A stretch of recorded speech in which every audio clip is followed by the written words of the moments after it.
temple. It's not servants. Whatever. Maiden? No, they're acolytes. Yeah, Acolytes. That had passed as well. That I think we need to also help out. Yeah. 2 at the bottom of the stairs. Yeah. Yep. Would there? But wouldn't the temple kind of address? Oh yeah, that, they'll definitely take care of their own. They'll definitely take care of their own. And their suggestion to you guys is Helica, being a monstrous beast, could certainly be sacrificed to the gods. But if you did not want to incur further disfavor from Sidon, they would preserve the bodies via ritualistic magic, and you could bring the bodies back to Astoria and return them to their order. That would be the most baller move you could do, if you were going for like maximum honor kind of thing. We should speak with the Oracle to see if we're headed that direction, and if so, then that would be the ideal thing to do. Okay. Otherwise, it's only a day and a half out of our way if we go, right? We also need to go check on what's his bucket, Telemachus and Padaros. Anyway, check on him, and besides, he's probably disappeared into the underworld in the story, and we're not going to find him. No, but I think Padaros is the more important of the two. But I'm saying potentially. Well, yes, but not Telemachus. I mean, and yes, I know you have a thing for second chances, Oren, but he's certainly not with it. I have this red tunic I want to give him. I think that he would really enjoy it. Damn it, Sibo. All right. So we will say that this discussion will take place as you rest and recuperate. You are welcome to stay in any available beds that aren't destroyed from the fighting. And recuperate, rest, all that jazz. They will take the bodies of the Sidonites and set them aside, clean them, and prepare them for burial, that sort of thing. They will deal with their own. They do leave you the body of Helica to do what you will. Maya, would you be sacrificing this fey creature back to Thylea? If everybody's okay with that, then yeah.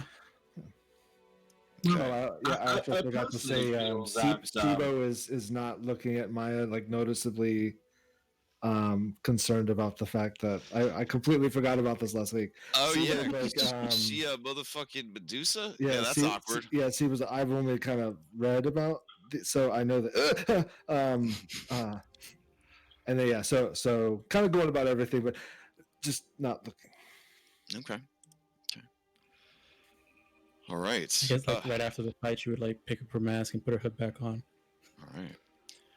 Versi, a fish lady. She doesn't seem in any way phased that you are Medusa.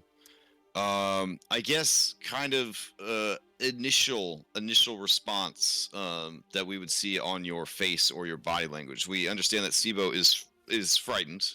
Oren, what would your reaction be to Maya being a Medusa?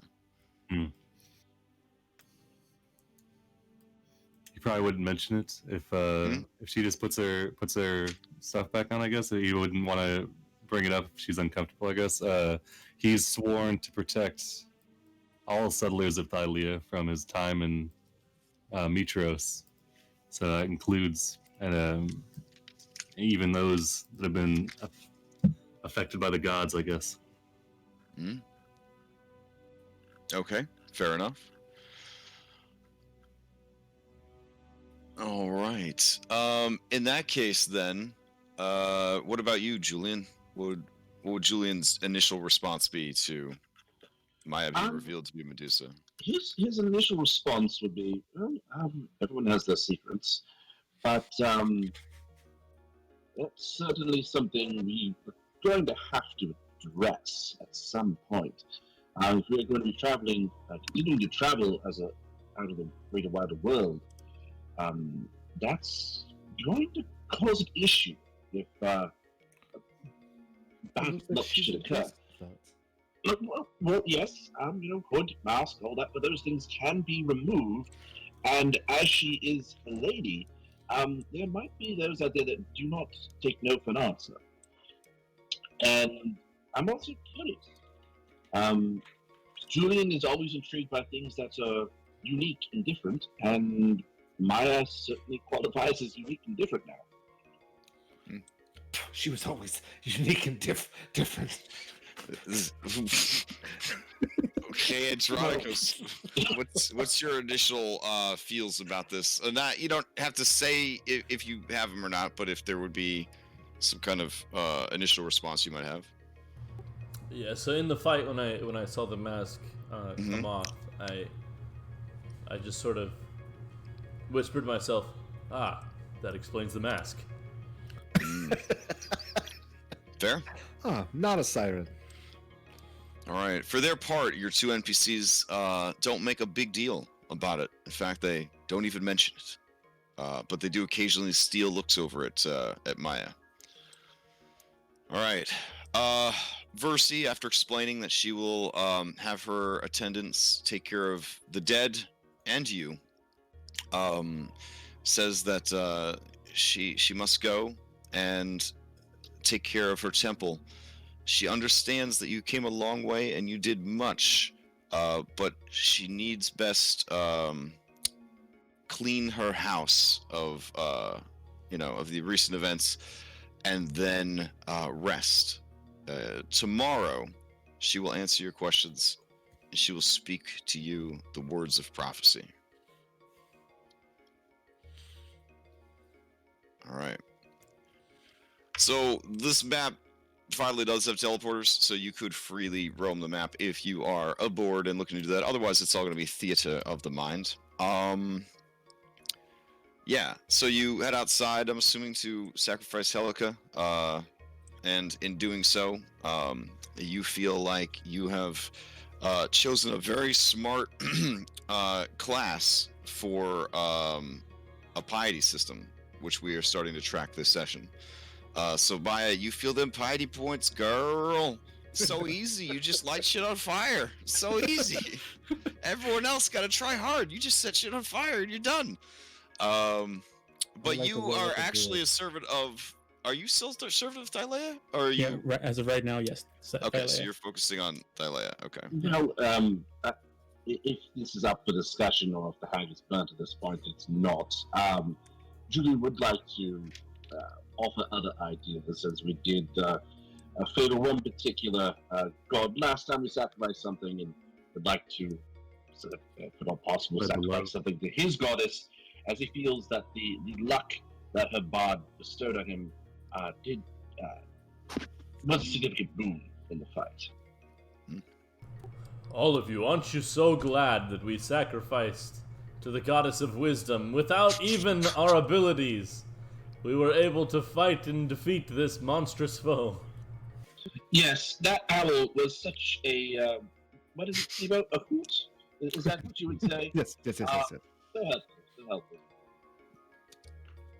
I believe that fight luck did favor us pretty heavily. But we were very wise in how we dealt with a lot of the situations, I think. Will we really, Steve-O? And whose side are you on anyway? I spent quite a while waiting for an old man to have his ribs all broken and be forced fed his own vomit. Yes, we Not do exactly need to what I would address call that. I feel that such discussions we are having now is perfectly fine for situations where someone is not in immediate peril.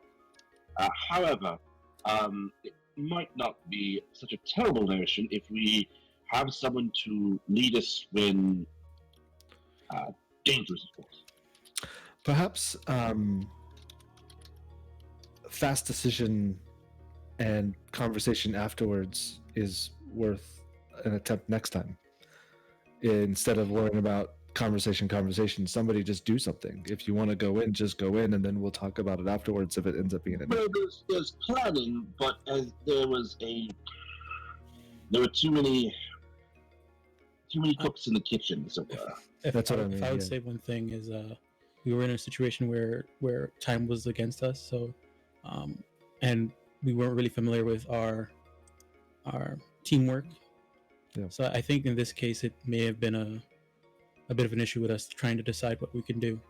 I think as time has passed, more time passes, and we get comfortable with each other, we might be able to come up with a easier, more concrete version of making a plan before we take action. Yeah. Well, I certainly understand the desire for democracy, but sometimes a firm hand is required. Now, I am not suggesting myself. I am, as you can see, I am not one for the rough and tumble. That's but not. there's tumbling and there's tumbling, Sibo. You know that very well. But Oren is well trained and has the experience. Would not be a poor choice to lead us. If you want me to take command in combat, then I would agree. Though navigating the social dynamics that we might come across traveling together should likely be held. Yeah, I got that. No problem. I can handle that. Zebo, you are amongst my top 3 for position. I agree. We should put our faith in the one that we all seem to trust. Our little friend Sibo. I twirl my hammer. Yes. Well, Sibo is quite A mighty warrior. Charming fellow. Having traveled with him, his social politicking does leave something to be desired. When we were trying to navigate higher society for our own reasons, I was the one that led the conversations. No offense. I love you, my friend, but perhaps this is a bit outside your camp. Nonsense. No, I'm no, glad no, we're no, all no. agreed. You have the right of it. You have the right of it.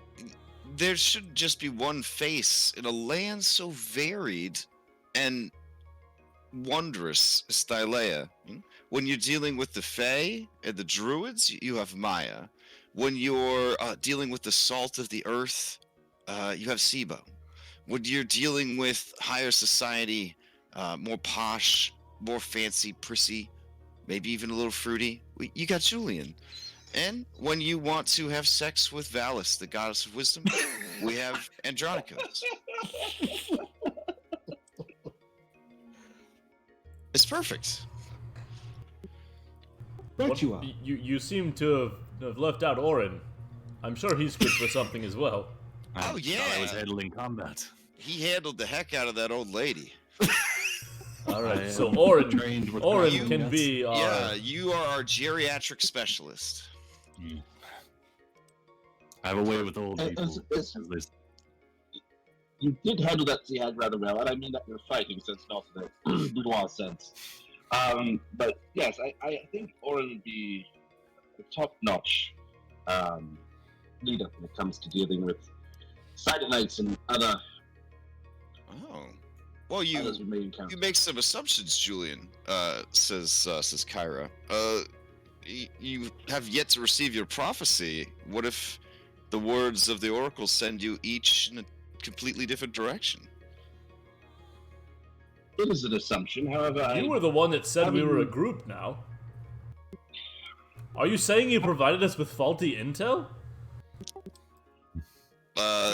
She kind of raises an eyebrow and says, "Yeah, you were a group to prove you were the ones in the prophecy, but no one knows what the prophecy is. The prophecy is unknown." Doesn't seem like a very useful prophecy. I mean, are prophecies ever really useful? Fair point.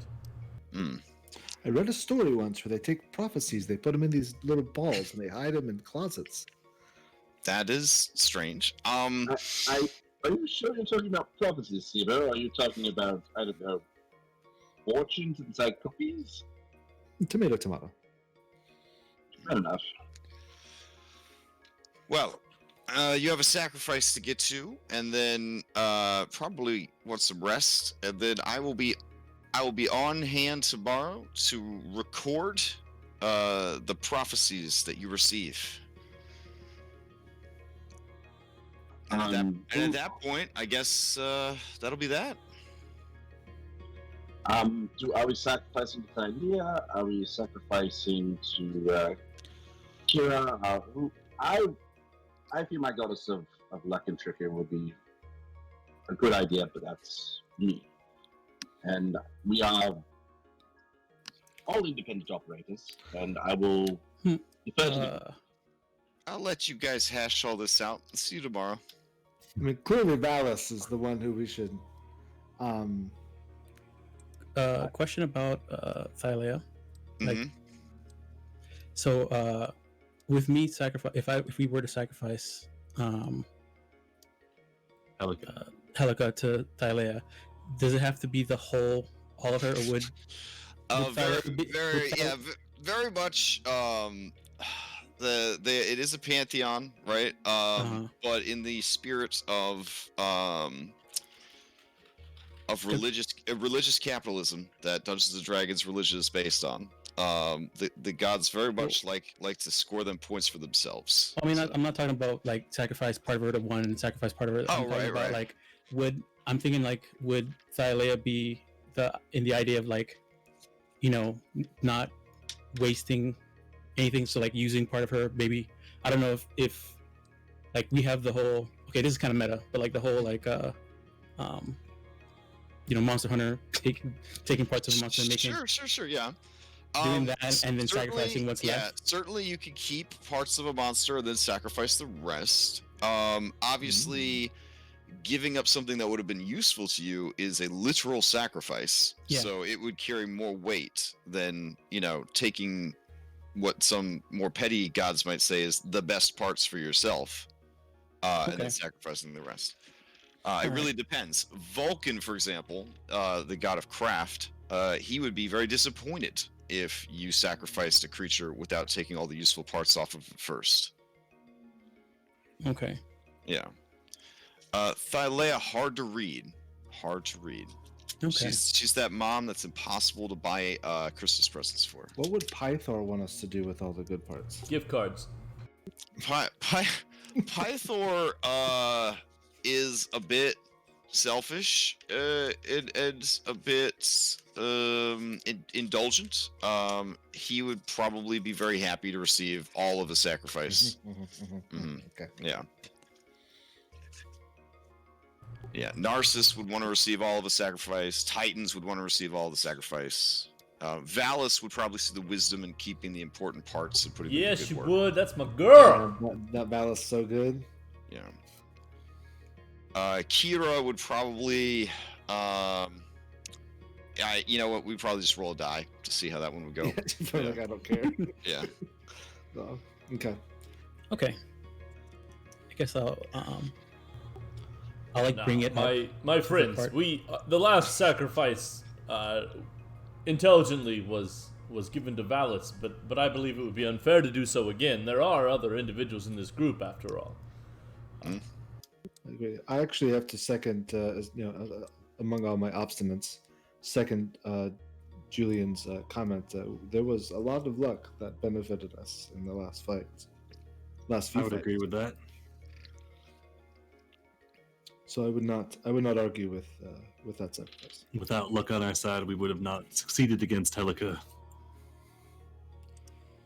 And actually, I mean, I don't know if you guys know this or not, but the bard was actually really helpful.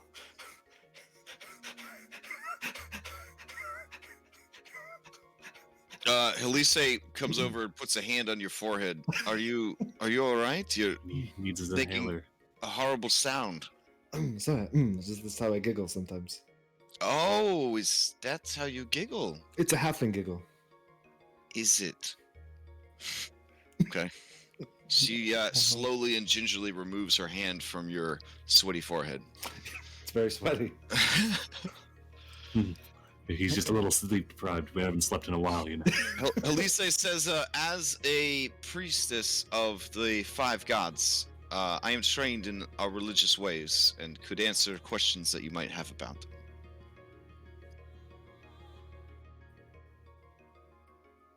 If you ever need such questions answered.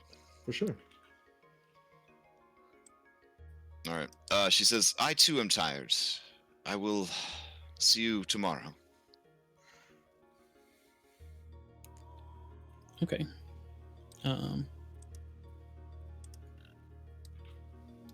I'm for Thylea, so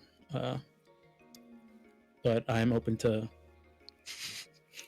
Did we burn the manticore for Thylea? I don't remember.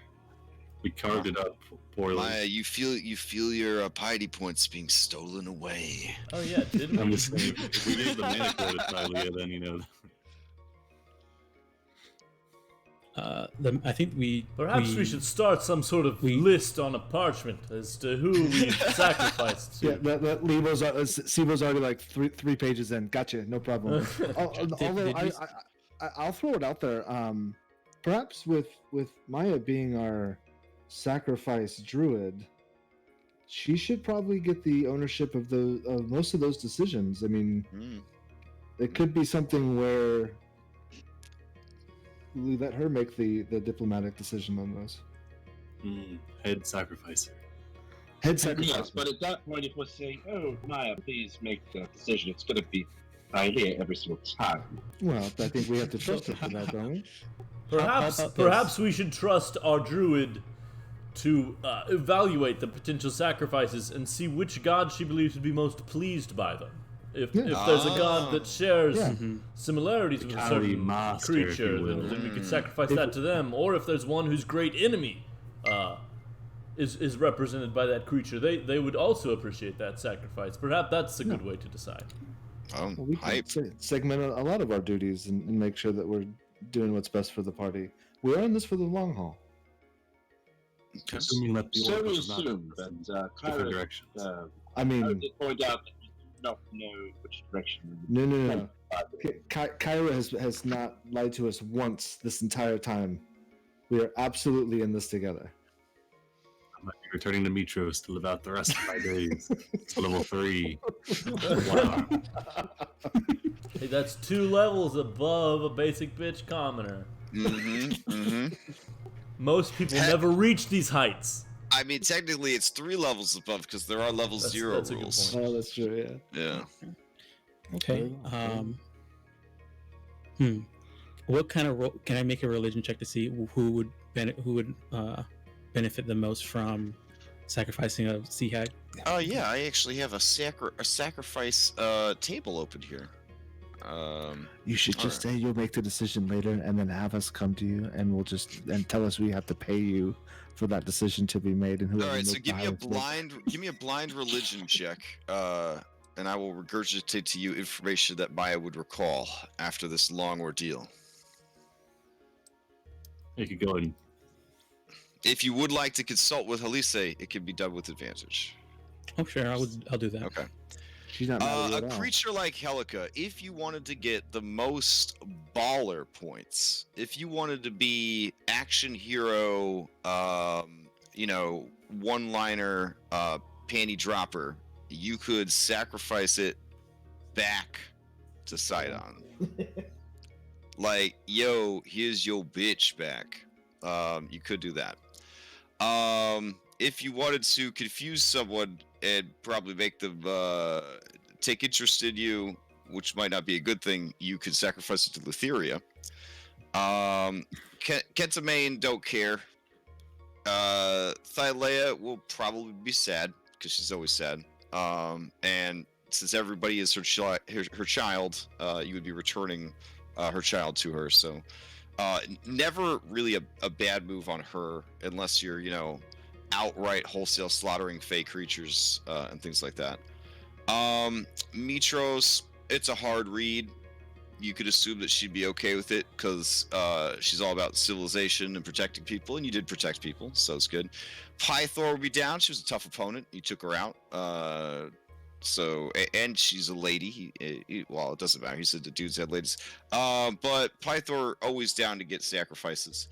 Valis, maybe. Hags are said to have their own type of wisdom and be related to the fates in some way.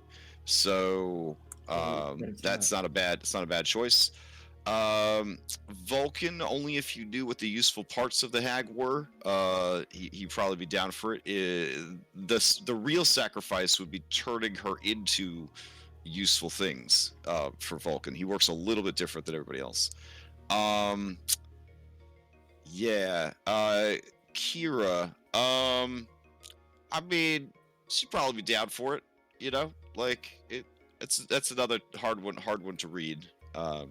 So that's sort of your shakedown there. Well, if, Narcissus would be insulted to have something this ugly sacrificed to him. if they're related to the Fates, would sacrificing it to the Fates be good or bad? Ooh. Could be good, could be bad. You could try something unorthodox, and you could sacrifice it to Versi. Versi is technically a lesser deity. And this creature did bring great harm to her house, essentially. We could just sacrifice it to Sibo. Oh, yeah. That would incur the wrath of all the gods. Yeah. I wouldn't advise that. Just toss people off. As a consecration of us electing him as our leader, I feel it's appropriate. I do believe I heard a story once of an adventuring party that had a cat-like god amongst themselves. I don't quite remember, but I believe it was quite vexing. Okay.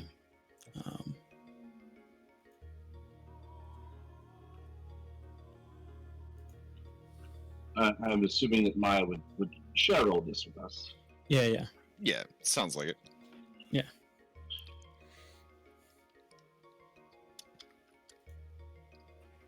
I mean, honestly, the reason I'm bringing it up is just I feel like we were very lucky. I feel it would be appropriate, but if Thylea would not be a bad choice. I don't know if we want to do a mic drop on Sidon at this point yet. Yeah, I don't think we will. I don't think we want to I'm give all them, about that mic fate. drop on Sidon. Like, So if you want to go with the original plan, Thylea, I think that works. Okay. I don't want us to like always be sacrificing Valis, always sacrificing Thylea. The rest of us do have Now, balance in the Elise fights. claims that you can sacrifice to the 5, which would cover all 5 of the gods and evenly distribute your respect amongst them. Because they are a team, right? They, Just like us. They're down for that kind of stuff. See That's what the God, worst option. there's They could just also puts 5 his of us, hands on his guys. looks off into the distance. That's the fence that are. Elise blushes, says, it is not a fence-sitting move. It is a very practical one.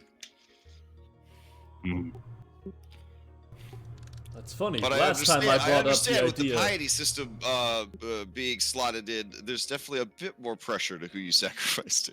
Yeah. That's interesting because the last time I thought that maybe we should sacrifice to all 5 of them. I was told that I wasn't sure if we were able to actually do that. Elise blushes again and she says, No, Andronicus, that was different. That had a divine spark inside of it. It could only be sent to one of the gods. Ah. No, that does check out. Yeah, Helica is simply a monster, a beast, a creature of darkness. Would they even appreciate this thing's sacrifice then? Oh yes, as Maya and I explained.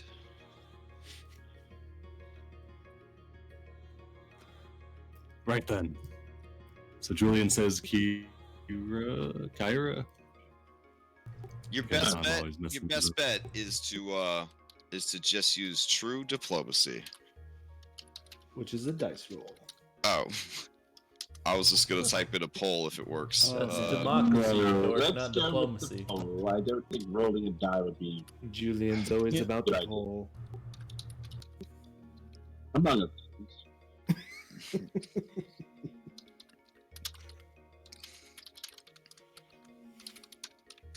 Are these clacky noises you typing at the poll? Mm-hmm. Okay, I just wanted to make sure. All right, there you go.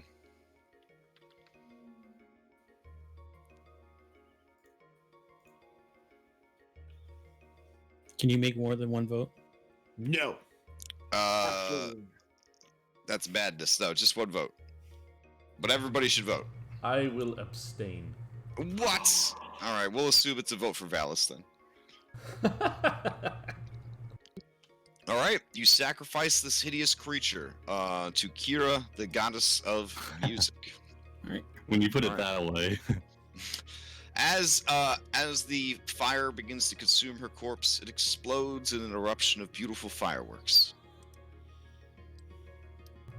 I would like to point out I was going to abstain because I was going to say the 5, and at the moment it was 1, 0, 2, 1. I didn't want to tie it. All right. So the sacrifice completes. You get your night's rest. Okay.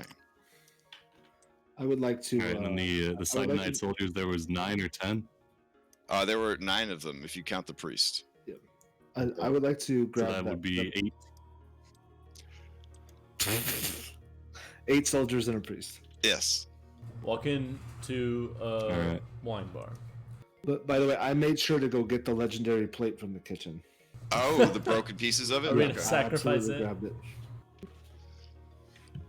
Writing a Alright. novel.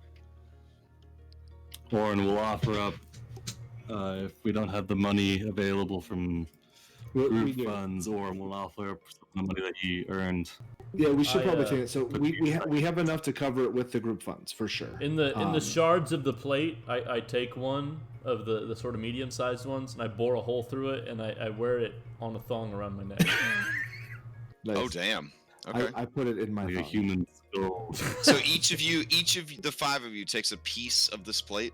The legendary plate. Yeah, of- I look at the group curiously if they do that. I'm not interested. Okay, I'll hold on to Julian's. I'll put his name on it. It's initial. JOM. Julian of Mitros. There you go. It's his. Warren will nod without hint of a joke and just place it into his breastplate over his heart. It was the best. The best of us. Can I we have use enough- this as my spellcasting focus? Yes. Because I'm gonna be Oath of the Dragonlord. It's not like I have a deity symbol that I need. So technically, Oath of the True. Dragonlord is sort of like an oath to myself. So I feel like Yeah. this would be appropriate. Yeah, 5th edition don't have gods; they just have oaths, as they would say.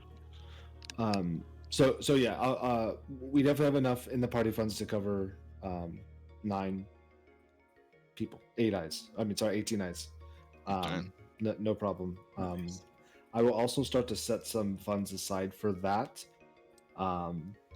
as well. So just try to carve a piece of the 40% out and say that this is for what we find, in case we need to. And then there's stuff like what exactly do they need to be buried with? They need all their armor and weapons buried with them, or is that Well, just that's levels thing of I get? respect. Well, we could were be sending them back, though, You I know, thought, you could right? say that Didn't you we- paid the iron price, and you have their stuff. Then you do deal with the situation of trying to sell side knight hoplite armor somewhere. Which if you have a rogue, you could do black market kind of deal. But Well, obviously people we can't... may be hesitant to buy religious warrior apparel. Well, and we can't give everything back because we've already used and broken 4 of their spears. Yeah, Yeah, I yeah, think yeah, for for the sure, armor for and the sure. shields, yeah. A Yeah, lot but of it's a lot of it speed. comes down to intent. A lot of it comes down to intent. as long as they're sold by the price, then I don't care what we do with their gear. That is forfeit. They have no need of it. However, their souls are nice. Is one of them, because I think I immolated one of them, so Yeah, fair. I think I gave out the loot for what those guys had last week, though. Yeah. yeah. It's in treasure. Yeah. Okay.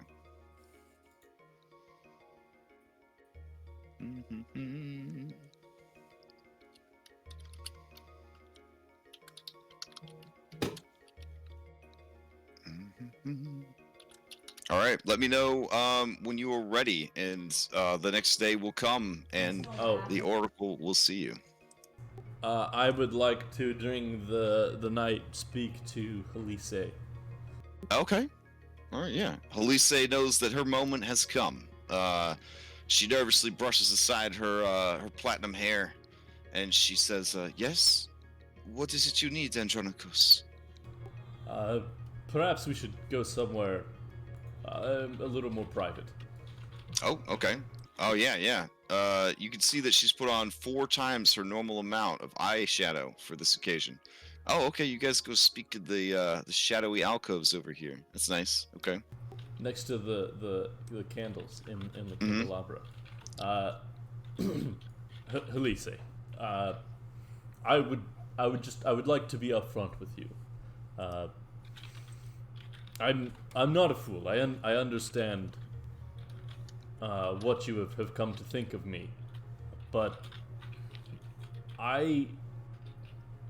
despite the fact that I'm the only one that remember them, I already have family. I am married. Her name is Zoe, and I have, Can I have hear a this? son, Erasmus. No, he deliberately went off by himself with her. So. My beloved, and they were stolen from me. It seems that I'm the only one that can remember them any longer.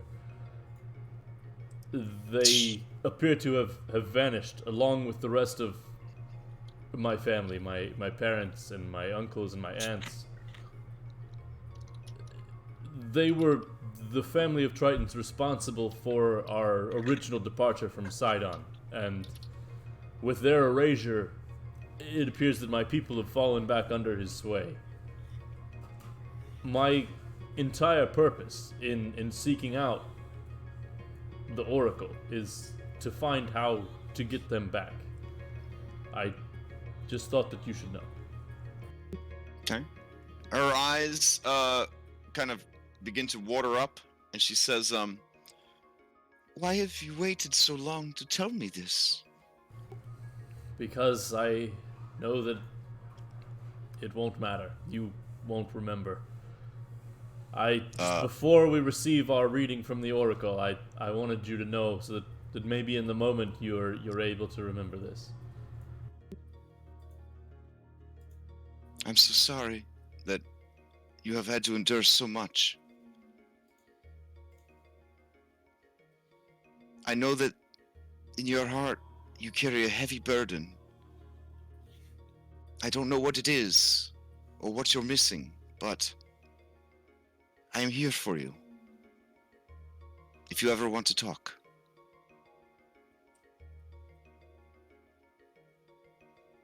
And you realize, Andronikos, that she has already forgotten the words that you've said to her. I just put my hand, my webbed fish hand, on her shoulder and say thank you, Elise.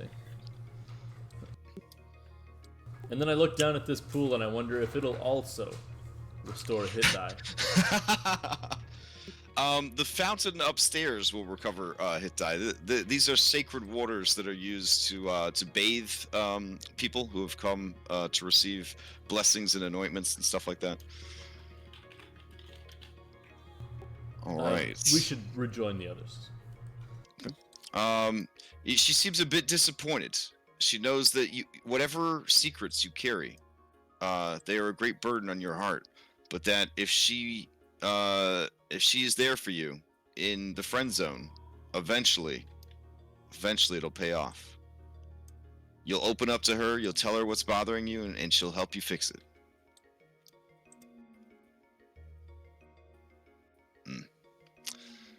All right. Let's see. Andronicus comes back, and it seems like perhaps the area around his eyes are a little more moist than usual. Yeah, I don't know. Oh, did you go swimming? Like, just because I am a Triton does not mean that every time I disappear from your view, I am partaking of swimming. I just noticed you had some water on your face, and I don't know. Yes, I went face swimming. Well, Okay, I was good. gone. It's actually there's a tradition for it. Never mind. Okay. So you spoke to her before the Oracle Yeah. would speak to you while they were getting everything ready? Okay. Sweet. All right. As you guys head back over, you see that Kyra has returned. She did not stay at the Oracle's temple last night. All right. She looks over at all of you and she nods. Not in reply. Okay. All right. So, you see Proteus. He's back on his feet. He's heavily bandaged. He kind of giving you a stern look, like these motherfuckers. He looks good as new to me. Seriously, not delay. All right. So, What perception roll did he roll to know that we were out there the whole time?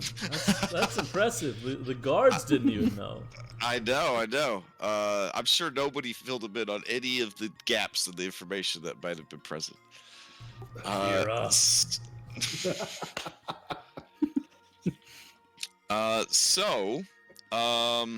Man, all of you got some heavy ass destinies here. Which of you steps forward first to hear from Versi the Oracle? If we remember that Andronicus was very adamant about getting to Versi, I would definitely wait for him to go.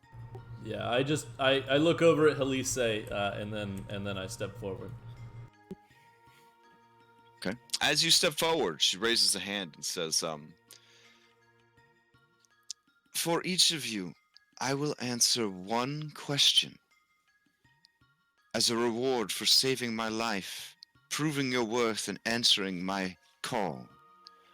But I feel that perhaps the prophecy I am about to speak to you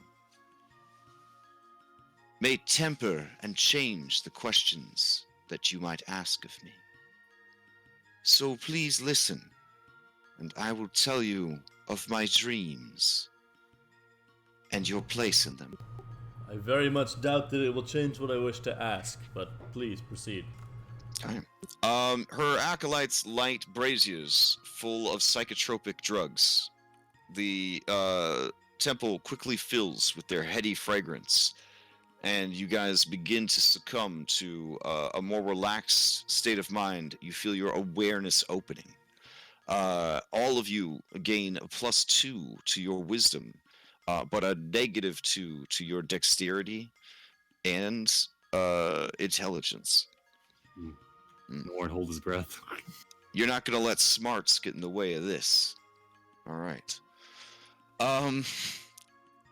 She turns to you, says, you warriors who stand here gathered have been tested,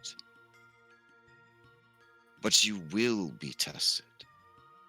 The Fates 3 have revealed to me 3 great tasks that must be accomplished before you are ready to set sail into the 3 seas and face the Titans.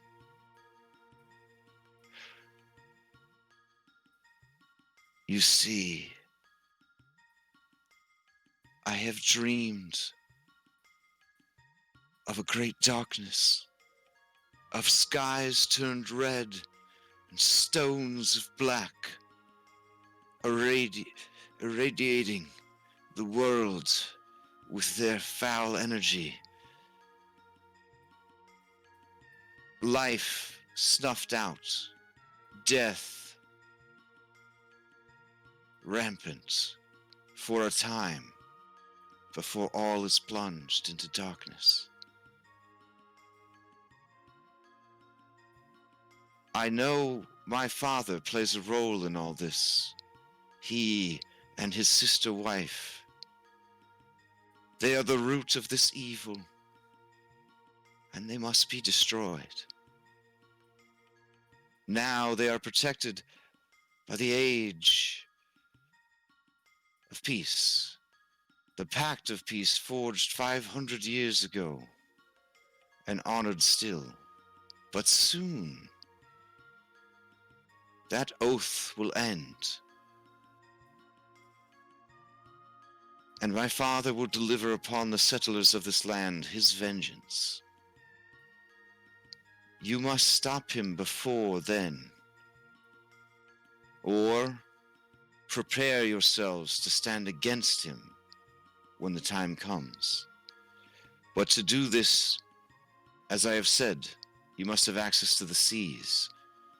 And my father, knowing such champions are called to face him, will do everything he can to destroy you if you set foot upon his ocean. That is why you must complete these trials, and the fates will reveal to you a way to best him even in his own domain.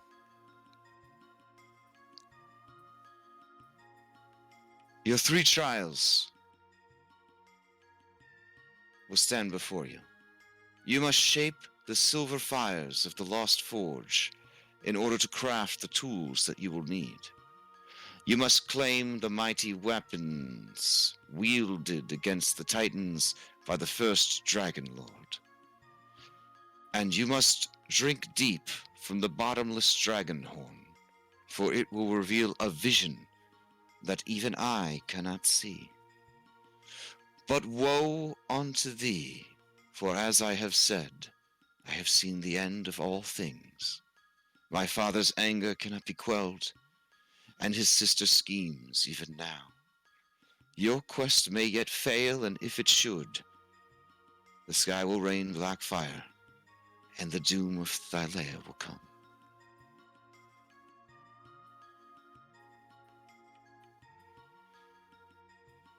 She lets out a shuddering sigh, and holds herself up with the altar, and then she looks to you and says, "Andronikos, ask of me your question, and I will endeavor to answer."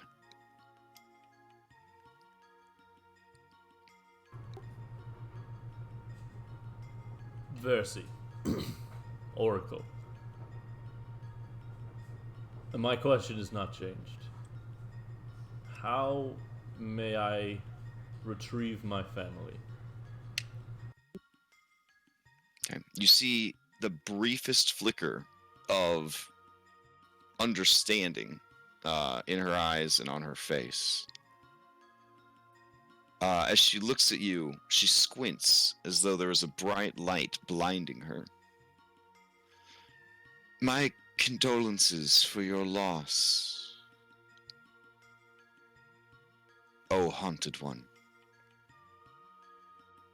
I cannot see the fates that have befallen your loved ones, but I see their memory clinging to you like so many ghosts. I see surrounding you a nimbus of silver light, shielding you from harm. But this protection was not extended to your family. There is a way to free them from this ghost-like state, this phantom existence. And yet still, there may be a way to save them from this cruel fate. But in order to do so, you must find artifacts of your people that were important to your family in life, for their spirits may have clung to these, or may be strengthened by their presence. Seek out my sister, Demetria. She dwells in the darkest parts of the Old Wood. She knows more." And then you see her eyes kind of close, her head shakes, and she says, "I know in my heart I've answered your question, but I cannot recall what it was." All of you looking on heard the question and then forgot the question. Damn it. Delete. Just delete it. Strike through. Warren's gonna lean over to Steve. Man, this fog, it's really hitting me hard. I am Thank For anything. Thank you, Percy. And then I'll step back, and whoever wants to go next, the next hero, I suppose, may step forward. And you're gonna ask Andronicus, your question. Andronicus, do you want to go? It's fine. Okay.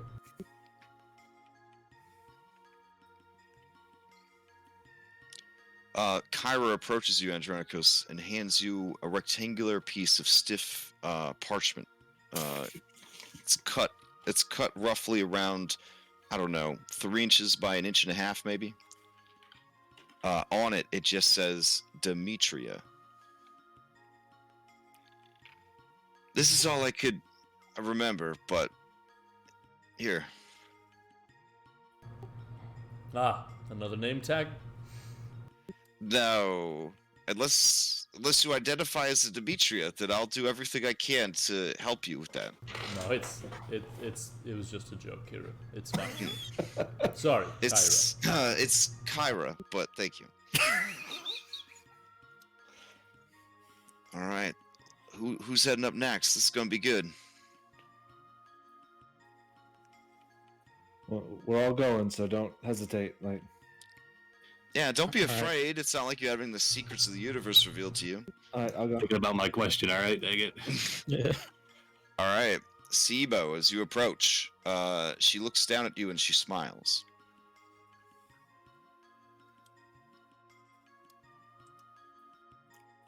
Hi. Hello. I'm sure you thought my invitation strange, since you are a stranger in a strange land. But you play just as big a role in all of this as the others.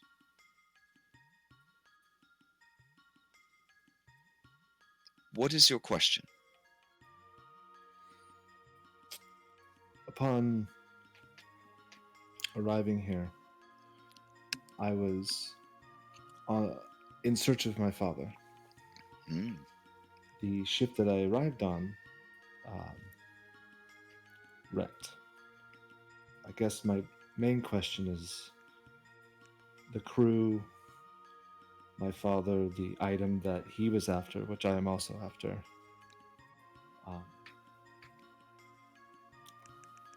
Where can I find them? Or is anyone alive? Your father yet lives, as do some of the crew. They are scattered across Thylea. But your father is with the Lotus Witch on Scorpion Island.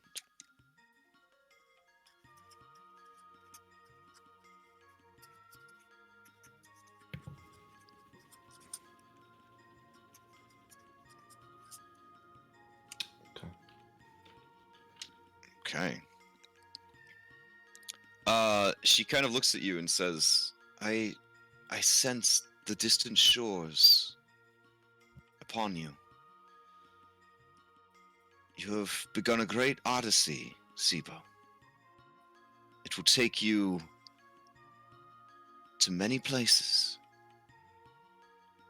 One of those places could be home, if you wish it.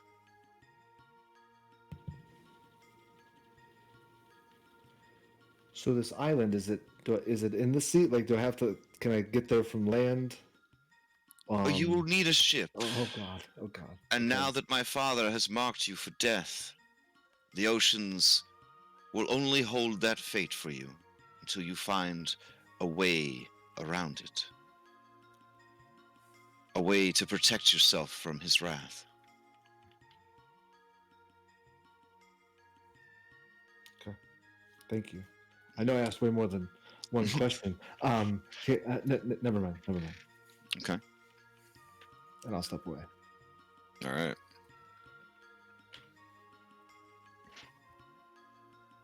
All right. Who's up next? All right, I guess I'll go. Okay. Maya's gonna step up. and remove her mask and hood, Mhm. and ask, where do I come from?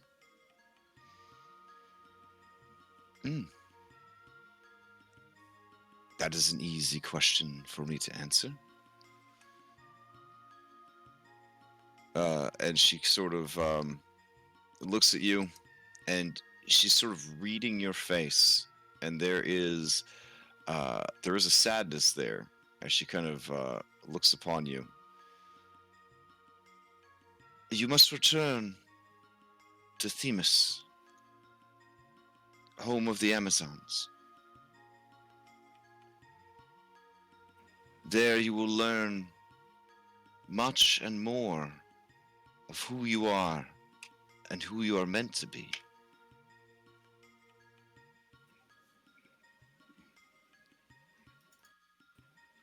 The Amazons? Yes. You are a long way from home, child. Thank you. Gonna take a small step back, wondering if she can ask another question, and turn back around and say, pointing at her hair and say, how did this happen? If I may ask. Oh, you have been cursed. I don't know who or why, but you or your bloodline has incurred the disfavor of the fates, the titans, or the gods. You must be careful treading such a path. Your curse is gentle now, useful in many ways, a detriment in many others. But that curse can consume you. Greed, envy, they can take over, drive you towards wickedness.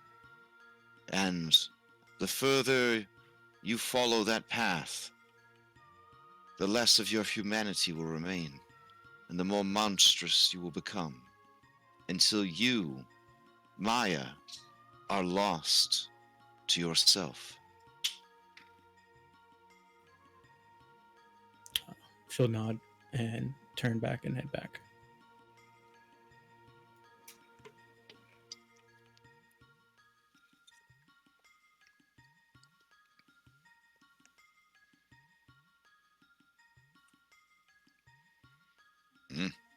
All right, Julian.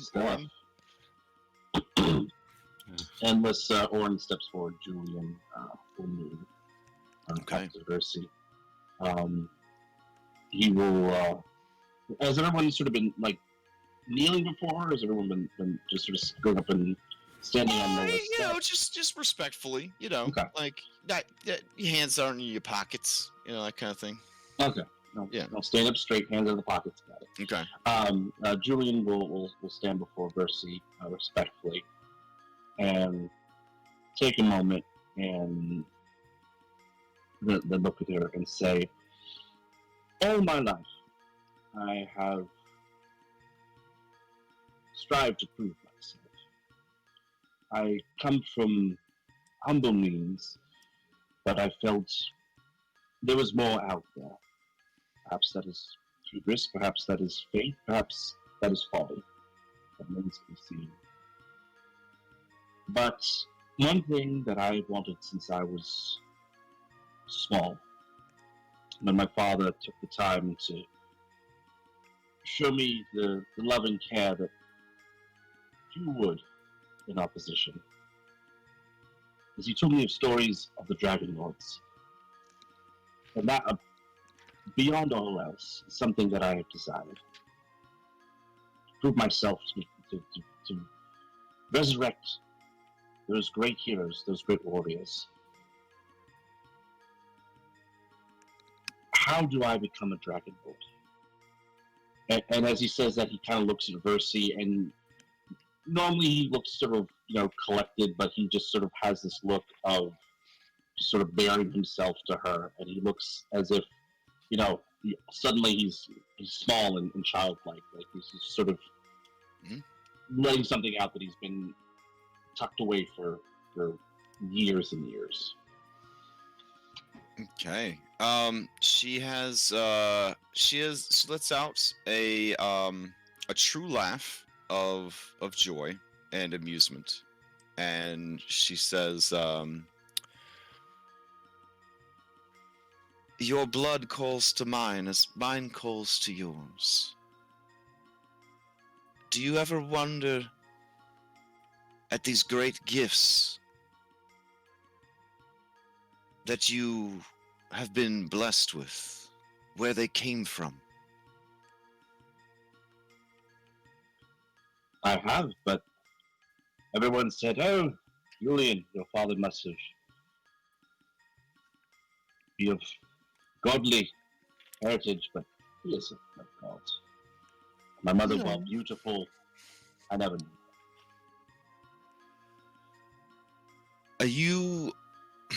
You bear the blood of God and Titan, Julian. Your mortal form can barely contain the potential within you. And in my dreams, I have seen you, riding at the forefront of a flight of reborn dragons, a resplendent crown upon your head, a Dragonlord. The blood of the old and the blood of the new, ushering in a new age for the Order and for the people of Thylea. I am weak in my heart and in my knees to be in the presence of one with such a lofty destiny. The potential around you is crushing me. And her eyes are wide as she stares at you. But even something so grand can be brought to ruin. And so you must temper this potential, Julian. And you must learn to rely on others to help you reach that potential. This may help. And she reaches into her robes, and she hands you a medallion. It seems to be like a locket situation. Silver, round with a silver chain.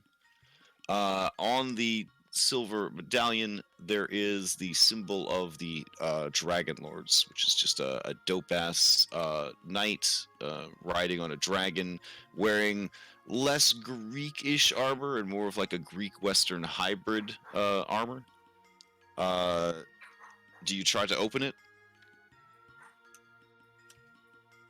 I won't try and open it then, but I will, with hands shaking, because this is doesn't seem real, but this is something he's desperately wanted since a child. He will reach out his hands and reverently and lovingly take the locket. Okay. Yeah, that's the symbol on the locket.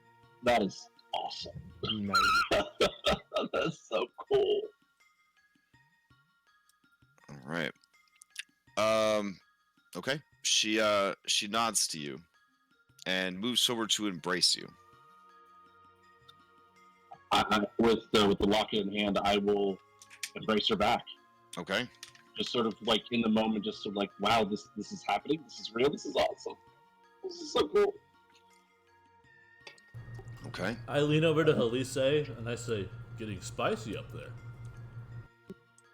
Halise, blushes a little bit and says, "It is said that Versi has a lover that she values above all others, but they have been sent out into the world to do similar to what Kyra has been doing, to find champions for Versi's cause."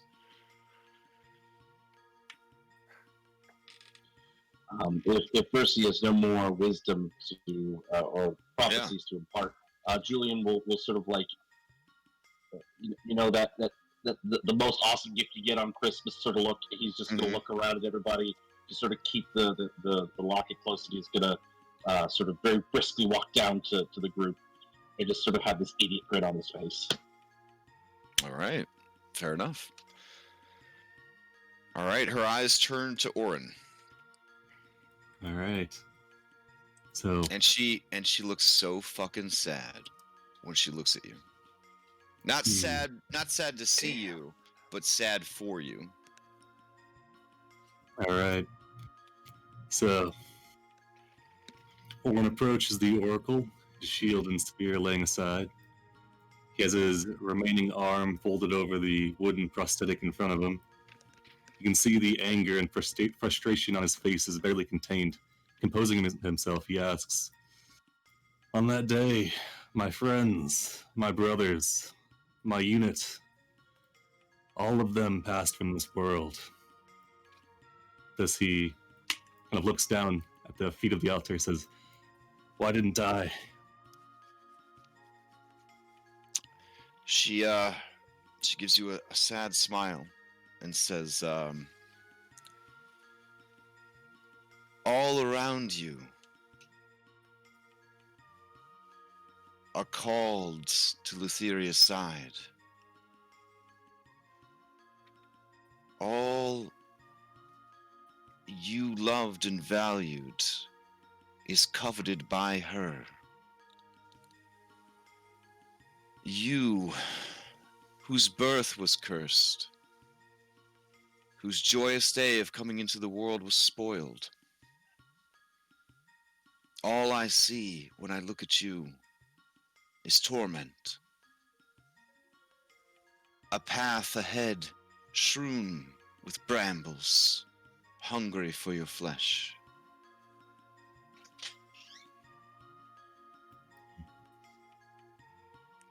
As I look with my third eye and try to see the cause of this strife, the source of this curse, I see only darkness.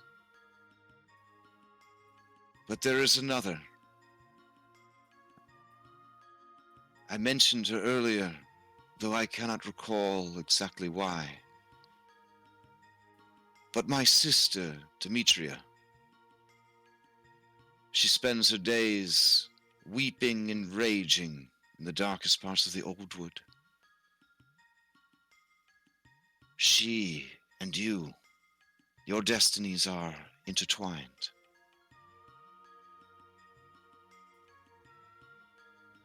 Orin will kind of nod. You can see he's taking a lot of willpower to keep himself composed. He accepts it with a nod and will turn and rejoin the group. She grabs your forearm in a vice-like grip and pulls you to her.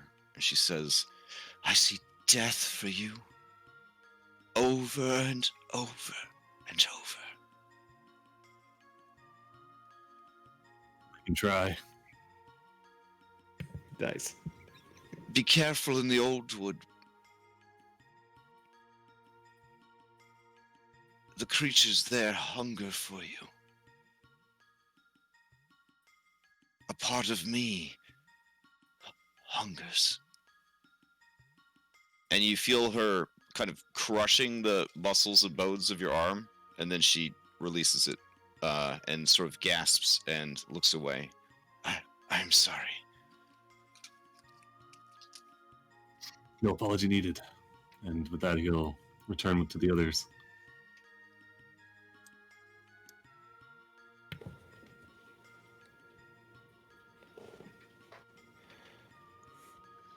Orin will nod to you, Andronicus.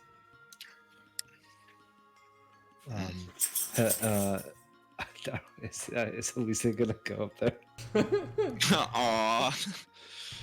I mean, we technically did tell her that she could. I mean, Lucy did redeem herself after. Yeah, exactly. Halise approaches, and Versi looks to her and nods. And Halise clears her throat and says, I know that I did not best the boar. I was chosen and proved unworthy.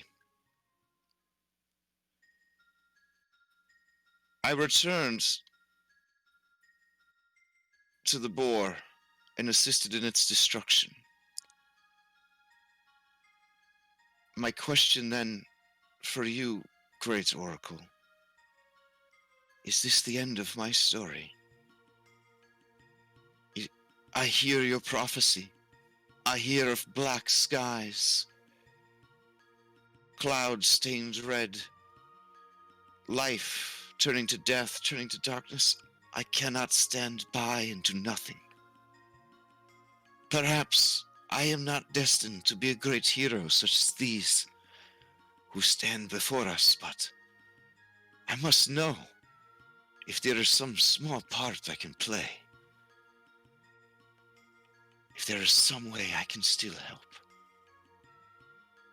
And she sort of just falls to her knees in front of the oracle. Versi looks down at her and says, there is a thread for each of us woven into the tapestry of fate. Yours is stronger and more resilient than most, Elise. Travel with these heroes, and opportunities will come to help, to guide, to make a difference.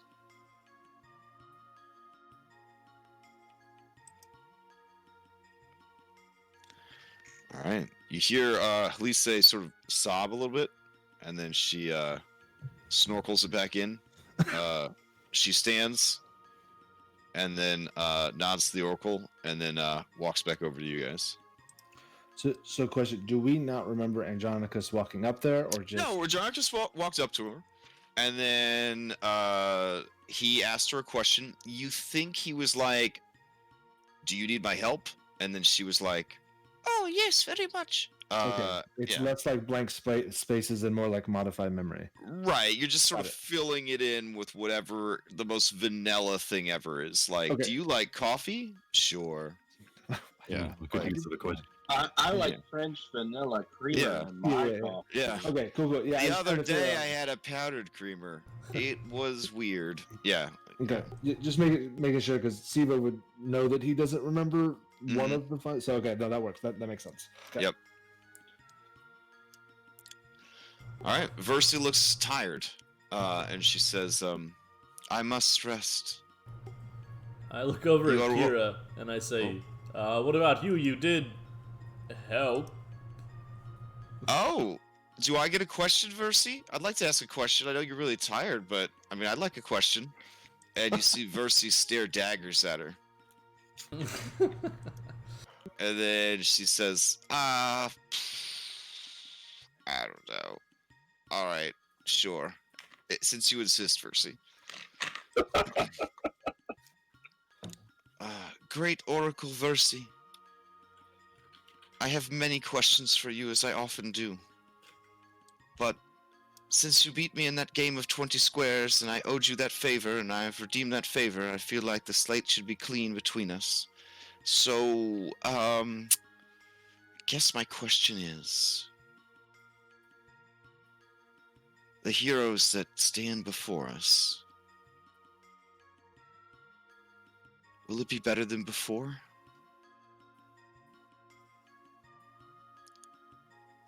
And you see Versi, it's kind of shook by the question. And she looks at Kyra, and then she sort of looks away. Damn. And she says, with all due respect, anything would be better than before. And Kyra gets like super serious look on her face, and she nods with determination. All right. Versi rolls out. Back to the lake.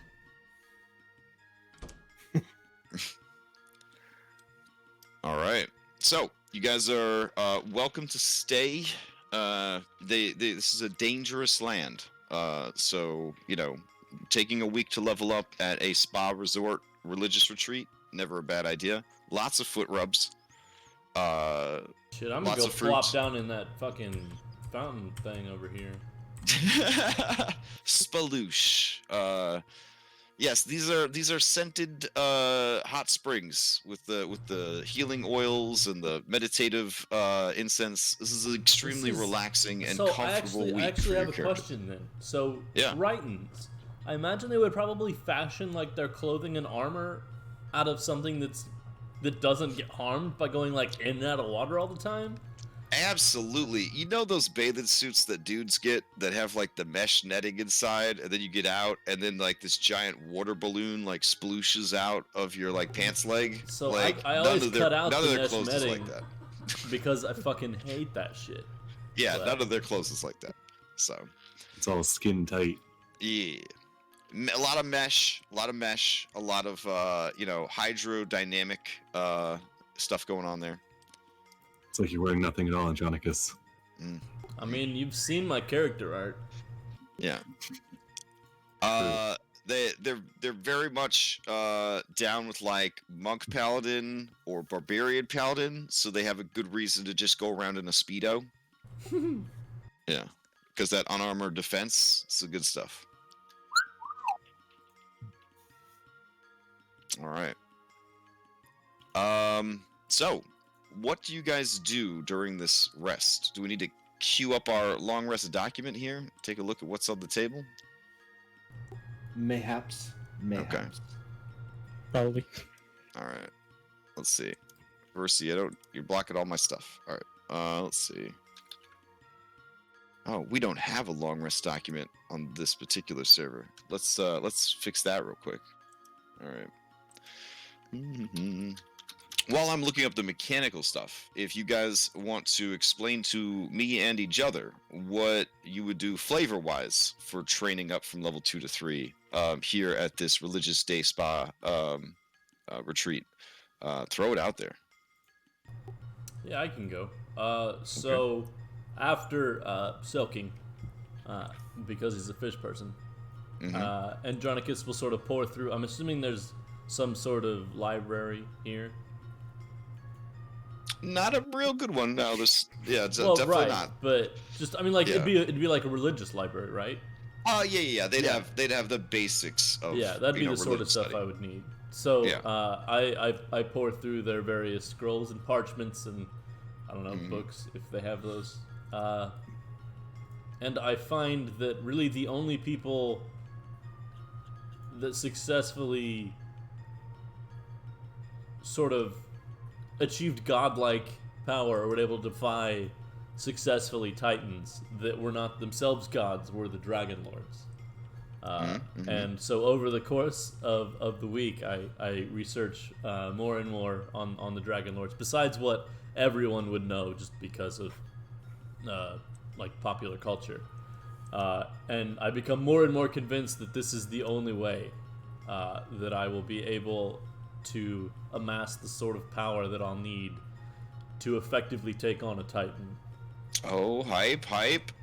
Your very good friend, Elise, who is a priestess of the Five, part of their training does center around the Dragonlords, who in their religion they do believe to be essentially enlightened holy warriors from another world.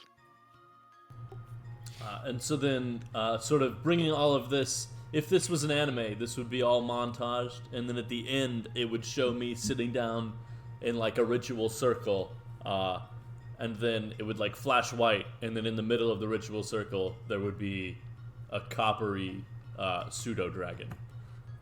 Oh, hype! And Oh, no. and I Did you send me art for this? Because if you sent me art for this, I'm so sorry I didn't get it ready. actually I don't think I did.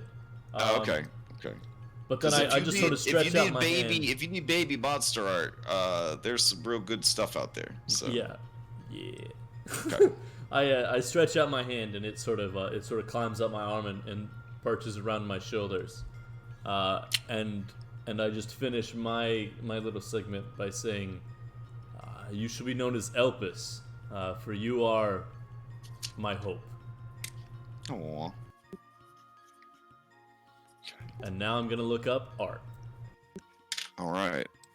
Let me spawn a pseudo dragon for you real quick. I have added a long rest document, and I'm adding the level up document as well. You guys don't have to pay the cost of leveling up because that is part of your reward for saving the oracle. All right. Let's see. Pseudo dragon. Mm-hmm. What? Pseudo sphinx? That's a thing? Oh, dang. Okay. All right. So pseudo dragon.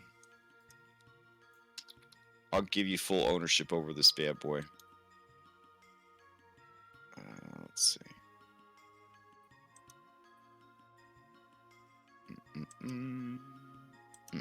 All right. Cool. All right. So, if there's any questions about the level up document, let me know. And then we have the mechanics here as well. So, flavor wise, Maya, you said that you were a sacrifice druid. Is that the circle Yeah. that you decided to follow? Yeah. Mm-hmm. All right. Is there any flavor leading up to that, or is it just something you've always known and always trained for? I guess since that's probably the majority of druids in the Old Wood. I guess that's what I've been taught. And now that I have some more practical experiences and actually sacrifice the boar, like that was my because I get it at level 2, so I would say sacrificing the boar and like going through that process of doing a major sacrifice was what was like her trial to finally learn the immolation and all the stuff that has to come with being a sacrifice druid. All right, fair enough.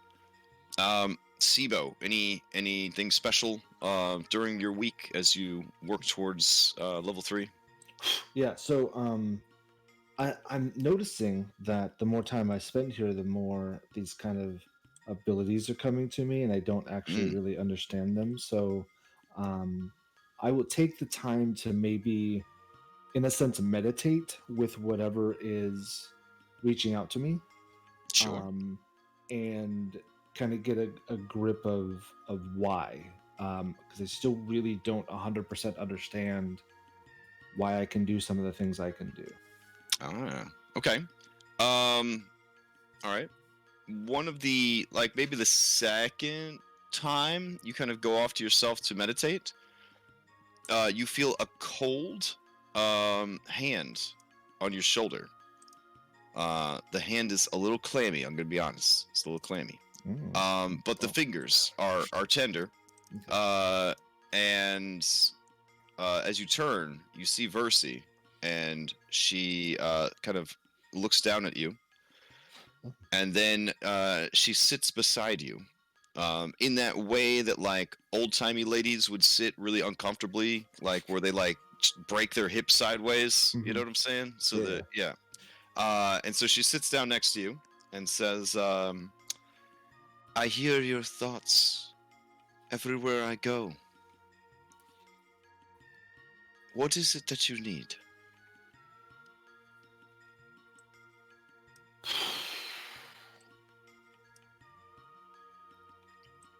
Information, I guess. I kind of so I ping detect magic. Can she sense that I'm doing that? Yeah, she is very magical. Okay. Yeah. And I just kind of like, I kind of do that, and I just go, I don't know why I can do that. I just can, and I don't. I don't like not knowing things. When did these powers begin to manifest for you? After I shipwrecked here, there's a gap of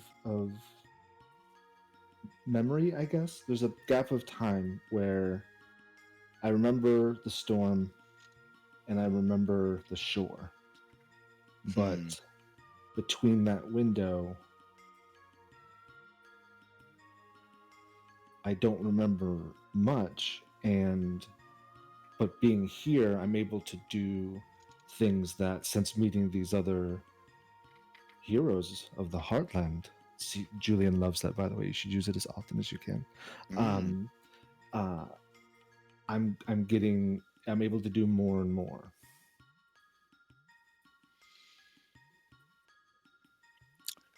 She smiles and says, "You were my gift,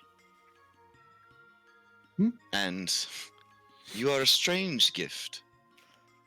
I get that a lot. But that strangeness is what made it so easy. It is good to see you with my own eyes. With these eyes." She kind of like puts her hand below her Third eye, that thing. regular eyes, not Yeah. not near her third eye. She wears this diadem Okay. over the third eye so that people don't see it and she doesn't have to look through it and all that kind of stuff. Nice. Though I had seen you many times before with this, and she taps a finger to her diadem. Okay. We have much work to do, Sibo. I cannot travel freely in the world, for my gifts are sought after by many. And she kind of sighs in that, "Celebrity, my life is very hard because I can't even get French fries from McDonald's All right, unless I listen, wear a bro. disguise." You know what I'm saying? Listen, Gwyneth. I get it. Okay, all right. But that's kind of the feel that you got from that is Okay. like she can't really go out because she's well known and sought after. Obviously, if you could tell the future and answer questions, people are going to constantly come up. So that's why she lives cloistered away, has all these acolytes to sort of filter the people that come in, that sort of stuff. Plus, she's constantly hooked into like a psychic network. That could be kind of draining and distracting as well. So For sure. Okay. Yeah. Well, you have my mind, you have my body, you have whatever you need of me. And you have my power and strength, and I will teach you more and give you more as you continue to grow and explore these lands. I'm grateful for that. Thank you. Do not live in fear of these powers, for they are gifts from me to you. My gift. I ping detect magic again. Okay, yeah. She's still magical. Okay. Okay. Okay. Okay, so assuming there's no more. And then with that said, she will spend time to help you hone these abilities that she is teaching you. Okay. Does she give me a magical book because I'm going back to the tome? Yeah. Okay, She explains that through this book, she can communicate with you, and you can communicate with her. Ooh, all right. Okay. Yeah. All right. Pen pals. Yeah. Okay. Awesome. Yeah. You are the Ginny Weasley to Yep. her Voldemort. Yep. I love it. All right, listen. You will now be known as Tom Riddle. Okay, so then I will say, My friend Tom. beyond that, so I would probably spend any additional time for the week looking up this bottomless horn, the mighty weapons of the Dragonlord, and the silver fires of the Lost Forge. Okay, fair and enough. Finding out information I can about those three things, since those are kind of what needs to be done next. Mhm. That would be my additional non-trying to level up time. Okay. All right, Julian, what do you do? You were born ready, aka sorcerer. So what is your level up routine? Well, first things first, I did pull some muscles after killing that hag, so I need a massage. Oh yeah, yes. Several acolytes are eager to give a hero who quote unquote's prophetic destiny was crushing the Oracle. Yeah, they want to get crushed, man. They want to get crushed hard. I So want to crush them. Yeah, they are crushed. You guys crush each other. It's all medicinal though. It's all medicinal. So, yeah. no more. All right. Honestly, that's the most sorcerer level up I've ever heard. So, sorcerer is the ultimate that friend that rolls out of bed 5 minutes late, and then everybody at the meeting is happy to see them, and they look amazing even though they didn't even comb their hair. So. But Julian will spend, after getting some rest and getting his muscles de-stressed, he will spend time with that medallion and thinking on it and what it means, and he's like remembering all the time that he spent in his dad's shop, being told stories, and trying to remember everything that he can about the Dragonlords, and think fondly on those times. But it's sort of like, how do I do this? Because I'm not a leader. I don't rely on others. So how am I going to do this? But he will see if he can open, like if there's anything special about the medallion, if he can open up, the locket, and also see if he can track down a leatherworking toolkit. His father was a cobbler, and being exposed to that, and since many of us have leather armor, and if we're going to be traveling together, he would want to be able to repair that. Okay. And if they don't have anything, he'll just search it out next time we're in a town.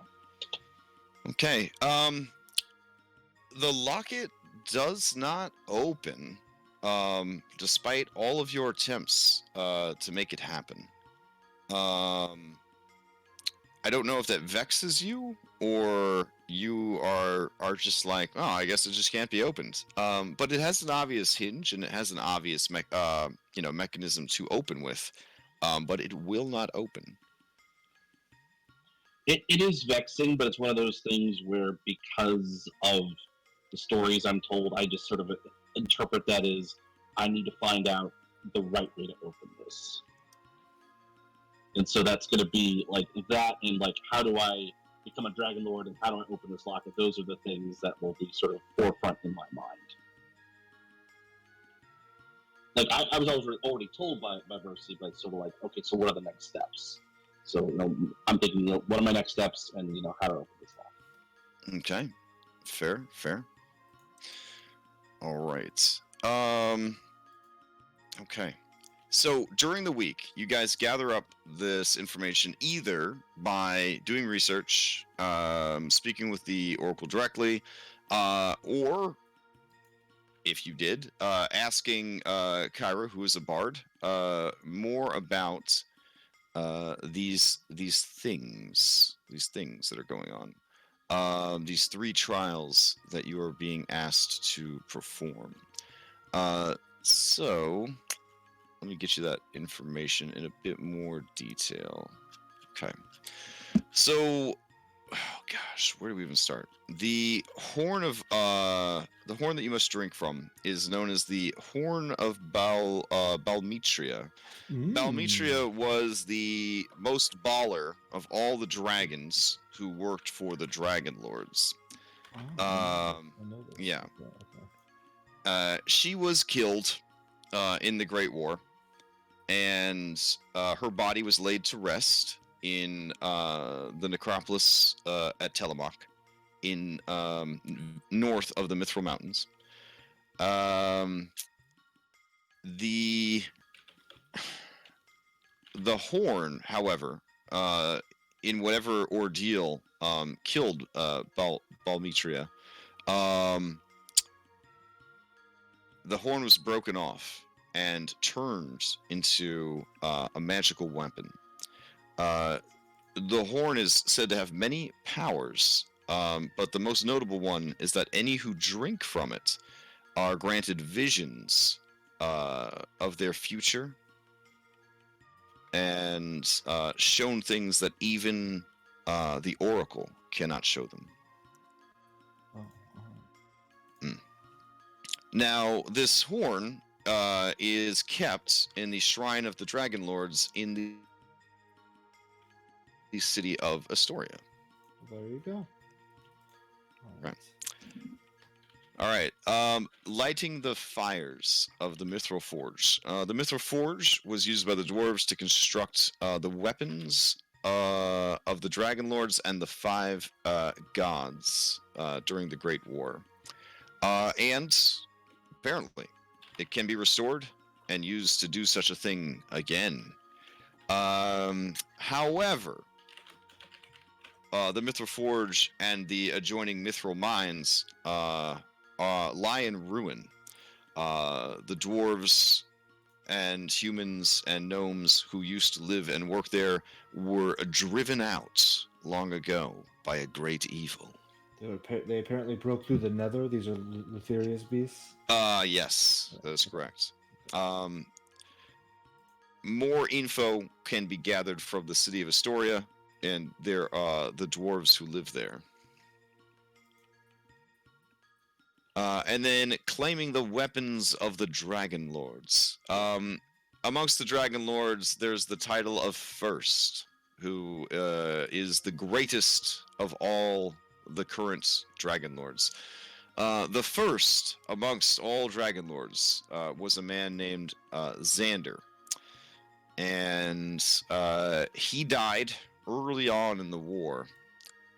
And his death sort of sparked the fires of vengeance in the hearts of the Dragonlords, who went on to really kick a lot of ass everywhere. Ultimately, they were able to fight the Titans to a standstill and essentially force them to swear an oath of peace rather than face mutual destruction. Okay. Nowadays, Xander, who is buried with his great armor and weapons,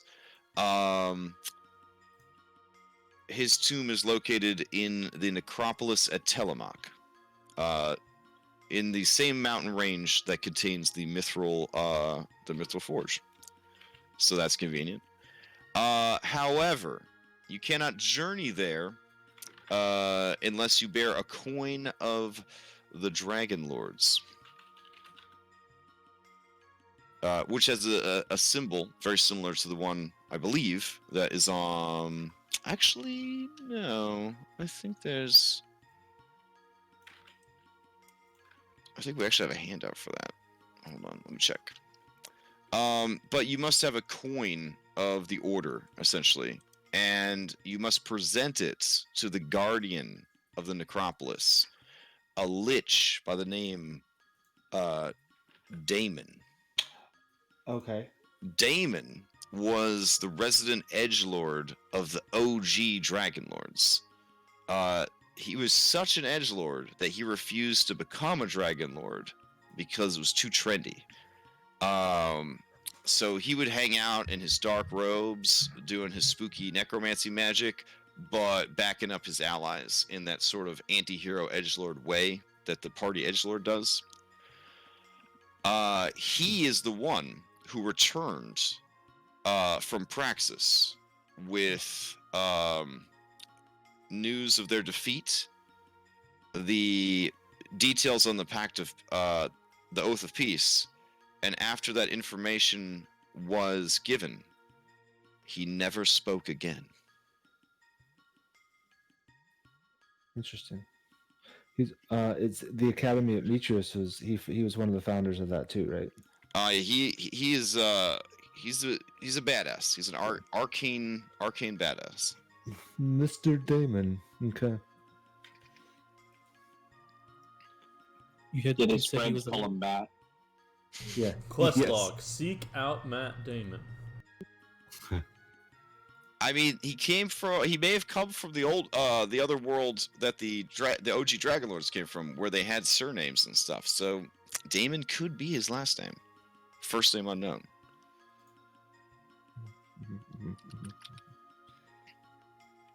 Okay.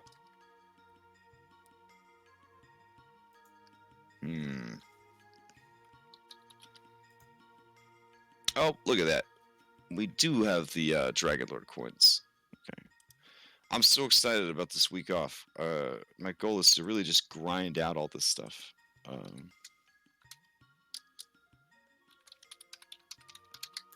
But in the meantime, I will rely on my my folders and such. Let's see. Go to images. There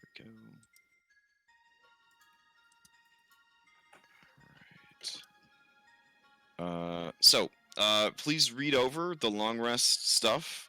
See if there's any long rest activities you want to do. Announce them in chat, and I guess roll for it.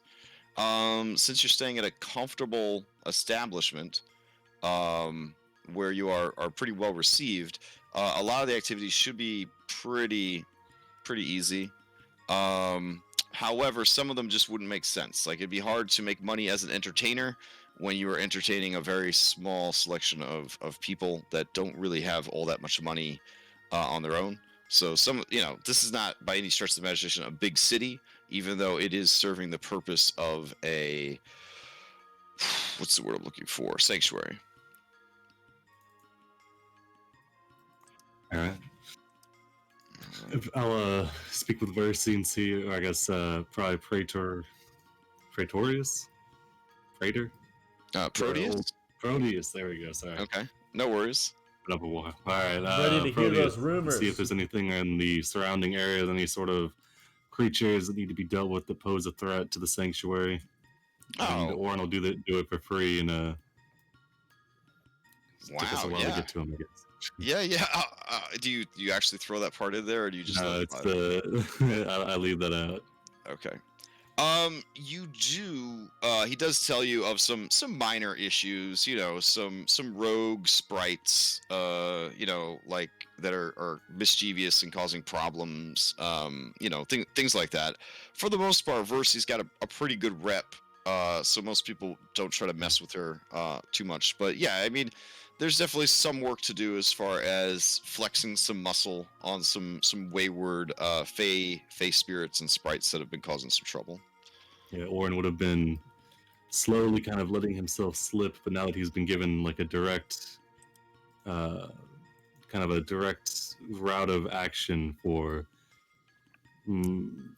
figuring out some things, he starts. It's unfortunate though, because whenever you encounter these fey creatures, it feels like all attempts at diplomacy fail. The creatures seem driven to kill you. Even the sweet and adorable sprites who were simply just, stealing acolytes, towels while they were in the hot springs, and putting scorpions in their sandals, and basically just stuff like that. When they see you, those malicious but innocent pranks are thrown aside, and there is nothing but bloodlust in their eyes as they come after you. To your credit, you are a third level fighter, and so you kill them in the same way that somebody would kill angry chipmunks that came after them. But it is a sad process. Occasionally, some of them cried out as they attacked you. If I cannot kill him, I will maim him. I will take an eye. I will take an eye to the afterworld, and I will show her my dedication.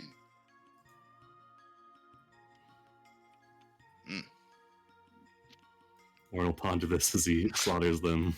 All right. Your job done. Rather than rolling for money this week, Proteus rewards you with 5 gold coins. They are not drachmae, though. When he shares them with you, upon touching them, you know that you can now speak the draconic language. These are coins of the Dragonlords. And he has given you 5 such coins. And he says to you, yes, I too have visions. And I know that you will need these soon enough. Thank you, Proteus. Hopefully we meet again, and I will rejoin the other. I'll give each one of these coins and let them know its significance. As you go to leave, Proteus says, death walks beside you, doomed one. careful. He stays beside me, not in front of me. Nice. Death is no man, Are they? Sorry. but a woman. Oh, yeah, Lutheria. Mm. Sorry, I get mixed up sometimes. No worries, no worries. Trained in religion. All right. Anyone else have any downtime activity that they need to cover? So I would like to use my downtime, other than training. I want to talk to Elise and Kira and maybe Versi, and then maybe look through those archives and learn whatever I can about Versi's sister in the Old Wood, Demetria. Oh, okay. Yeah, I would want to join in on that. Okay. Ditto. Okay.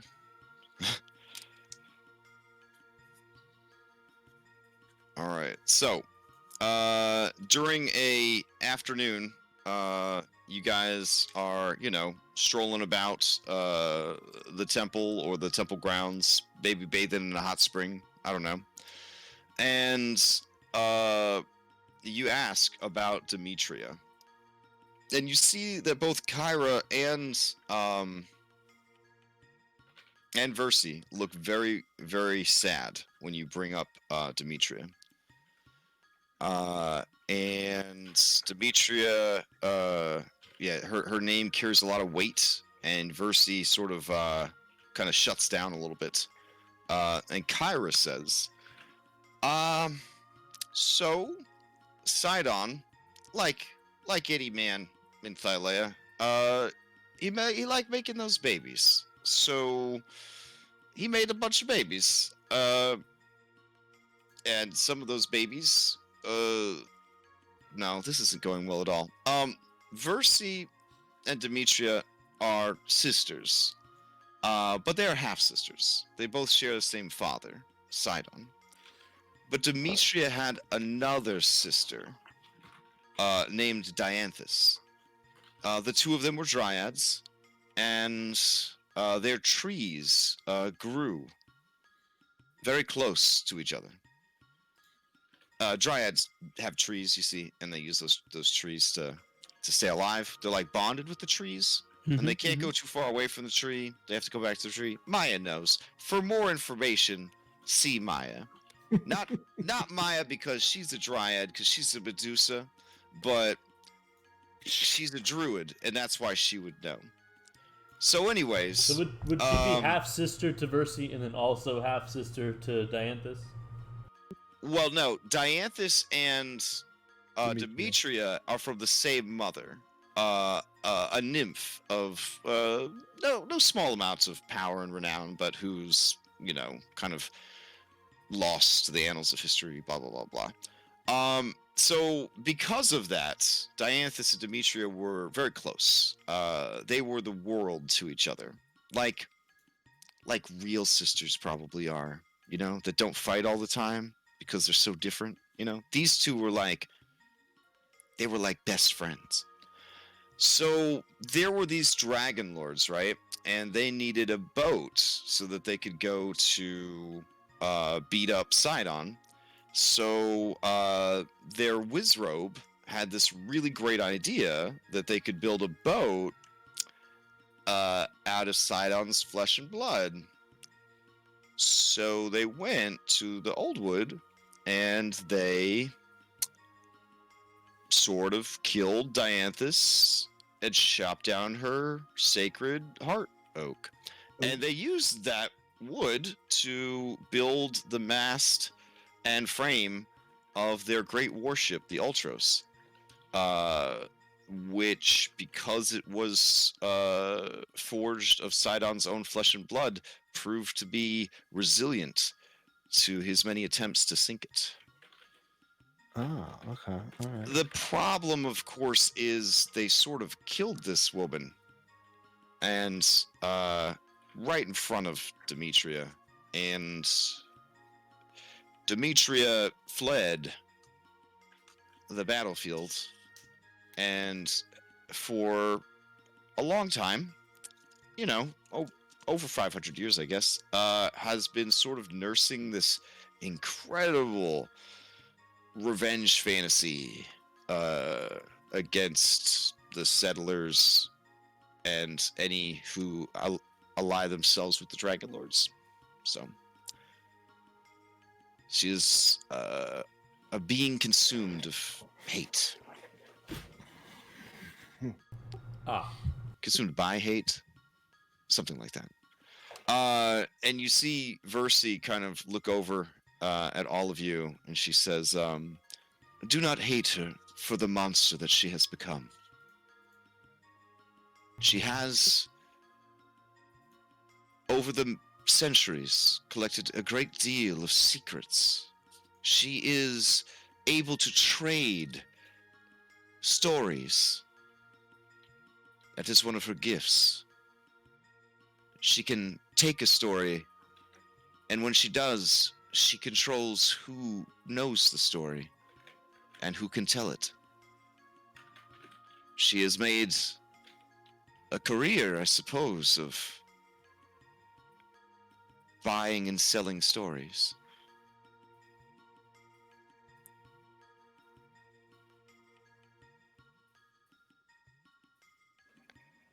And she just sort of looks despondent as she kind of stares at the rippling water and the sun sort of scintillating across it.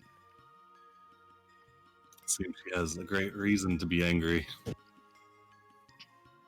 Kyra looks at you when you say that, and she's like, so the settlers shouldn't have made the magic boat that allowed them to keep their people from being completely wiped out?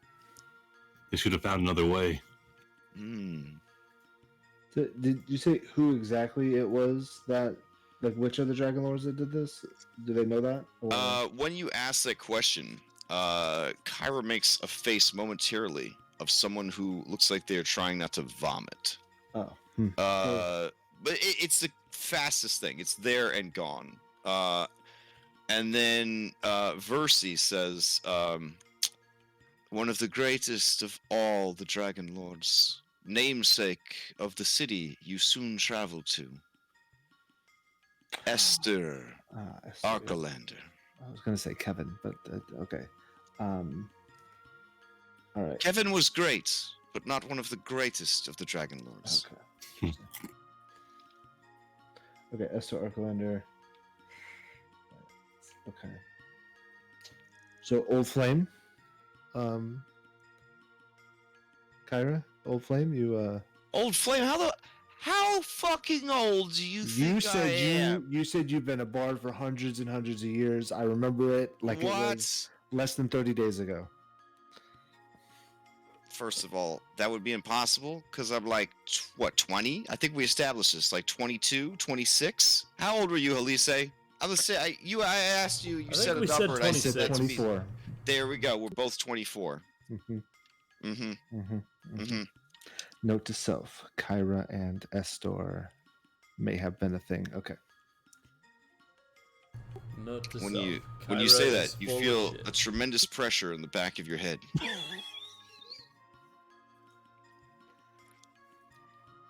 I erase it.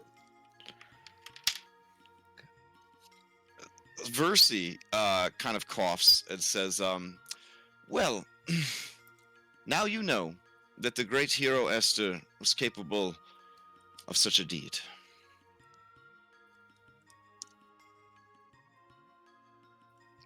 Sometimes a person who is a hero to many is a villain to many others. I would say more often than not, this is the case.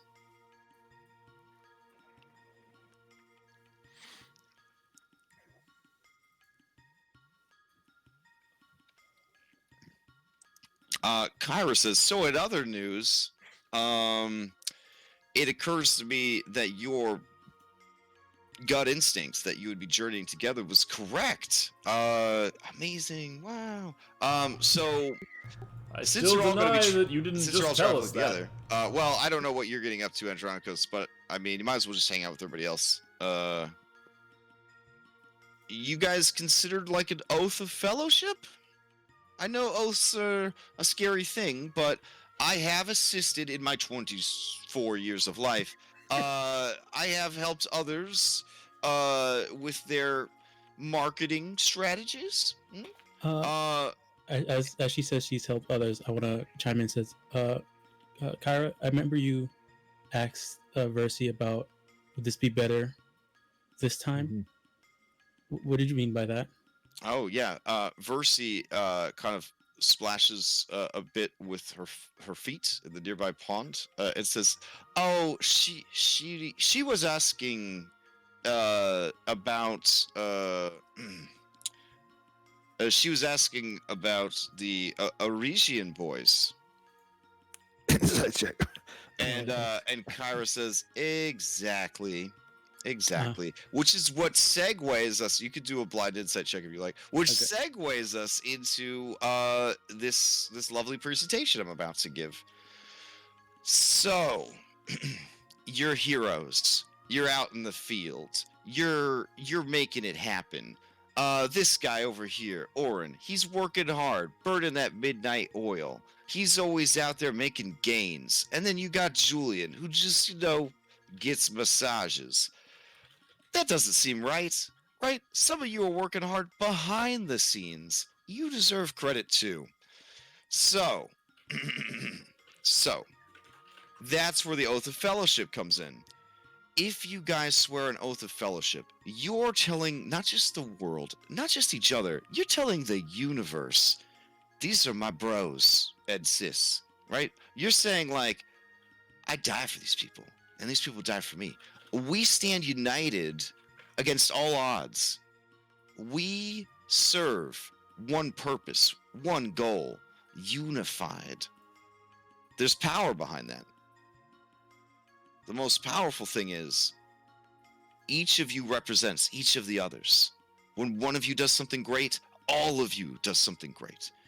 You create a bond between you that creates an accountability that keeps you all moving forward towards greater and greater heroics.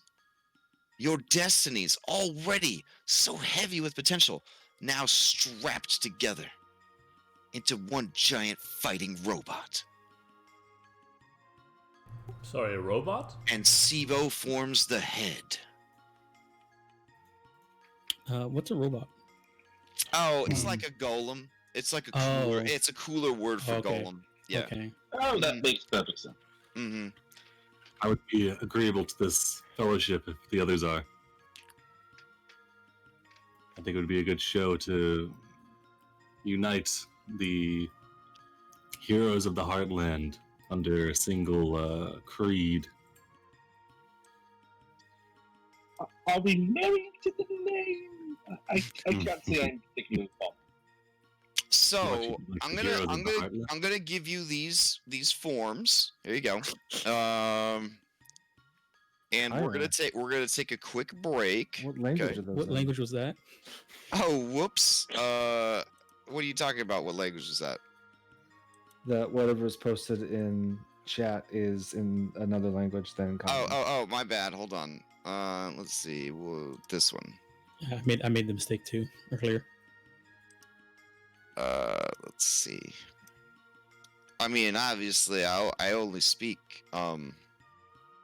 common. Yep. Here we go. Let's try again. That seems like a poor choice for a bard. Perhaps you would be able to reach more people if you spoke more languages. I try to get languagey lessons, but I'm so slow that I usually show up and the class is already over. Ah, you're too slow to learn them. I understand. Yep, that's me. That 24-year-old that can't keep up with her linguist classes. Oh well.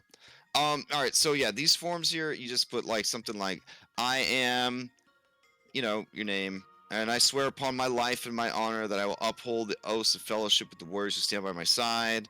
And then you all toast and drink some wine. You should probably spill some out for Lutheria, but that's your business, I guess. And then, yeah, that's that. Okay, so that's how you swear That's also the a oath? great opportunity to brand yourselves. So these Arisian boys that we mentioned, this is why it's so important to have an oath of fellowship, right? One of them Justice of the Timberlake. He refused to do the Oath of Fellowship, and then his fame rapidly outstripped the rest of the region boys, and he went on to have this incredible solo career. And then the other region boys, they just have like lame jobs, like opening up new agoras and stuff like that. Mm-hmm. Now, on the flip side of that, though, say for example, I do something foolish that would reflect badly on the Fellowship. Yes. Oh, yes, that's true. Yep. Anything bad you do. But maybe this might help you guys decide that if one of you thinks, I don't know, murdering a woman and turning her into a boat is a good idea, you could be like, whoa, my reputation. And that might be a motivation enough to stop them. Oh, so okay, so Justice of the Timberlake is Estor. Got it. Okay, understood. Whoa, now. that's not what I said. What's it? No, I mean, connecting the dots. No, you can't. Your dots are connecting across hundreds of years, which makes it impossible. Dots connected. But often history repeats itself, and there was one who did not swear an oath of fellowship to the Dragonlords, and that was Damon. Oh. Yeah. Orin will swear the oath. Okay. We're actually gonna give you guys 10 minutes because I gotta pee, so I don't pee my pants, and it should take me 10 minutes. I don't want to give you so much information. I'm a little sleepy. So I'll be back in 10 minutes. You guys grab a drink if you need to, stretch your legs, and we will continue. But if you want to spend that time trying to figure out how to get out of this Heroes of the Heartland thing,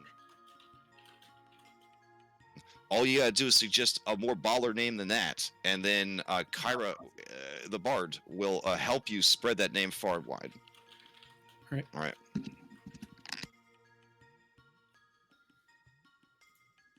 I'll bring out I the fancy also wine. need to use the facilities and grab something to eat. I'll be back. You're good with the Heroes of the Heartland then. No. We definitely won't decide on the name while you're gone.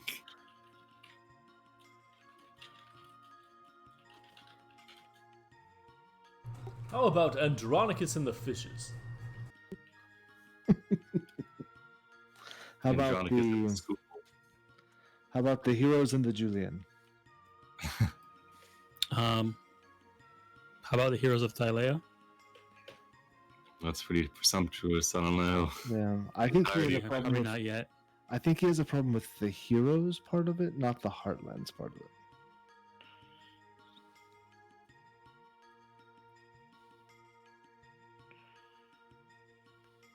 I feel like you need to. I don't know. I mean, we could just have like an informal group name. We don't need to brand ourselves completely. Like, How about Champions of? kind of, yeah. You kind of need Champions some of the like need Heartland? some better deeds. Yeah. We took down the boar and we've saved Verseed. We've helped some people getting attacked by highwaymen, but How about the boring heroes? It comes back. The joke came back. full circle. I mean, I know we talked about Sims for Sidon at one point. That's right. Versus miracles. I'm kidding. I actually don't care. I'm about the name. Yeah. Yep. Give me a second. Actually, I don't think David actually cares. I think Julian cares. That's all right. Give me a sec. I'll be back to.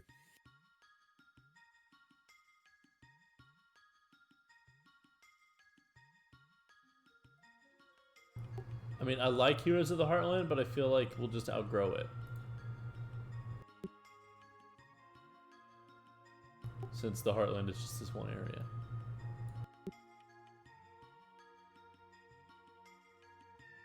Yeah, I agree with that. I mean, we could just be like, you could have multiple titles, Ooh, I like that. We just tack more on after we Yeah. accomplish more. At least they can be our retainers. Announcing the boring heroes, the defenders of the highway, the heroes of the Heartland. How about that? Yeah, Defenders of Thylea. just for every combat encounter from here on out, we just add another title. Yeah. How about wherever we are, we say we're the defenders of that area. The hoplites, side knights.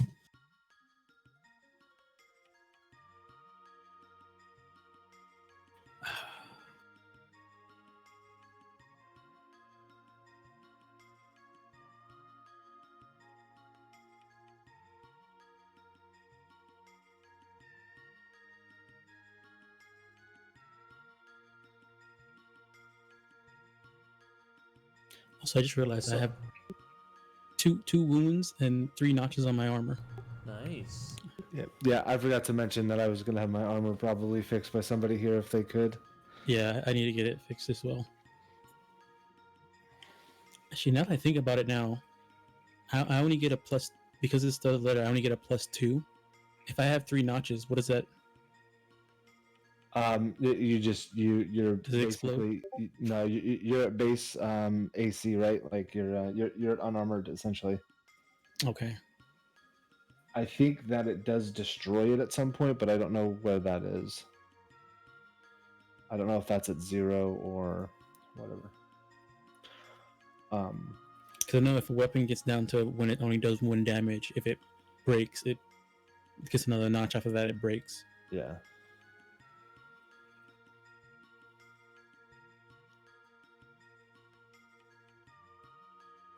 We should. How I got it, guys. I got it.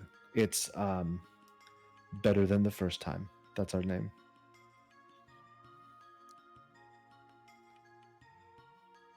Better than the first time. Better than the first time.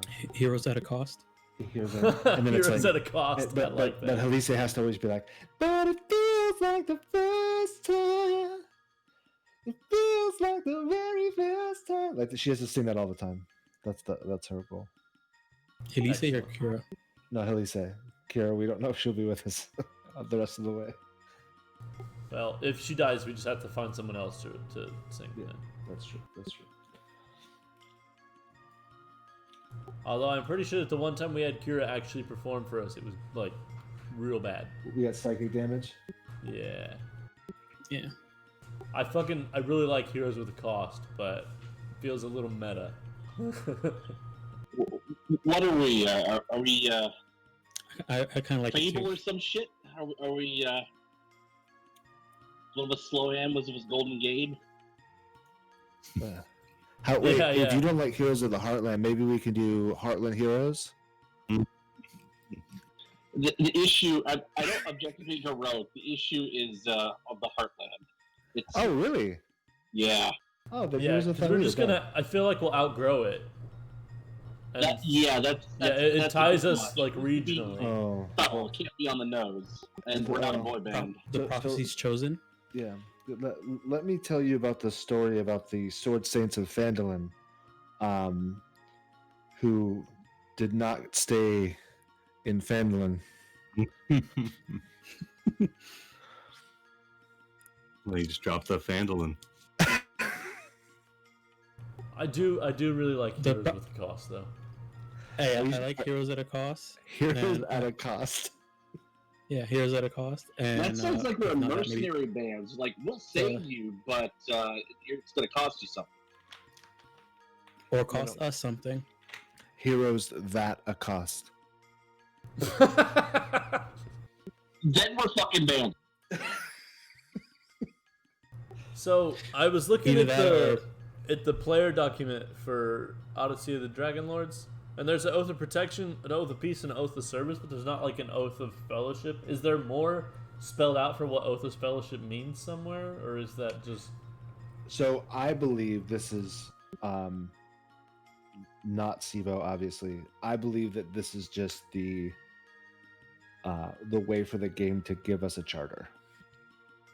Yeah, that sounds about right. 100%. I think this is just our the beginnings of the charter. So, let's see. Judging off of the other oaths, I'm assuming that if you break this, you would get the Curse of the Treacherous. I think you get the Curse of the Medusa, which means Maya is we can't trust you to uphold this. Well, That you was want to become a double Medusa. Double Medusa. If I become a double Medusa, then I guess my snakes grow snake hair. Yeah. I wonder if there's art of that. Nightmares. You become like the Yanti, the ones that have like Yeah. like human Ooh, arms but snake The bodies. anathema or the anathema. Yeah. Yeah. You're like I mean, if I do, a like, Tridusa. apparently, if I like give in to like greed and power and stuff like that, I'm supposed to turn into it starts with an E, but that type of Medusa that has like a half snake body Yeah, Nice. it's the one. with the snake hair. It's the one that's actually in the player's handbook that talks about. It's like Yeah. like the one that is based off of the myth. Yeah. Yeah. It kind of makes me wish that I played like a neutral evil rogue or something. It's like you just be like, hey Maya, So look at that completely unguarded coin purse. my two choices were Medusa Rogue or Medusa Druid. So you have to And go. Druid. I went Druid, but it was between those two. I think And the idea behind the Druid's Medusa a good Druid, choice. Medusa Rogue would be she would like had her snake hair tied back to look like braids, and just had Nice. the covers, had like ornaments on the covers. Nice. So you go just with that, suffocate your tiny little snakes. I see how it is. Yeah, yeah. But yeah, so we've got the divine sorcerer, right? Or no, warlock, celestial warlock. So that's healing. And we've got the druid, so that's healing. And we've got the paladin, so that's healing. I feel like since he made us Orm add has 5 second HP wind, at so level that's 1 healing. because otherwise we would die, I feel like this was a solid choice.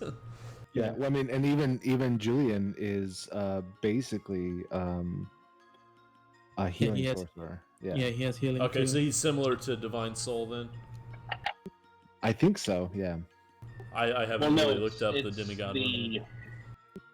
It's demigod. And demigod's sort of a mixed bag. But I deliberately chose aspects of what I could piece together to be a support sorcerer. Yeah.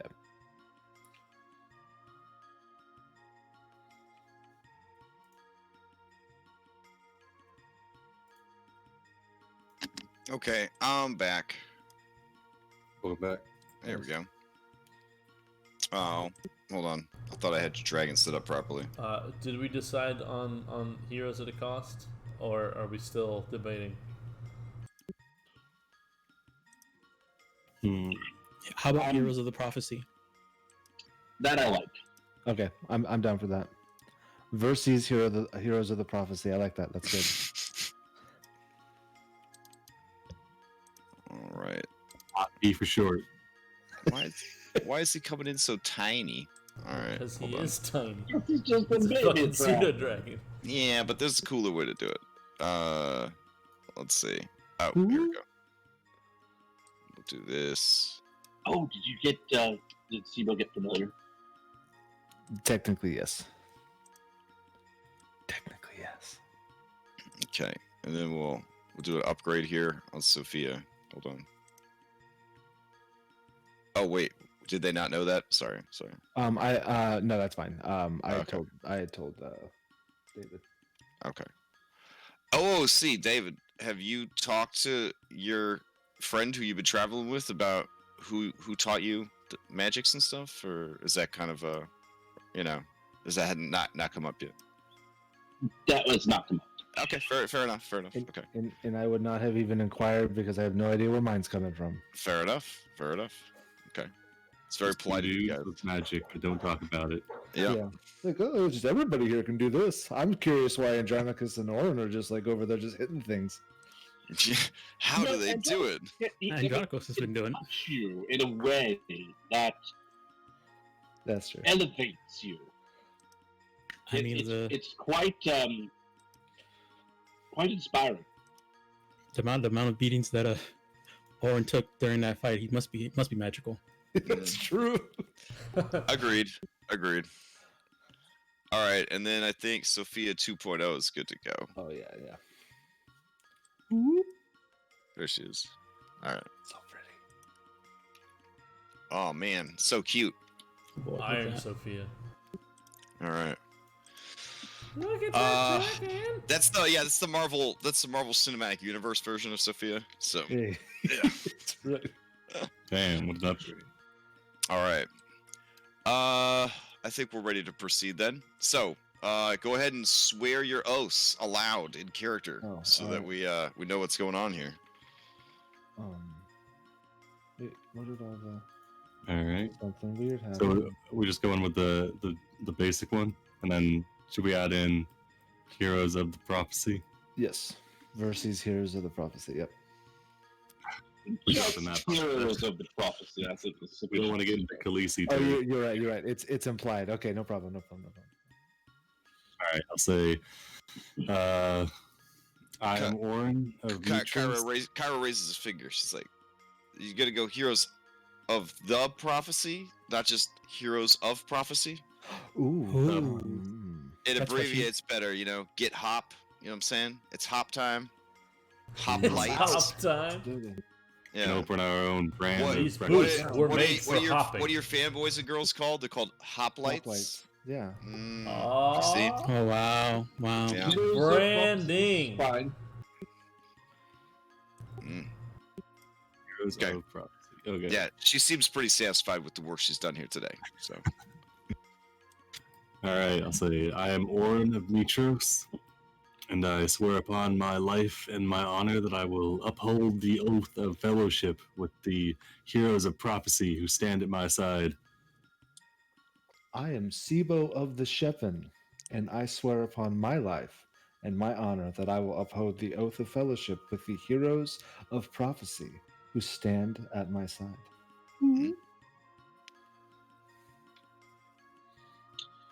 I am Julian of Mitros, and I swear upon my life and my honor that I will uphold the oath of fellowship with the heroes of prophecy who stand at my side.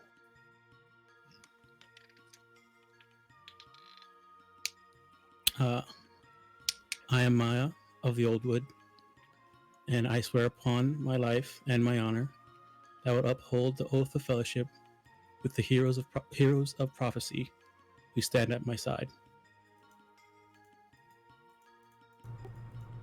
I am Andronicus of the Tritons, and I swear upon my life and my honor that I will uphold the oath of fellowship with the warriors who stand at my side. Something about heroes of prophecy, I don't remember where that part fits in. With the Heroes of Prophecy who stand at my side. Ah, with the heroes of prophecy who stand at my side. oh, you're still on the snack screen, and all the people that are Oh, trying to watch shit. you guys swear your oath are so sad right now that Oh, they can't boy. see your static miniatures. But the reason the snack screen's up is because you did this over a meal, Adoy, and we wanted everyone to feel like they were right there at the table. Yeah, it's for immersion, guys. Come on. Orin will take out the fancy wine which he wrestled back from the bed that tried Oh, to take nice. his life. He'll go around and pour everybody a glass. And we also pour out one for the homies, and by that we mean Lutheria. Okay. Yeah. Yes, for sure.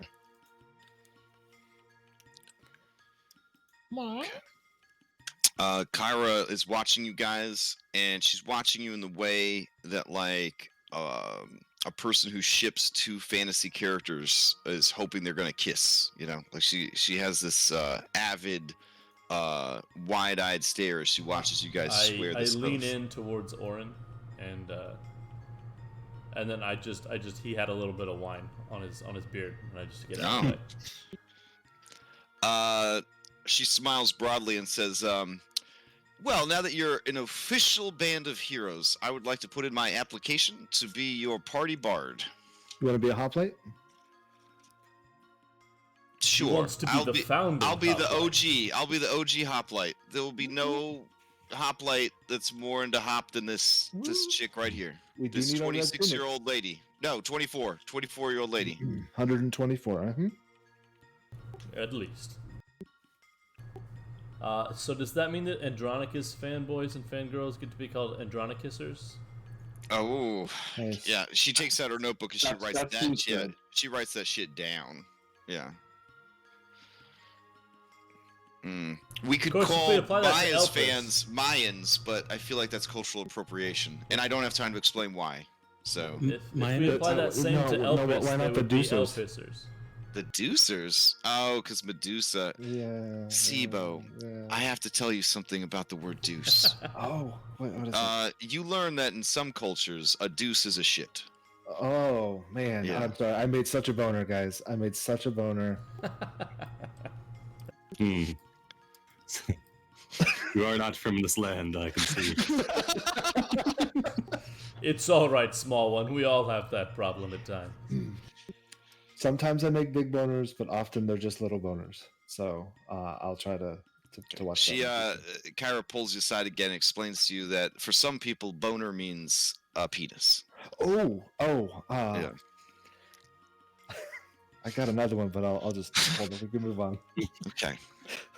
So the question should be. Yeah, what she's should like, we- Sibo, for now, just clam up your box, okay? Okay. Oh, I did that deal. And I hold up a finger and I say thank you. Mm-hmm. The middle finger. God damn it. All Right right. then. Sibo, we talked about this sort of behavior.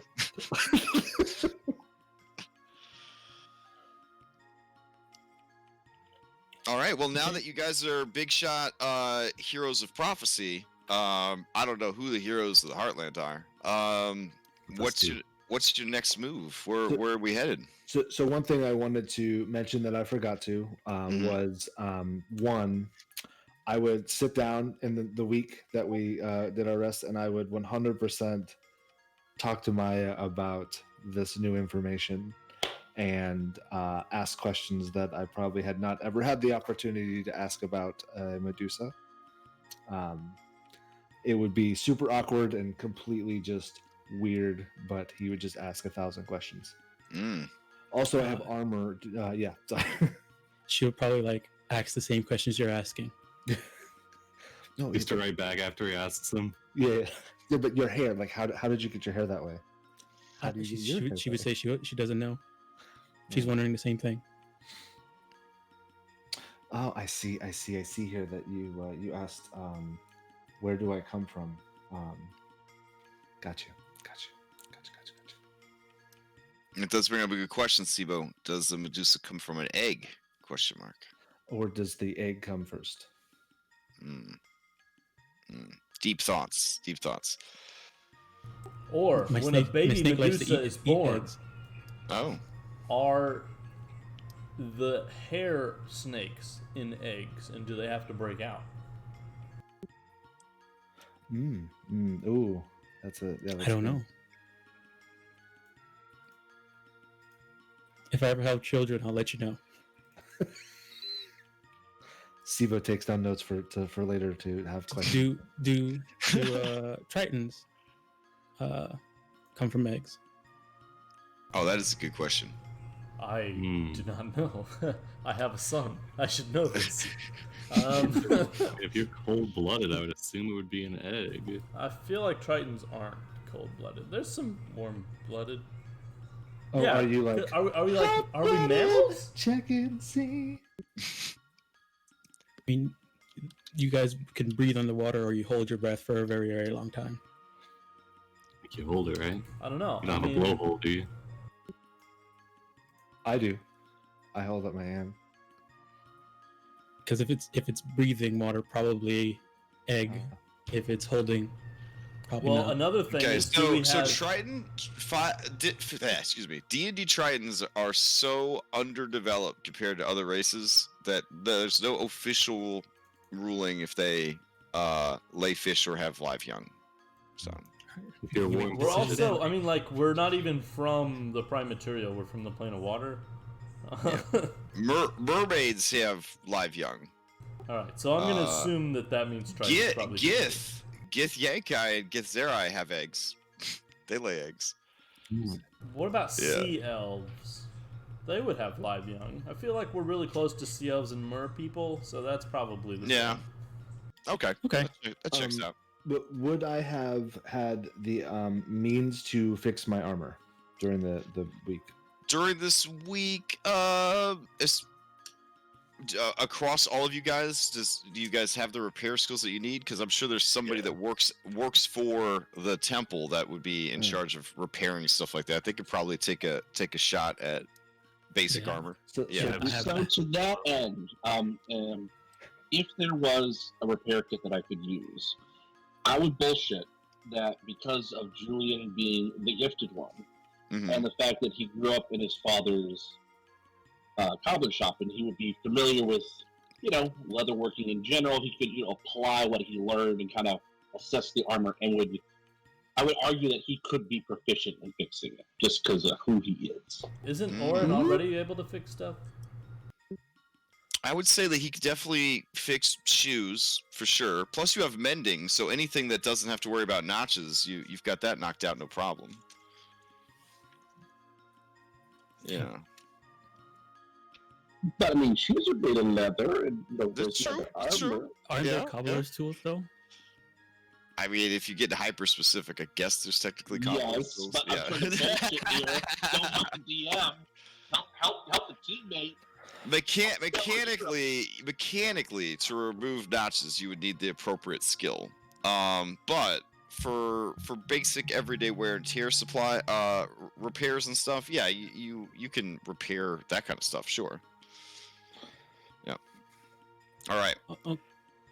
Okay. These this is a while back, but these coins, the Dragonlord coins that allow you to speak Draconic from Proteus, these are the ones that we need to speak to the Guardian of the Damon. Yeah. Damon. Yeah, he said we needed coins. Okay, then Orin would suggest that that be the first place we go. Perhaps we could learn something from this former compatriot of the Dragonlords, and also arm ourselves. So, are any of the forge, the weapons, any of that at where Damon is? Yeah, the mountain, the Mithril mountain range is where the necropolis is, right? And that's also where the Mithril mine is. Yeah. And that's Yes, also but So then we should go through a story and talk to those dwarves. directly. Yes, that is what I was going to suggest. Yeah. Go to Astoria. Yeah, I think I actually have map markers for these locations I could put down for you. Hold on. I'm gonna stay right around here where this is in there. Yep, for sure. And then over here, there's something here. There's a lot. Whoever drew this map really likes centaurs. Like, they drew a lot of centaurs this map. Oh, yeah. Yeah, because And rhinos. Unicorns. Well, snap, there's a scorpion up there. 2 scorpions. That's Scorpion Peninsula, not to be confused with Scorpion Island. Look at this cute boy. Up in the top corner. That's Very the handsome. tadpole form. There's of one a- down there too. All right, let's see. We're looking for Mithril Mountains. Could add that to your map. Okay, that's pretty Oh, big. boy. Let's see. You just know that What's Her Nuts is in the deepest, darkest part of the So Old Wood. that's somewhere like here-ish, maybe? Yeah. Would I know? Yeah, I think you would probably know of one of the most dangerous dryads in the Old Wood. That's the place where the head druid says, that shadowy area, don't go there. Yeah. Exactly. Whenever they hold you up on Druid Rock, they say, "You control all that the light touches, except for that shadowy area. We don't go there." And what else? Gar lives there. Mithril Forge. There we go. All right.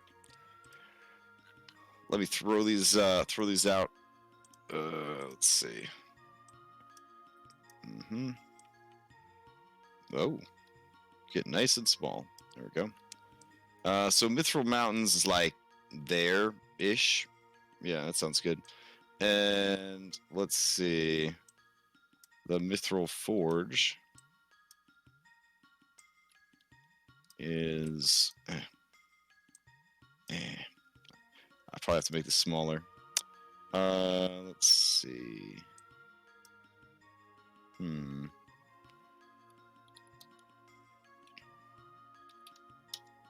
Alright, so while he's placing all these, Yeah. Sorry. The current quest hooks we have are the deepest, darkest port of the Old Wood. We had the place in Astoria where we wanted to check up. Like there was a tavern in Astoria we were supposed to go to. Dragon's Tooth. Dragon's Yeah, Tooth. Dragon's Tooth, and Yeah. and And then we wanted to Okay. check up on the bandit guy and the family we had him escort. Telemachus and Phaedaros. Yeah, and then the Mithril Forge we heard about, and then also we just got more about. And then the Acropolis is where Damon is. What's the Mossy Temple? Mossy Temple is where Is that where Demetria? is? Demetria. Yeah, yeah, Demetria. Demetria. lives. Oh, is the okay, horn so of- that's which that's is the the horn of name of the area Demetria. in the deepest, darkest. Yes. Yep. And then Necropolis is actually past the Mithril Forge. At Telemach. Interesting. Like Telemachus. So that's where he's going to be. He was Damon. All along. If that's the case, man. Yeah. I know. Telemachus is actually a very popular name because Telemach Archelander, brother of Esther Archelander, was the founder of the city of Mitros and a Dragonlord. Oh, okay. No, they have the so- same name. They have the same person. So my suggestion. Go ahead. Sorry. Go ahead. This is one of the questions I asked. She said to find the Amazons. What was the spelling for the place I needed to go to find them? Themis. Themis, yep. Themis. It is the homeland of the Amazons. Okay. So I think we go to Astoria. We check on the dwarves at the Dragon's Tooth. We're looking for Ganymedes. If he's not available, we'll go to Delphion. Mhm. We will, at that point, I say we go to the Mithril Forge. Don't you if tilt that it's shit. before Nothing on the Telemach. entire rest of the map is tilted. What? What's tilted? The Mithril Mountains. Oh, yeah, because there's supposed to be like all these mountains. So it's Nothing like on the entire rest of the map is tilted. Whatever. Okay, anyway, continue. Yeah. So Here, hold on. There. there you go. Perfect. It's all better. Hey, we were Yeah. there once. Does that make you feel better? So much. Okay. So much. Astoria, Dragon's Tooth, find out about the dwarves thing. If it's something that can wait, I'm fine with going to Telemach first. But at that point, we have two reasons to go to the Mithril Forge. The Mithril Forge is along the way, so I'd agree. Stopping I this think, good idea. yeah. I think Mithril Forge is beforehand. Is that correct? Yeah, before the Okay. Necropolis. So, and then if we don't have to come back and rest, we can just go there. I'm assuming we might have to come back and rest, but we'll have two things done. The Necropolis might be able to give us insight into our goals, though, since Damon resides there. That we Well, if we liberate and/or restore the forge, that might be another sort of base we can go out of as well. That's fair too, yeah. And I think probably restoring the forge has to give us some information as well in some way, shape, or form. Otherwise, it wouldn't be one of our trials. Yeah. Mhm. And then we can do the grassy mossy temple last. Yeah, that sounds good. So, Astoria, Forge, Necropolis, and then depending on what we learn at those three places, maybe Temple after that, or if there's something Oh, on the the way. Horn of Demetria is in Astoria also.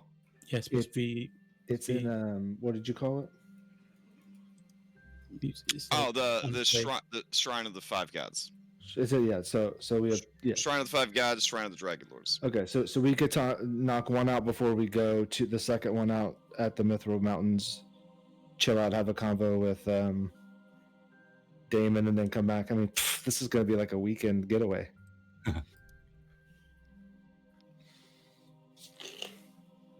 All right. Alright, sounds good to me. Given your current position, if you could travel at a decent pace, you could reach the Mossy Temple in 3 days from the Oracle, or the Temple of the Oracle. You could get to Astoria in like 2 days, day and a half. from the Temple of the Oracle.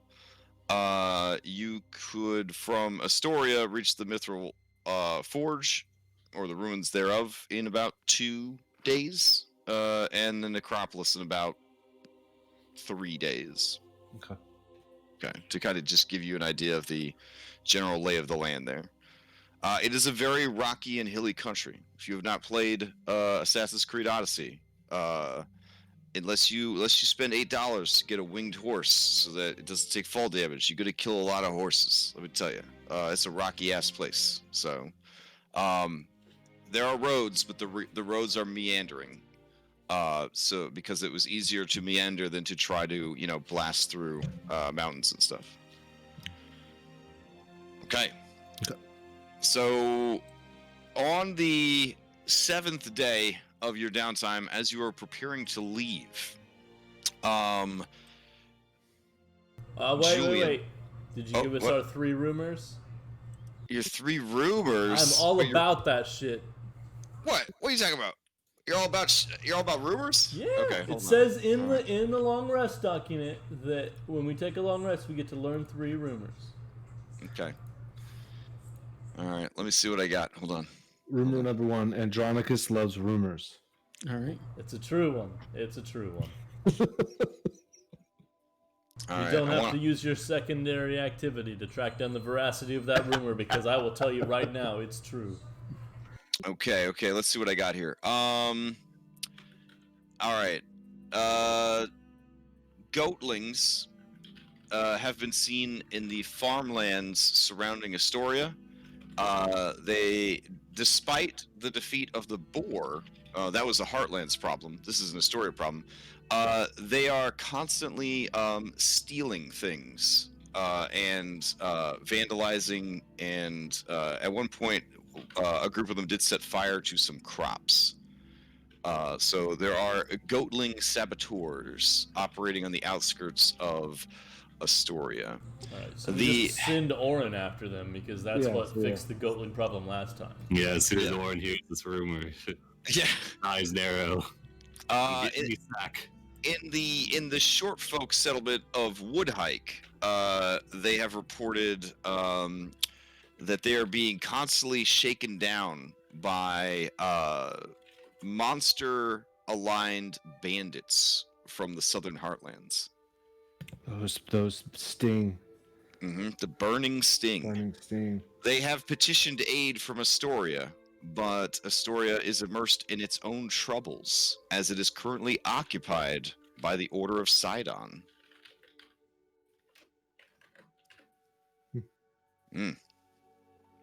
And finally, none dare return to the ruins of Mithril Hall, for beasts have crawled up from the darkest places of the Hollow World. They dug too greedily and too deep.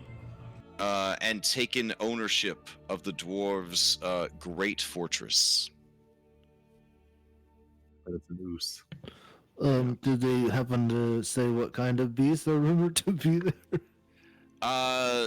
Don't say terrible scaled horrors from the Hollow World. Okay.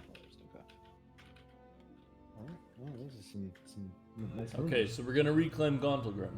I mean, we're gonna reclaim Moria. I mean, we're gonna reclaim the Mithril Forge.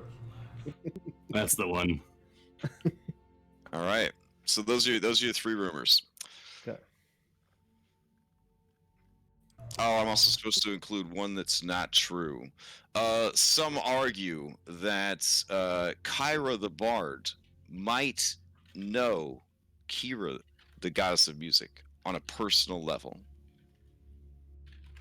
Like they may have met one-to-one, but no one has ever seen both of them in the same place. Holy rusted metal, Batman! They also both have brown hair. Halise presents a PowerPoint presentation with her thoughts and findings. It is pretty. Yeah, it sounds like she's on the right track, but it's a stretch. It's definitely a stretch. Does she look like that meme with the guy from? Oh yeah, totally. Yeah, It's Always Sunny. Yeah. She pulls out her cork board, and you see all these like question marks and strings and like pins are in it and everything. Yeah. Okay. We're off to Astoria. All right. On the 7th day, Julian, your locket flies open of its own accord, and a resplendent silver light pours out from it. Do you look towards the light? Yeah, I do. All right, give me a saving throw versus death. Okay. Okay. Are you serious, or are you trying Yeah, to... I'm serious. I'm serious. Okay. This isn't a shout out to anyone in particular. I ask for these kind of things all the time. We don't have a system shock roll like we did in 2nd edition, so this has to fill in for a lot of stuff. Okay, so you just need me to roll a d20 because it's Yep, not letting me just D20. Yep. run. See how you handle this. Yep.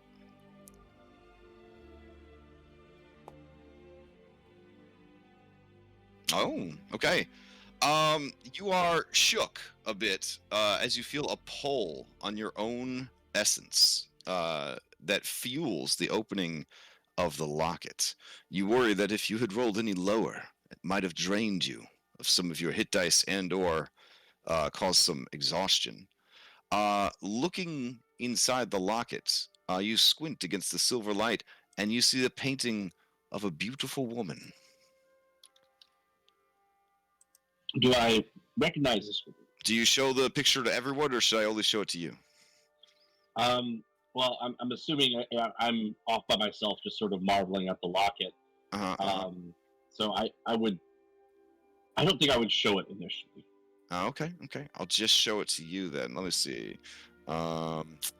Share. That roll didn't show up. For me, I don't know if something's going on. It showed up for me. The roll did. All right. I'm gonna try to only show this to you and see if it works. All right. Close my eyes. So, did you see it, David? I'm seeing it. Did anybody else see it? Nope. No. Okay, cool. Yeah, there's a beautiful woman in the painting, and as you stare at it, it stares back at you, and you hear a voice, and the voice says, "Oh, well, hello there." Hello? I'm sorry, it took me a while to siphon off enough of your magical strength to wake up. It's very nice to meet you. My name is Katya, and I'm your grandmother. Is this grandma on my dad's side, or Okay. Yes. I'm your father's mother. Your father, who the best he could ever do was make shoes. That father. Yep, that's the one. Yep. Okay. Yep. It's all right. Sometimes greatness skips a generation.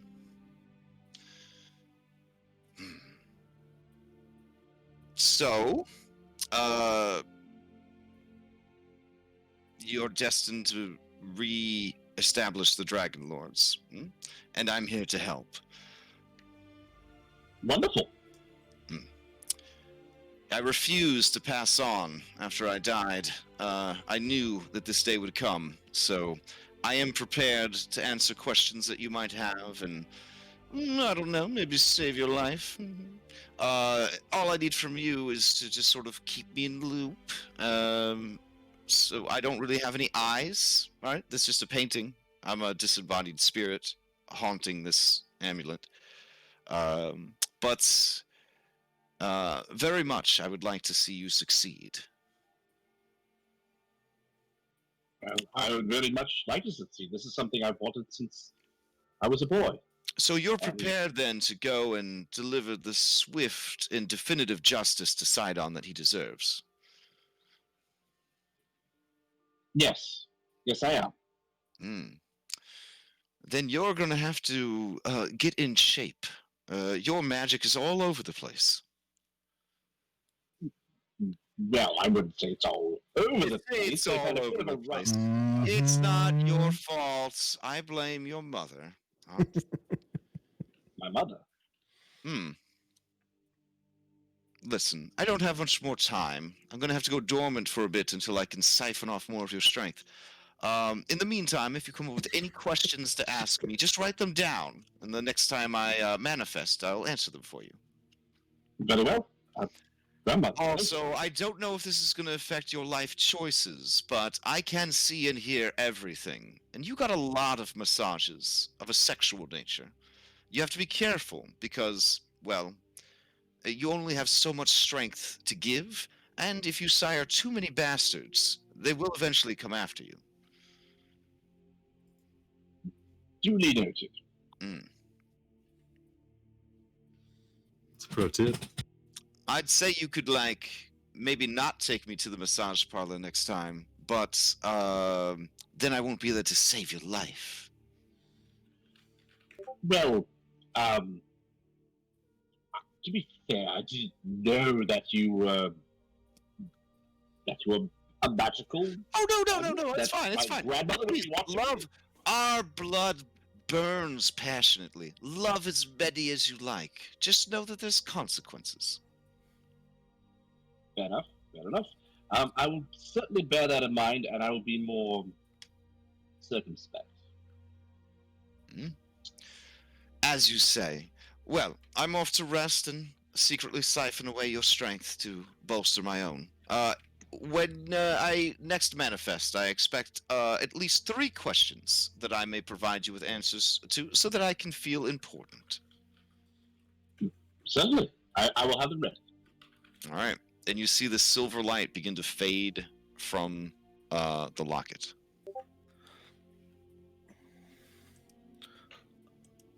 Okay. You guys are worried. Julian's been gone for a long time. He's a slow pooper, but he did wander off the road to take a poop like 20 minutes ago. He's still not back. Sibo Perhaps would he have fell taught him in. the art of not pushing. It's actually much better for all of us if you just let it go out naturally. So Sibo's not worried at all. Oh man, Told him we needed to increase his fiber intake. Yeah. Kyra is livid for this conversation. She's like, "It's all about the squat, you know. You gotta have the right squat." And she starts demonstrating the poop squat. Oh, It's like this. I would Not like this, to roll a like this. perception check to, in the future, take advantage of her practiced technique. Okay, yeah, sure. 24 years of practice. 24. Okay. Locked away. I'll say, look at Kara and say, many animals that we've studied use the same technique. Yep. You bust the right squat, you could be done with your deuce. She looks over at Sibo. In like less than a minute. Hog squabble.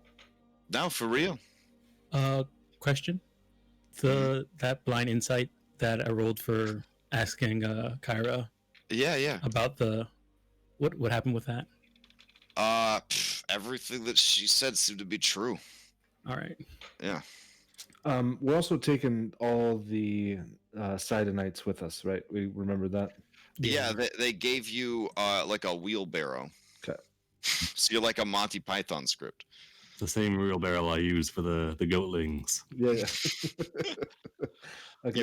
Your Witcher wheelbarrow. Yeah. I called him Roach. All right, the wheelbarrow named Roach. As you are making your way there is a long way around that hugs the river, or you could shortcut through the hilllands.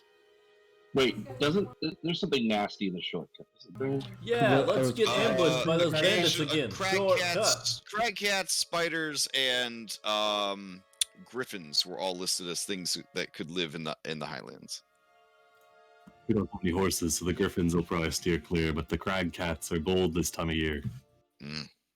And Kyra says, and they always walk single file, so you can't tell their numbers. Do I do a really good impression of a crate dragon? Was the rhyming intentional? And if so, that's amazing. Also, we're going to address the fact that Andronikos has a dragon now. I mean, I feel like that's... Oh, yeah. I misspoke earlier. He's not copper, he's bronze. But okay. I do indeed that I have an issue dragon. with. I would ask why he's not copper. I mean, well, you just where did this baby dragon come from? You just found it? I through my study of the Dragonlords, I learned of a ritual that they use to help them find a dragon egg, so that they're able to become a dragon lord. And where'd you that find is- this dragon egg? Out of curiosity. I didn't. You That's, didn't anymore. That's the job of this wee dragon, is to find the dragon egg for me. Oh, she kind of murmurs. It's not a real dragon. Okay. Yeah, it's a pseudo dragon. It looks at her. It looks at her and narrows its eyes, and she narrows her eyes back at it, and they kind of stare each other down. I've never heard of a quasi dragon before. No. Listen, this is just a physical manifestation of his spiritual energies, his intent, his will, and his purpose. Oh. Yeah. Sophia. Sophia shows off her Marvel Cinematic Universe attire. She's exactly like that. Yeah. Okay. Cool. Man, Porcelain? pocket. Maya's got. I tried being a familiar for a couple years there. I thought it'd be kind of fun, but yeah, you don't want it. That's no life. That is no life. So doesn't matter how much they offer you up front. The hours are terrible, and you will die to so many traps. Oh my gosh. Sophia gives Kyra guidance. Okay. Kyra gives Sophia a pamphlet for the Familiars Union. Oh, nice. Okay. Which you're probably looking at getting a pet, I guess. Kyra says, "Don't worry. This land is full of Pokemans." I'm gonna multi-class into Drake Warden later, so we'll But have yes, get as many at least one cute pet per person, because then when we sell the action figures, we can sell you with or without your spiritual plushie. Mm-hmm. We're going to buy all of them anyway, so because we all fit together into a large Voltron-like structure. Mm-hmm. Mm-hmm. Oh, we can't actually say Voltron. We call it Voltros. Oh, sorry. Yeah. Voltros. Call it be Well, his name. Obviously, to maximize our merchandise, we do not want our familiars to be sold with us. They must be sold separately. Right. But then we'll do like a special collector's edition where there's like an alternate color of each of your familiars. Ah, excellent. I'd like to Mhm. market this. Mm-hmm. Yeah. Yeah, if it wasn't for Justice of the Timberlakes, could have really done something down there in Aresia. Well, it's what it is. Okay, so you guys want to take the long way around, or you want to cut through? long way. We're not in any But particular hurry, are we? I don't see any reason not to take No. the safer path. No, Destiny will we're find it. returning the bodies of the hoplites there. Yeah. That's don't gonna believe be they 2 will days get- of change. I mean, if you're okay with 2 days of change instead of just less than 2 days, then that's fine with me. I don't believe the My hoplites will concern get is less scavenging. dead in that I mean, time. we're more likely to run into more of them, are we not, if we go through the pass? Yes. Yeah, well, I mean, if you probably. These guys are going to start smelling real ripe here soon, so we might want to go quicker. No. What's the difference? Is it a day versus 2 days? Well, it's like less than 2 days or 2 days and change. So I guess the difference of 12 hours. Ooh. I would rather take the faster route. I don't want to smell dead bodies any more than I have to. Well, I'm not sure how much 12 hours will I make already in the have to smell grand some scheme of feet. things, but Yeah, I mean they cleaned them up real good. All the death poops have been wiped away. So Spare the dying. No, it's not gonna work. They're already dead. No, it won't. no, you're looking for gentle repose, Sibo. Yeah. Don't have that one. Spare the dying. A lot of people don't think about that final poop. When your Always life sneaks up when on your you. life when your life ends and your soul exits through your mouth and your poop exits through your butt. I've always heard that your soul exited through your butt and that's what's dragged out the poop. Oh, really? Maybe it's a Triton culture thing. I don't know. Well, there are many cultures where I come from that believe that as well. Right then, I'll grab my wheelbarrow and we'll get going. Okay, so I don't think we've still short or decided. long? Here, I'll just put a poll up. There we go. Is that that's what this party's gonna be? Party of polls. I mean, it Right. works. I would like to change our name again to the Pole Party. The pool party. Poll party? Oh, nice. Okay. We got 3 votes for long. All right. Then you're taking the long way. All right. Yeah. Time passes. You're on a trade road that's pretty well protected. Most of the bandit activity seems to be to have moved to the wood hike area. So other than 2.5 days of travel, you will arrive in Astoria 2.5 days hence. All right. So what's the easiest way for me to do Joke's on it? you. It's still the 1st of Thylea. Oh, there we go. I believe in this calendar tool. I'm not going to give up. Oh, God. Hold on. I just made us go like 4 years in the future. Shit. All right. I was talking to you up there. We've got to go back to the future, buddy. All right. So, we don't need 7 more days would be the 28th. And then you spent 2 days traveling. The first of Okay. whatever month comes after Mertion.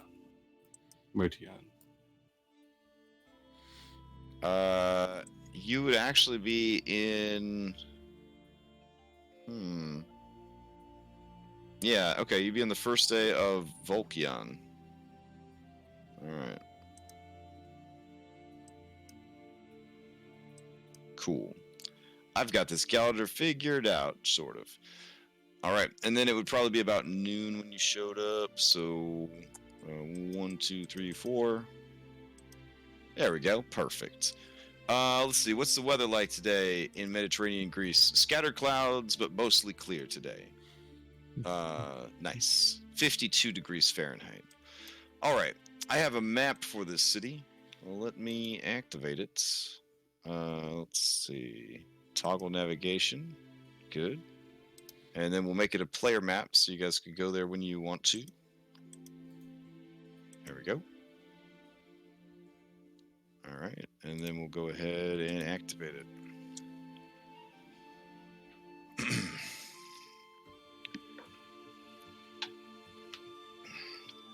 Oh, one thing I do have to switch is I personally, because the map doesn't make a whole lot of sense for the campaign, I switched the vineyards and wood hike, so you're actually going to be coming in through the southern gate.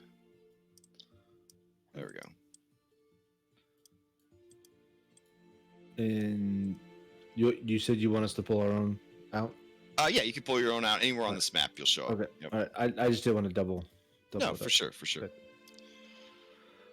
Oh, All the right. great rock of Estor. This is Elise's hometown, so she is very happy to be back. Let's see.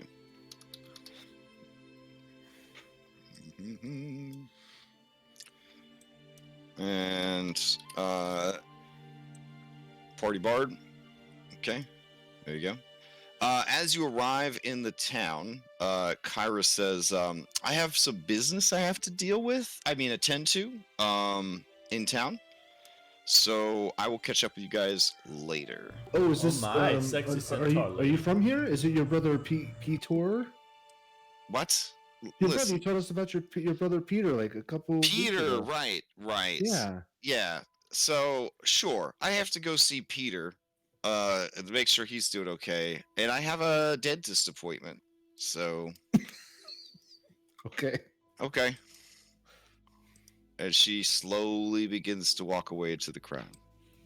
What is this dentist? I believe it's where they pull out rotten teeth. That woman, she is a strange one. Elise nods in agreement. She is very strange. No, it's kind of. All right. As you guys are heading towards the entrance, it is high noon, and you hear a crowd gathered over by the river. Oh. Are they like? Are they angrily assembled? Is this? Apparently, there is some kind of religious event going on? Question mark. Ooh, religion. I'll go check it out. Are we gonna go down there with these bodies? I am intrigued. However, I don't know. We should bring the corpses with us. You guys go ahead. They're already 2 days ripe. Might as well. No, Let 'em that's do a fair. little That's fun. fair. That's fair. We should probably let's seek out some. We're gonna take them back to the Sidonites and say. There- "Here's your there's Well, they probably said a the political town was reason, occupied by because we don't want it Sidonites, to be right? known that we killed them. or That might precipitate another fight. But if Sibo is going to be rushing off down towards the river, Julian's going to tag along just to keep him out of trouble. No. When Andronica said dead bodies stinking, I would have turned around. No, you go on There you ahead. I think we'll be fine to. Done. I did not even let him finish. I just walk off. So you said the whole town was like occupied by Sidonites, right, Crash? Well, I mean, there's definitely a sign of Sidon's troops being here. I will give you a better overview of what's going on here. Well, and also, like, what was his name? Brigo said you just should have crossed the river if you wanted to. Yes, yeah. yes. There's a lot going on. All right, so as you guys arrive, there is some sort of religious event happening over here at the Rock of Estor. Welcome to the Rock. Across the river, right here where I am mousing, and I will draw with pink spray paint. All right, that is a war camp that proudly shows Sidon's symbols. Okay. Okay. Okay, so there's not like if I look towards the gate, like the gate guards don't appear to be Sidonites. They appear to be. No, they appear to be Astorian hoplites and guards. Okay. Yep. Pythorians. Kidding. Well, I'm just Astorians, kidding. but Yeah. yeah. Kidding. Yeah. Yeah, so they see you there. Anyone trained in history, you know that Pythor actually had to kill the previous king of Esther because they were unfit to rule their people. It was a very like Game of Thrones Mad King situation. Yeah. And he is beloved of his people, but in recent years, he's become less and less effective at his job. Warren's probably been here before. Does he know where to drop off these Sidonite soldiers? Yes. Well, he'd probably want to take them over to the camp, right? You could take them. Directly to the Sidonites camp if you wanted to. Or you could pass them over to the Priest of the Five at the Dragon Shrine. I'm gonna go Priest of the Five. I don't know. I feel like bringing the Sidonite corpses to the Priest of the Five is kind of like an insult to injury thing. You think Well, so? they would, I think they, maybe would we'd serve, wanna they would serve return- as they would serve as mediators. They would basically say, these these Sidonites were found slain and have been returned to you. But again, if you're following Kyra and Helise's guide to baller Thylean techniques, if you guys did deliver the bodies direct to them and be like, "Here's your boys," that would be pretty baller move. Well, and if we dropped coin to them and said we won't make it right, would that Well, offset it if all? they see that you've prepared the bodies for burial and Yeah. placed coins upon their eyes and all that jazz, I mean, Yeah, we did say mean, we you'd have wanted to do that. So Yeah, you'd have yeah. to see. Yeah, you'd have to see how it played out, but it Yeah, would be. okay. Yeah. yeah, I'm all for bringing it straight to the camp. All right, let's do it. Yeah, if we prepared them, I'm down. I'm okay with bringing them to the camp. as well. come this way anyway. All right. So you are going to the camp, or are you going to take them to the king at his palace? Well, I guess the camp. I guess. Okay, so you're going to head over to the camp. All right. You were saying camp before, right? Not king. Yeah, I was saying camp. Okay, yeah. I think I was saying camp. I don't know. I'm a little tired. I'm trying my sorry best. to do this. My Discord crapped out on me briefly. Are we separated or are we still together? It sounds like you guys are gonna head right past this religious event and Yeah. head over to cross the river and deliver these dudes right to their allies. Yeah, so I think basically Sibo and Julian would be a little bit ahead, but then the rest of us would be ended up tagging along anyway. Yep. Okay. All right, so hold on a second while I load a couple things up. This is a crossroads of your adventure, so it could go in a lot of different directions at once. Straight to jail. I mean, I mean, Hopefully a not. life jail. It's called death. There's nothing illegal about Definitely not. returning corpses. I guess what I would do too is like just try and take a look at what's going on in this like religious event that's happening while we're passing through. oh, for sure, you will not be able to avoid it. Right. Well, I mean, you can close your eyes and cover your ears, but you have like 42 ear holes. I don't know how many snakes you have, but it's a lot of ear holes to cover. It'd be really expensive to later rest. Yeah, oh man. boy. You're gonna have to invest in a whole lot of tiny silver coins to send her off. Let's see. Greek tokens. Where are you at, boy? Major NPCs. There he is. Okay. Okay. And then we go over here. And go over here. All right. So, when you approach the Rock of Esther, you see that a crowd is gathered, and you see that there is a shrine built around an ancient stone.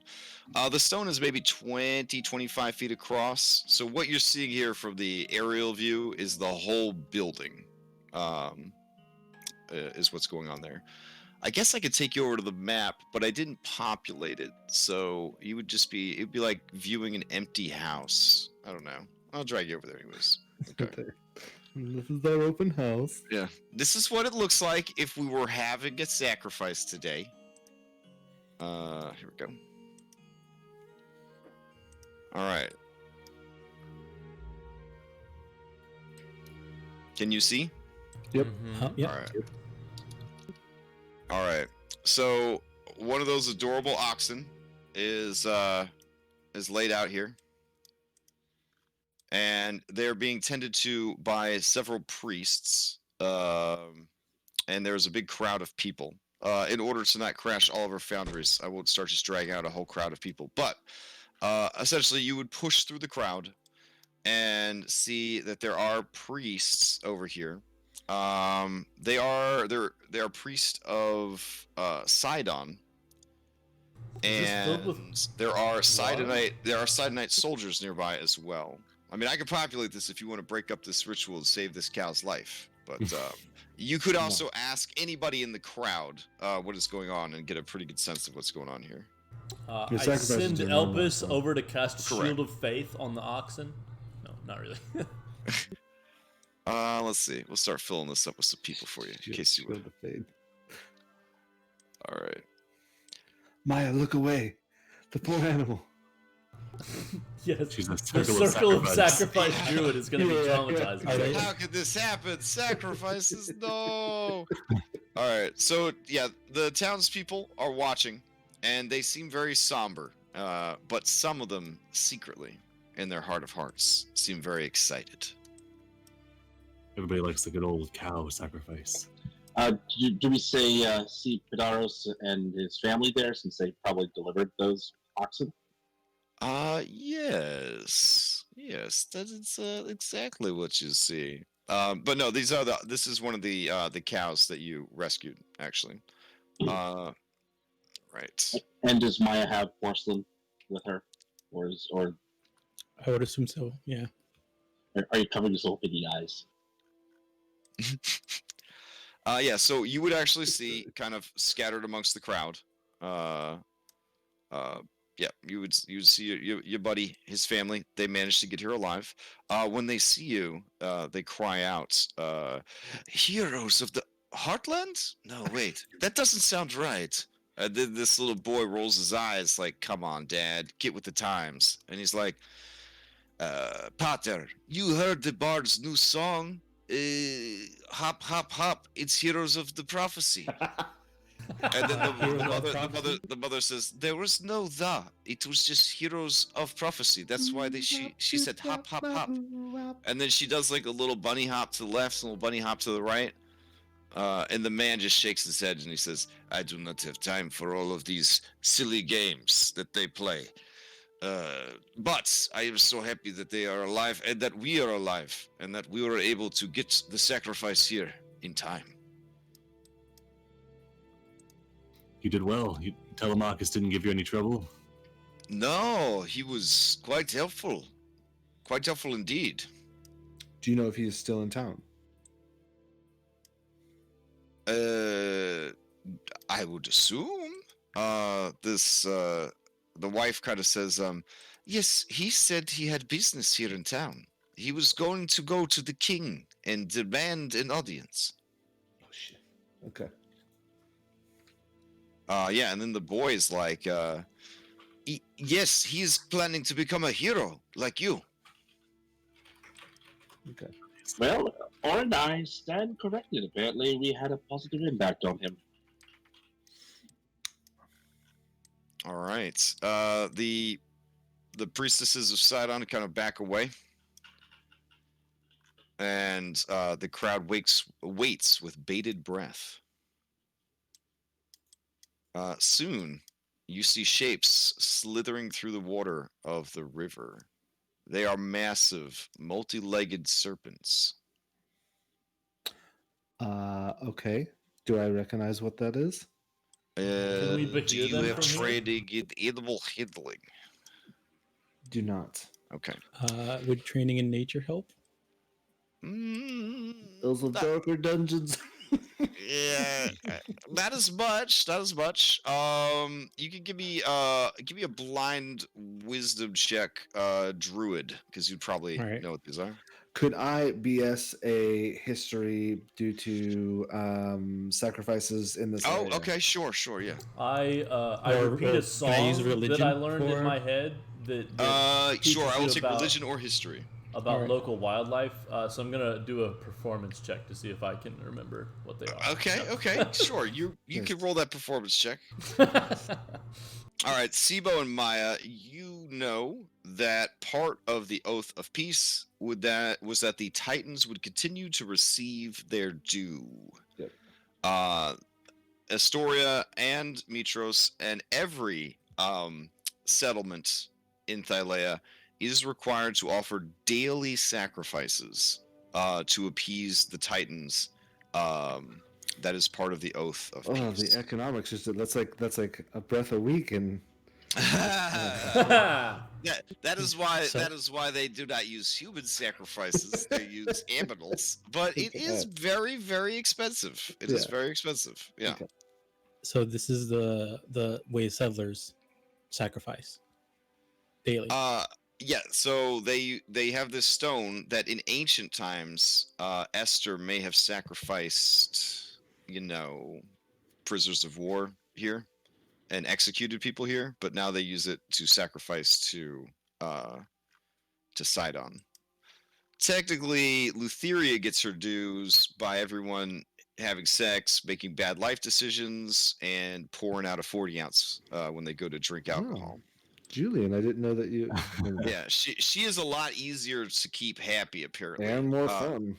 Yeah, Sidon, and lately he's demanded more sacrifices. For a while, they had stopped doing sacrifices. Like it was like every day, and then it was like once a week, and then it was like once a month, and then they're like maybe on your birthday and Christmas.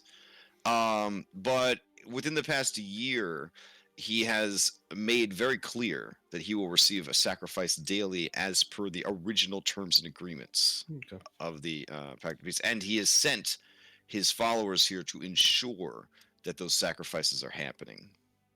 It is unknown if they're bothering to essentially shake down the smaller settlements, but Astoria for sure is a victim of this treatment. Okay. All right. These creatures, you recognize them as Thylean basilisks.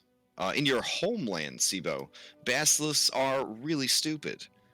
They're solo ambush predators that turn their prey to stone and then eat the stone. But they were incredibly territorial and would fight each other like fighting fish to the death anytime they encountered each other, turning each other to stone often in the process. So seeing two here, I'm like, what the? Yeah, so Thylean basilisks are pack hunters. They live in packs. They are immune to petrification. In fact, they will herd prey towards other basilisks that are hiding in ambush to better, facilitate their gaze attacks.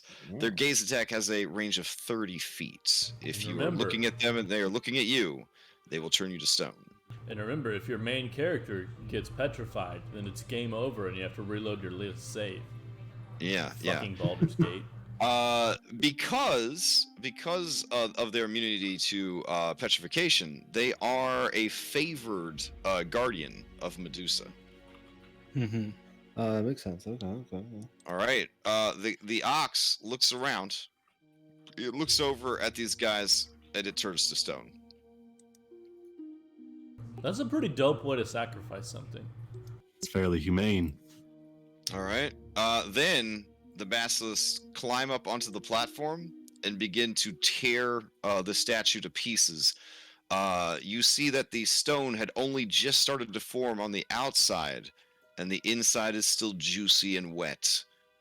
Blood sprays everywhere. Bones snap. Gore aplenty. Somewhat humane. Perhaps not so much. All right. There's a murmur through the crowd. And then this lady says, with thaumaturgy, "Behold, Sidon is appeased. Your crops will continue to grow and be watered by his rains. Your homes will be protected from his storms. You are blessed and loved." And all the people kind of murmur like, "And also with you," because and you could tell that there's some heavy duty indoctrination going on here. All right, so universe question: how much of what she said is like accurate, or would I know? Because like, if they weren't giving, he controls the seas and the weather, so yes. Well, okay, but if they weren't giving him as many sacrifices as he wants, why bother sending people when he could just make it not rain? This is a theological question. Maya, That's training true. with religion, to you. Do I make a roll for that, or just? You can It's bullshit. about You can beer. bullshit Okay. it, and I'll tell you. I'll make like a buzzer sound if you get it too wrong. It's about Okay. Low stress, right? Yeah. Yeah, right. The thing here is that the Titans don't get physically involved in these things, and also with the Pact of Peace, they can't physically harm. Okay, why don't you roll a religion check and I'll see. I was fairly certain that the Let's Pact do of it, Peace was please. only between the actual gods and the Titans, Maya. Okay, so Maya, you're honestly a little stumped by Andronicus' tough question here. So your understanding is that what you were explaining, that with the Pact of Peace, like Sidon can't do anything, but these people might not know that he can't do anything. But he sends his guys as a physical reminder that he could do something. Yes, but can Sidon make a storm so big that Sidon can't control it? That's the real question. Maya, he asked you another really tough question. You rolled really low on your religion check. You're phoning a friend. The snakes are all kind of like, it's like that SpongeBob episode where the little SpongeBobs were in his brain and they're working real hard. Like behind the hood and the mask, your snakes are like busting out books. They're like opening scrolls and shit. Yeah. They're just like, we gotta figure out what religion is. We gotta figure it out. Just has a tiny snake-sized library, also in her hood. A manifestation of an idea. So Andronicus, you I'm can not see sure. that Maya has probably not been trained fully in the whole Titan to settler to 5 gods mechanics yet. I'm sure there must be some reason. Thank you, Maya. You've asked me a very tough question. I might look this up if we find a place where this information can be found, or maybe Okay. Elise can help. Someone from the crowd calls out, "What's with that wagon of dead bodies over there?" We didn't bring the wagon inside And the he starts fucking rock. dragging Sibo towards the cart. We should probably get going. Yes, now, please, before this gets worse. Here's my crate of my wheelbarrow of death bodies.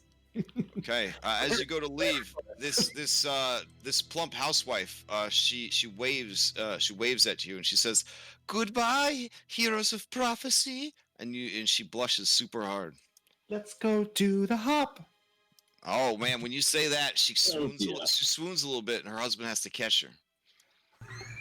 Did That's you the power. require That's the something? power of fame, baby. Madam. I definitely need to find a rabbit form to brand it. That would be huge. That'd be huge. Yeah. All right. So you continue on your way to the camp. All right. I have a map for the camp too. It's slightly underpopulated, but all right. Let's see. Are we quite sure that we want to go directly to the camp? I'm a little concerned that we might just precipitate a fight. Poll I mean, they time. did Why is the pseudo dragon telling me to do a poll? So the pseudo dragons can actually make words that can just like form images. So you see in your head like a polling booth, and then a clock.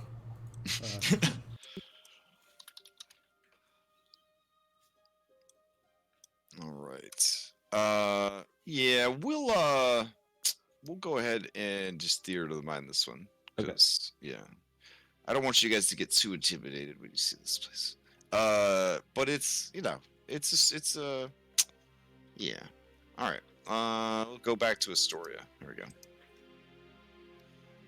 Okay, so you guys head on over to the camp on the other side of the river, dragging through the fjord your burden of 9 dead side knights. One's getting away. Grab it quick. Throw Oh, him back. Throw him on the top. damn. All right. As you approach the camp, it is actually pretty well established. They have, I want to call it a palisade. Is that a Yeah. fence made out of trees? All right. Yes. It has a nice palisade all around it. Campfires are burning, and you see that there are hoof prints everywhere. Yeah, you look and see that there are a great number of centaurs, and a few cyclopses. Cyclopses. I think that's the plural. All right. As well as human followers of Sidon. And as you approach, you definitely gain their attention. The 2 guards at the gate to the camp cross their spears, shout over their shoulders. You see peering over the palisade a massive cyclops kind of peeking at you guys, taking a look. Soon, a man strides forth from the crowd. He is a human man, and he is very handsome, but grumpy looking. He looks at all of you, and he says, "What is this? What do you bring before me?" And apparently he's frustrated, according to Token Mold, which makes sense. Who's doing the talking here? I'll turn to Julian. You doing the talking, or no, I'm going to tell him straight. I suppose, and don't tell them straight. We are bringing these brave hoplites of Sidon to you for their proper final rites. Guidance. In me point asking Julian to speak ahead, I'll put my hand on his shoulder and cast guidance. No. Sophia's doing it. We don't. Sophia's doing it. Can you have two instances of guidance No, on you? they have the same Okay. names, so they would override each other. Oh, Okay. mine is Guidance. Oh, Guidance. Why are you guys juicing up? You think there's a roll here? We're just dropping off some dudes. yours is guidance. Yours is Yes, Guidance. Yes. Yeah, so they actually have a +0. It's actually Bane. Yeah. Yeah. All right. As you feel yourself getting double juiced from light taps from your allies, you approach this man, Julian. I do. Okay. He takes your measure. Do you hide your measure with a deception check, or do you let your measure be measured? Well, as I am inscrutable, he's going to have a hard time taking my measure anyway. That's true. All right. You could tell that he is having a hard time taking your measure. What is he, 7, 10 feet? He says to you, why do you have a wagon or carts full of my dead?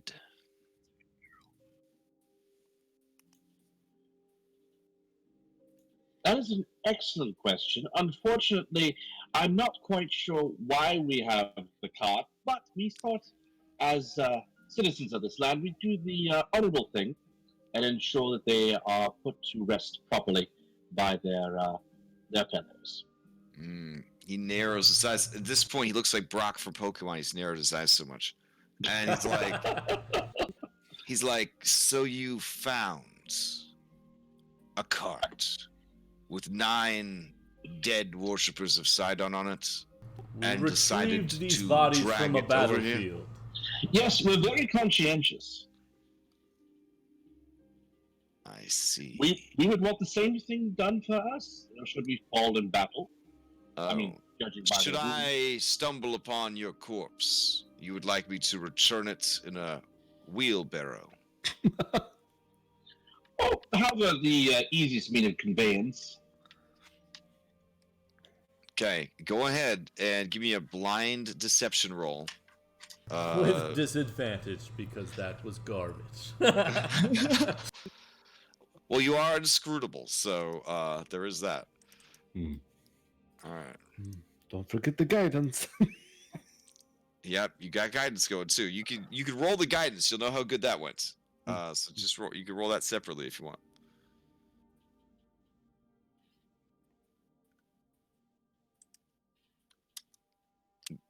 You okay, Julian?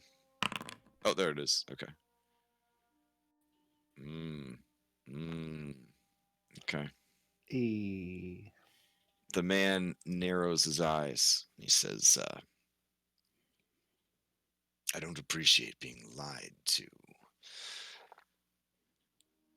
And at that, you hear kind of a screeching roar, and you see flying down from this rocky hillland area is a silver dragon. As the cloud filters through the scattered clouds above and hits the creature's hide, it is a brilliant shimmer of silver. The dragon comes to rest in the camp and makes its way towards the man, nosing its snout towards him. He pats it on the head affectionately, and then continues his conversation with Julian. My name is Commander Gaius. I am a servant of Sidon and an advisor to King Acastus. I was sent here from Mitros to oversee the rehabilitation of Astoria. It has fallen on dark times and requires a firm hand to set it right. I am one of Acastus's Dragonlords. I would say it is a pleasure to meet you, but you have decided that the first interaction we have will be built upon a bed of lies. Now, hold on a second. I did not speak falsely. Perhaps omitted some things, but as you clearly sort of figure things out, you wouldn't exactly been thrilled if we told you the truth either. However, I can say that we do respect the dead. We These do were the respect men customs. that were stationed at the Temple of the Oracle. These were the men that Yes. murdered priestesses in cold blood. We found their corpses upon a battlefield and returned them to you. That is all that you need to know. They're prepared for burial. They have been treated with respect. All right. He nods to you and says, at least this one is bold enough to speak half-truths. But My wheelbarrow. I would expect nothing less from the chosen people of Sidon.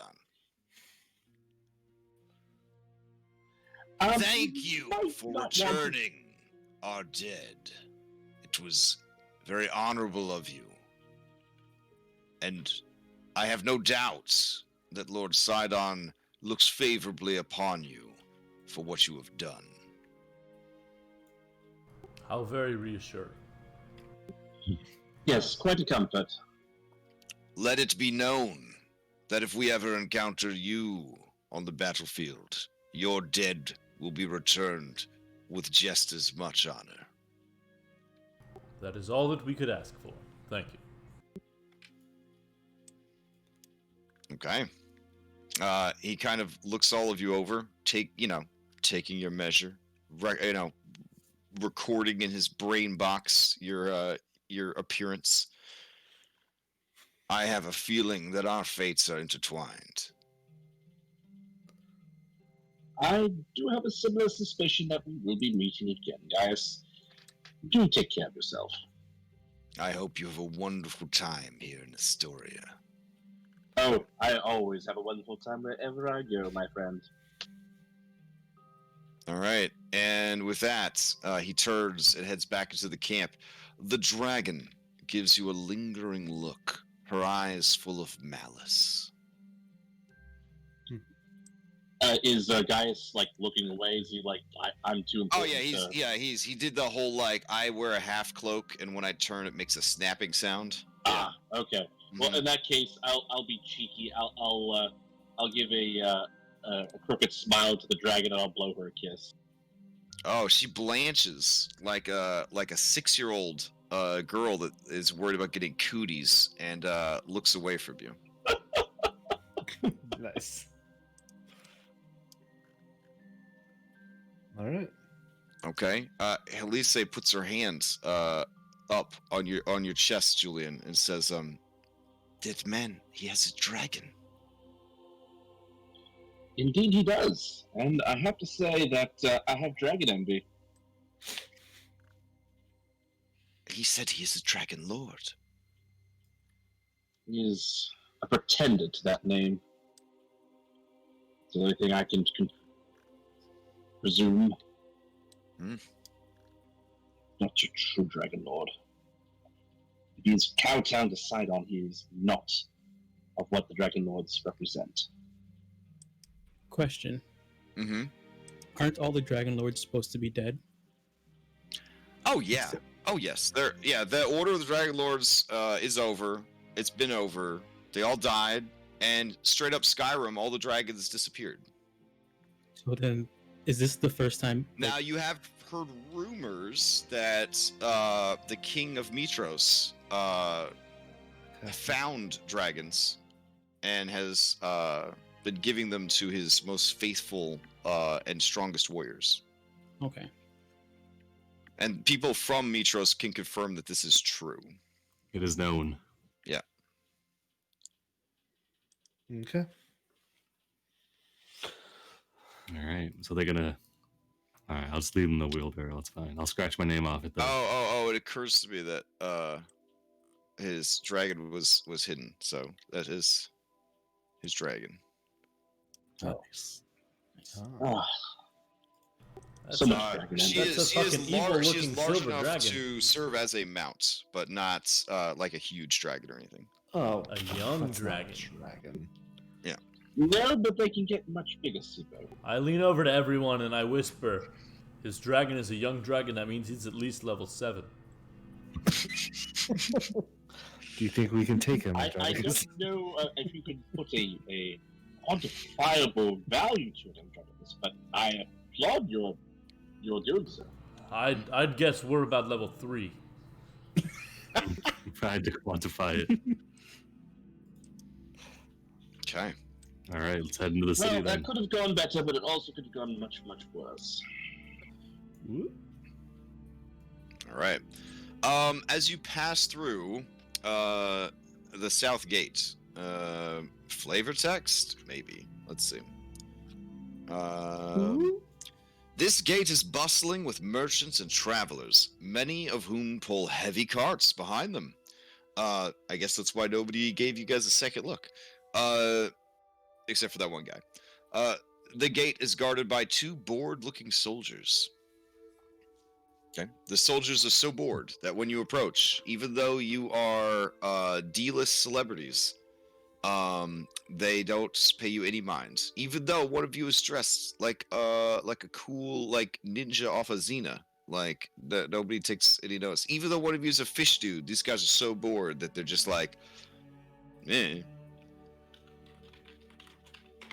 This is definitely not like a sheriff of Nottingham shake you down for your good situation. You don't even know why these guys are standing at the gate, other than that they could say that there are gate guards.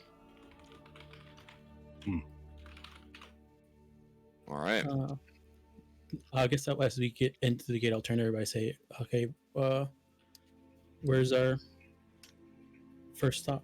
Horn of Valmetria, I think, is super important. It's here, and then the other one is Dragon's Tooth.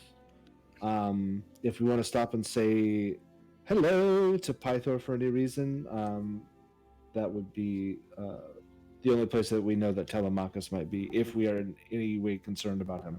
Yeah, so we're here for the Dragon's Tooth and the shrine, right? The shrine, yeah, the horn is in the shrine, and Dragon Tooth is where the dwarves are. Okay, Ganymedes.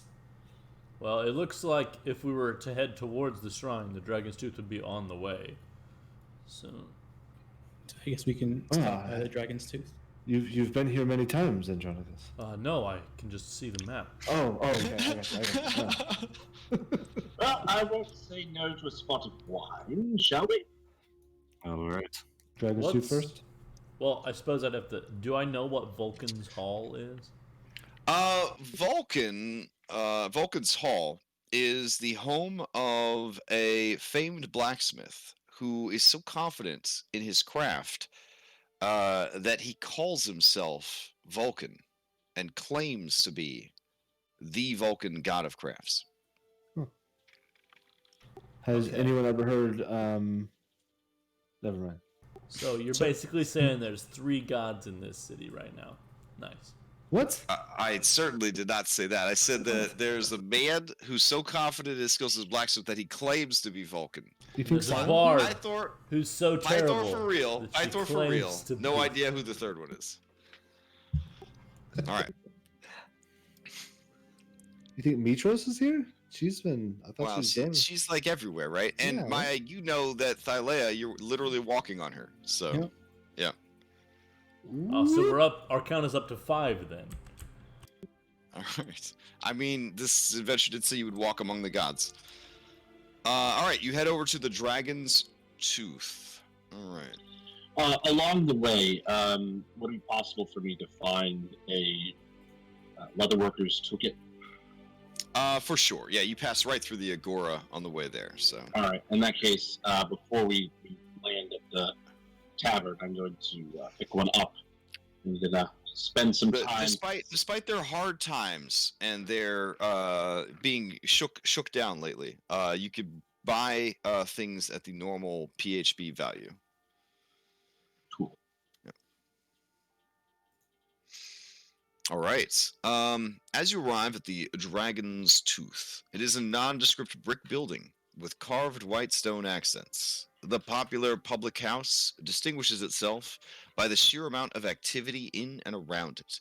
Patrons regularly drift in and out in varying states of sobriety. The scent of food and sounds of raucous conversation emanate from the open door and window.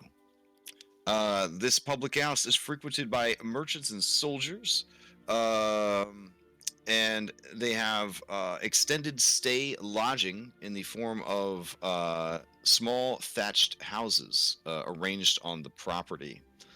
There is also standard like one night room situation and a boarding room, which is a large room with a bunch of shared quarters.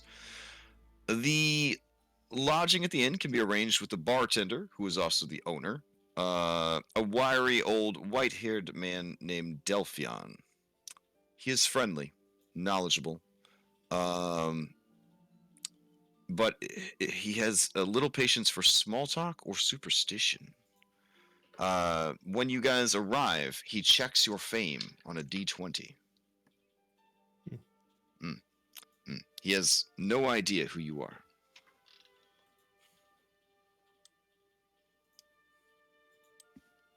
That's quite all right. We'll get bogged down with niceties. All right. Looking for the Ganymede fellow. Ganymedes. Ganymedus. I suppose we should ask the innkeeper. Yeah, Delphine. He said. I think they said Delphine was the person to talk to if we can't find him. Yep, Delphion's the owner or Delphion. runner. Yeah.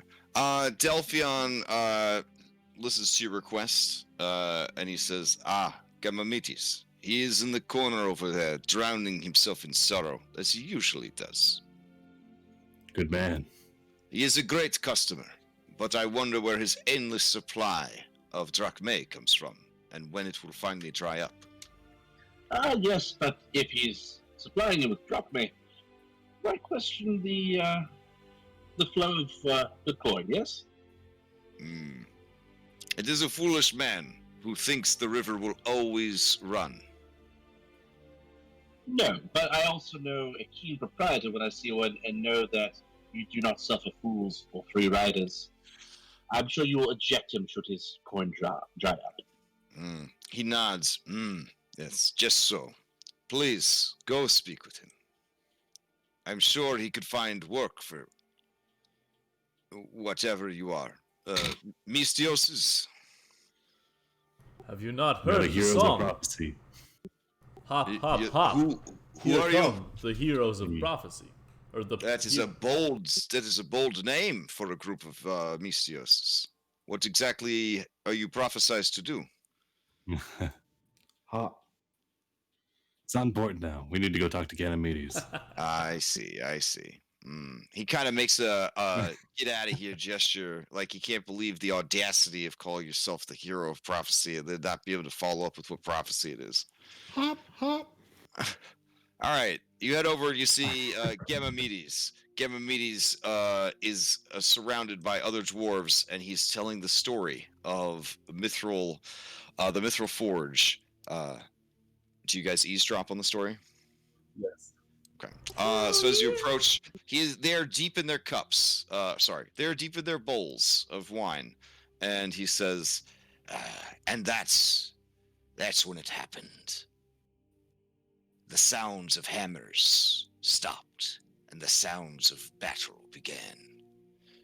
All looked about, wondering where the fighting was coming from. They left their workshops, they left their anvils, and they headed out into the greater structure of the forge. There they saw their companions, their friends and family, doing battle with demons. Foul fiends from the netherworld, creatures from the hollow world itself. The battle was fierce, and many died. But they rallied, and they tried, with every dying breath, to hold the line against the darkness. But that's when it happened. A bright light shining up from below, and a creature made of flame and shadow crawled its way up from the netherworld. The rest of the dwarves, they fled, never to look back into the dark, fiery shadows of Mithril Hall. We must carry on the memory of our ancestors. We must know that this place is ours to reclaim. I know I say this every week, but if any of you are willing to try, I aim to put an expedition together to go back in there and rid them fiends and claim what was ours once again. Perhaps then, the real Vulcan, god of forge and crafts, will deem us worthy. And together, we can begin to craft some of the greatest weapons for the war that we all know is soon to come. And they all cry out, "Aye!" And they hit their bowls together and they slam them. Because dwarves. How many of them are there? 13? There's not 13. There are 5. There are 5. They're missing a few. Luckily, we have... What do we have? There's 7 of us, right? 7 if you count the familiars. Look, I'm not gonna lie, okay? These guys won a lot of awards for writing, but I kind of felt like this part of the adventure sounded very familiar. So, the dwarves' description of the demon that erupted from underneath, is that something that sounds familiar? oh yes. Give me anybody that wants to fish for this lore. Give me a blind Arcana or History check. If you're trained. Yeah, I would say if you're trained for sure, because this is pretty obscure shit. I would like to intimidate myself to remember this. Okay. Sibo, you know this story well. Lutheria released from the netherworld a kaiju monster known as Behemoth. I'm not making this shit up. And sent it to destroy the dwarves who ran the Mithril Forge, so that they could no longer provide baller-ass weapons for the Dragonlords. The Behemoth is a primal monstrosity. It is forged of the reality of Thylea itself, a living war machine of shadow and flame and destruction. I will definitely relay that to the party. If you had to put a CR on it, it'd be 30-something. Oh, okay. Yeah. So it's basically the same as Gaius. I mean, the Silver Dragon by Gaius, yeah. Sure. Yeah. Now, the dwarves look a bit nervous, and one of them prepares to ask a pointed question. But she looks over, and she sees you guys, you outsiders, and she silences her question. And she says, well, who are you, and what are you looking at? To that question, Julian will get up, and he'll do the Riker maneuver with sitting on the chair. Oh, hype. Okay, yeah. And he'll introduce himself. I am Julian of Mitros, and myself and these others with me, we are the heroes of prophecy. We couldn't help but overhear your unique situation. We are willing to aid in your desires to free the Peaceful Forge, as our needs and yours coincide. And I will move to take her hand and kiss it. Oh, dang. Okay. It all happens so fast. She blushes beneath the peach fuzz of her cheeks, and does not take her hand away. And she kind of says, well, there you go, Gan. There you go. Perhaps Vulcan is looking out for you. He's delivered these heroes right to our doorstep.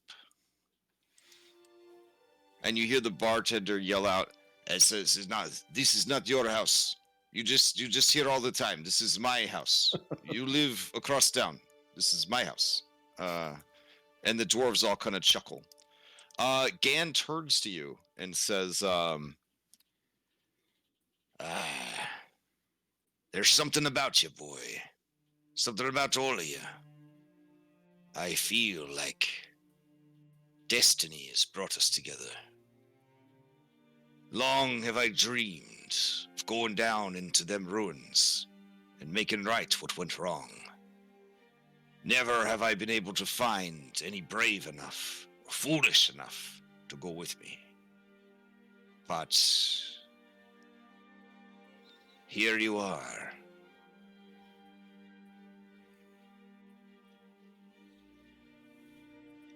Here we are indeed. We will offer assistance in any way we can. Okay. The dwarves form a dwarf huddle, all 5 of them getting into a huddle to discuss. Do you try to listen in on the dwarf huddle? We form our own huddle. Okay. Hero huddle? Yeah. Hero huddle. And I go, no, I think it's bop doop bop bop boo bop. Yeah. Yes. No. A hop Seems huddle. that telling everybody All about right. the prophecy that we are members of would be an issue that might cause problems.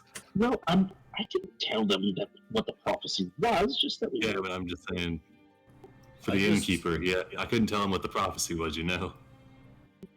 I sort of nod Elpis up towards the rafters, and then I want him to listen in. And he has keen senses, so he has advantage on perception checks for okay. hearing.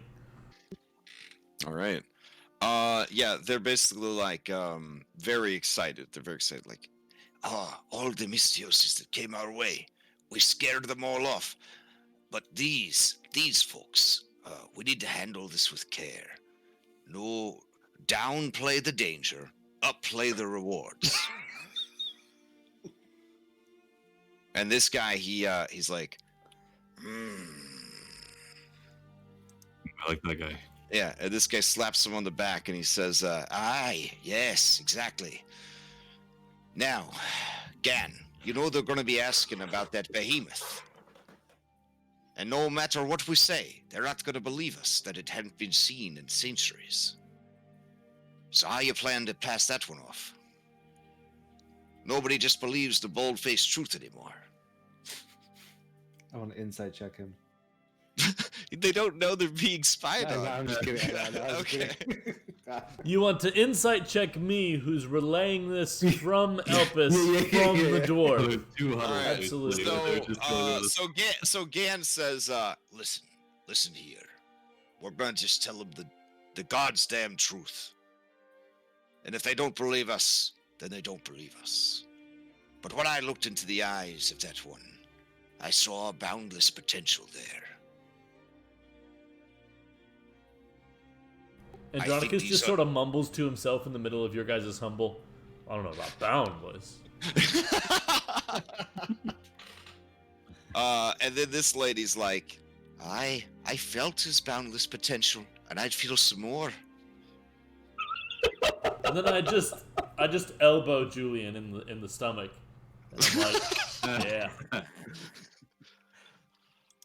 You Alright. elbowed me in the stomach, or you poked me in the stomach? Okay, well, I poke you with my elbow. Just Okay. like Oh, in there the you go. ribs. Okay. Like, All right, well, what's Okay, so- happening? What's happening in this hero huddle? What's happening in this hero huddle? I imagine he's just pantomiming. Andronicus is going through the different voices for us. Oh, okay. no, Giving us so the- I'm looking through the eyes of Elpis, and so you guys are just sort of like continuing. I have no fucking clue what you're doing because all my senses are through my dragon right now. Nice, good RP, I'm- good RP, solid, I'm solid. drawing a mustache on Andronicus. Okay, with what? My finger. Okay. Yes, but how are you doing it? Like, No, did you get I'm some not ink, just- or No, Yeah, you- that's like, why you you keep some a makeup dirt kit on on? hand. Gosh. All right. You hear them make a hoot hoot sound, and they break the dwarf. They break the dwarf huddle. and I will let Sibo, draw this mustache on Andronicus because it's gonna be funny. Okay. I drop out of Elpis's senses and open my eyes back up, and I look over at Julian, and I'm like, "You've got a chance with her." Oh, I and knew I then- had a chance with her when we first met. And then I relay I what they were appreciate the saying. bit of confidence. All right. I'm sorry, Gan Willard, motions not to you, the and he mustache. says, "Come on over to the table. I'll order us some more foods. One basket of goodies, and a round for everyone." And Tremendous. yeah, they bring over a basket of fried foods, finger foods, of course. You dip them in various different dips and dressings. These dwarves don't believe in vegetables. Makes it difficult for them to fight plant-based monsters. But all right. I don't believe you exist. You're As not the possible. food as the food arrives and the wine is poured into fresh bowls, because these are still Greek dwarfs, so it's not like they're drinking no fire whiskey. You know what I'm saying? They're still, wine is life. They raise their bowls. They tip a little out for Lutheria, and Gan says, "I'll be telling it to you straight then. You see, what I propose to do is a foolish, suicidal, some might say, goal. But deep within the heart of the Mithril Forge, there's a spirit of flame. She was left there when the dwarves abandoned the place long ago, and she's been there ever since. Long has she languished in solitude, and her fire long since burnt out. When I say I wish to reignite that flame,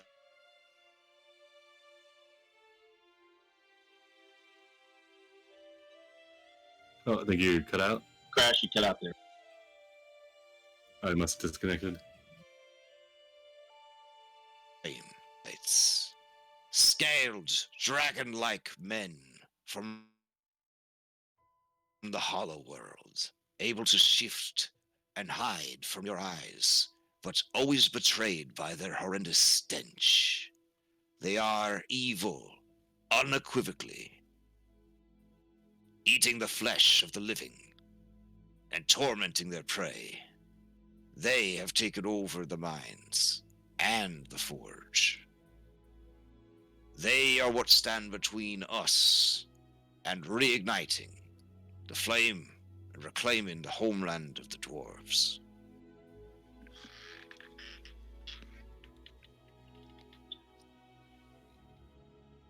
A little bit of your explanation cut out there, Crash. Like you dropped off a little after you had said reigniting the flame, and then you came back and describing the abominations that had come up. Oh, okay. Did you guys hear the part about there's a spirit of fire that was left there? Yeah. Languishing? Okay. That you were So- trying to ignite that spirit of fire, and then you cut out. Yeah, but between that goal and you are these draconic humanoids who came up from the hollow world, which is the world in between the living and the dead. And they've come to be called troglodytes. They can apparently turn invisible or something close to it, but are always betrayed by their horrendous stench. Do you know what these troglodytes want with the forge? Oh, they're far too simple to understand something like that. Their weapons, such as they are made of bones. Perhaps they could be relocated. Yes, they all chuckle. Relocated to Lutheria's realm. If necessary. And this lady just takes her great axe and, chunks it into the table. Ooh, don't let him see that. Don't let the Delphion. Delphion, yeah, don't let Delphion see that. If she removes the axe, I'll reach out my hand and I'll cast mending on the table. Okay, fair. Swoon. Unless it knocked out of a notch out of that table. So, I'll put the splinter back and then cast mending. fair enough. Gan looks across the street with a scowl on his face. You see that he's looking at Vulcan's Hall, an ostentatious blacksmith shop that looks like half temple and half steampunk workshop. Aesthetically, it doesn't fit in anywhere in this campaign setting. Is it run by an dirty artificer. Wow, hearing you say that, Gan says, "So you've met the man."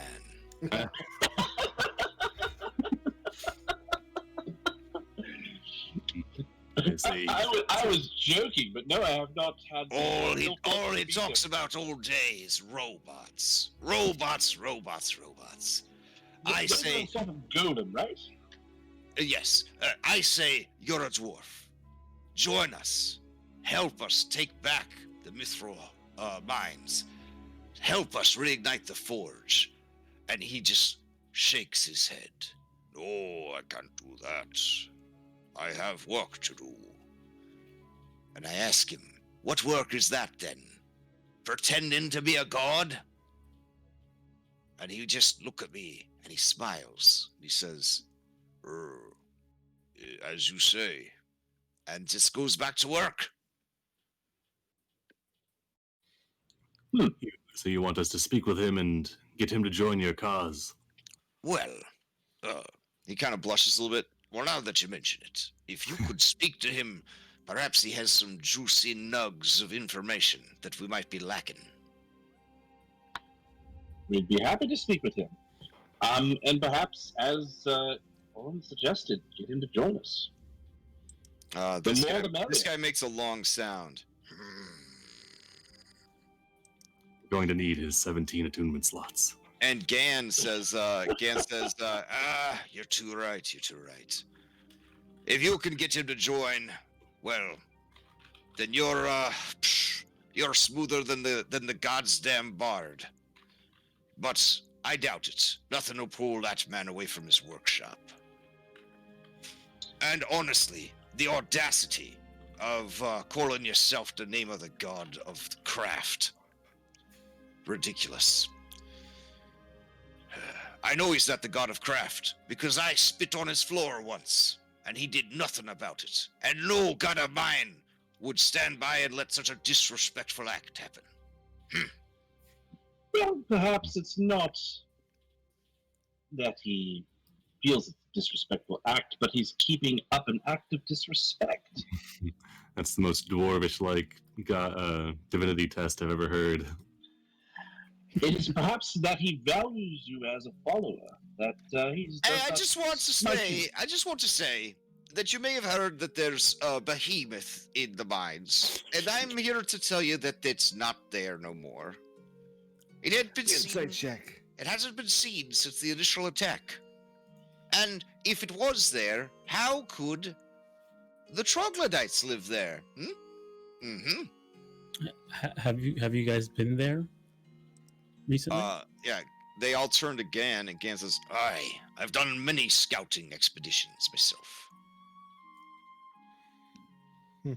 and you've fought these troglodytes? In fact, I know a secret way in. Do you now?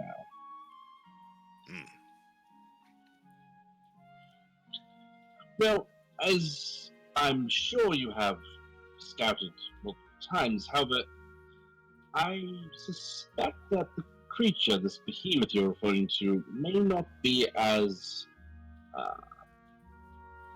gone as you may think. Nasty things such as that have a tendency to linger. It may just be... It may not find that it's worth the effort to come after a small scouting party, or it may not have raised its attention. But a larger group, we might draw its ire. This guy goes, and the dwarves all nod.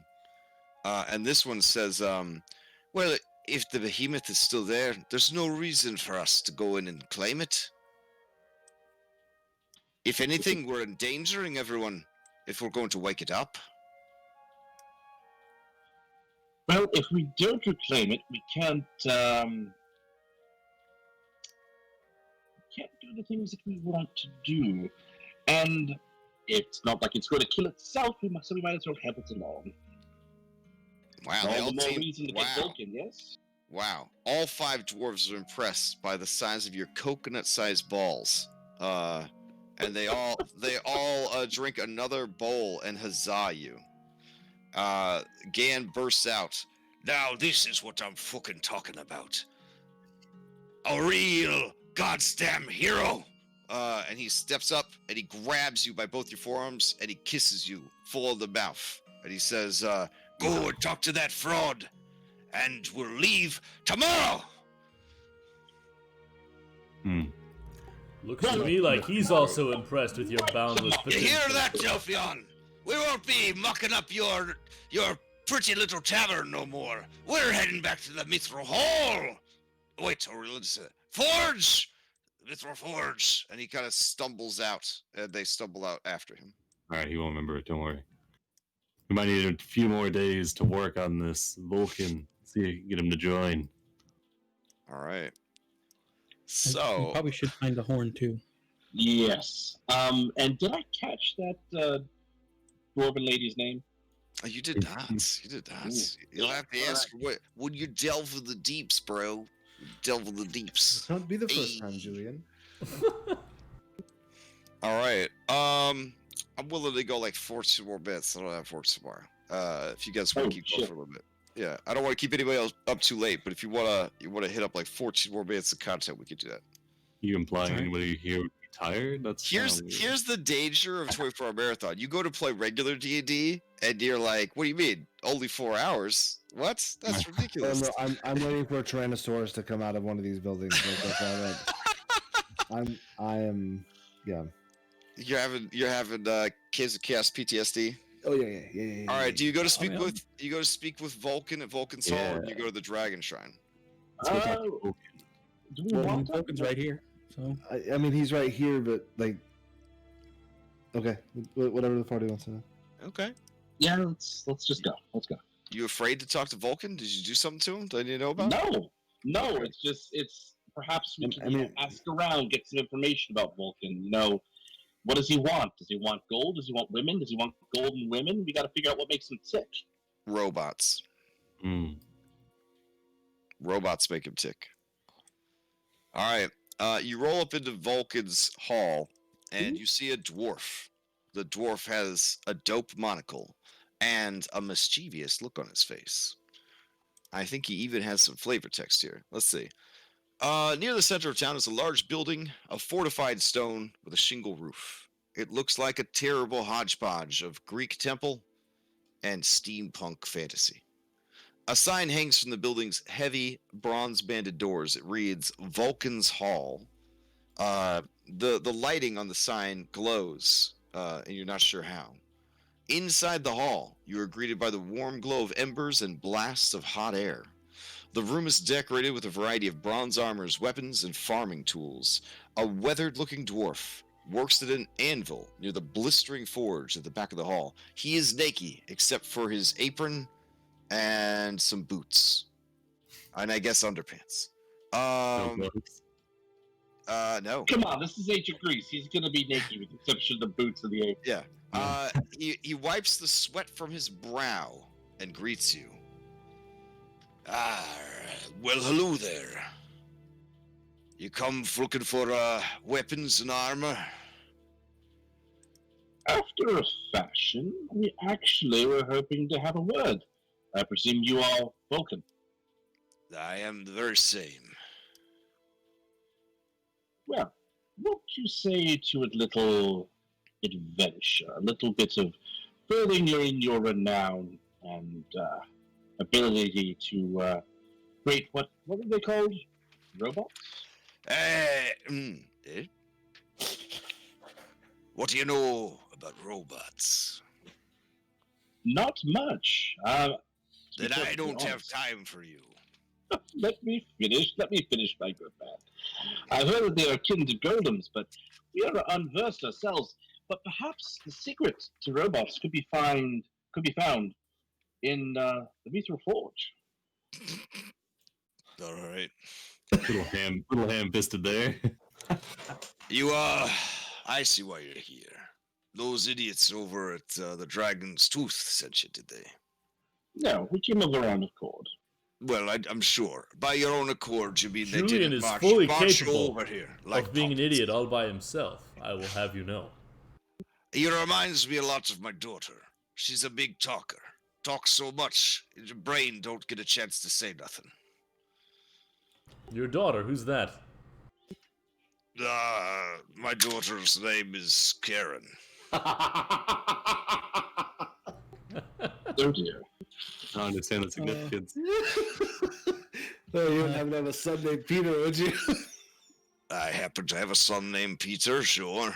Interesting. Question. You call yourself Vulcan. Are you actually Vulcan? I'm as good as Vulcan.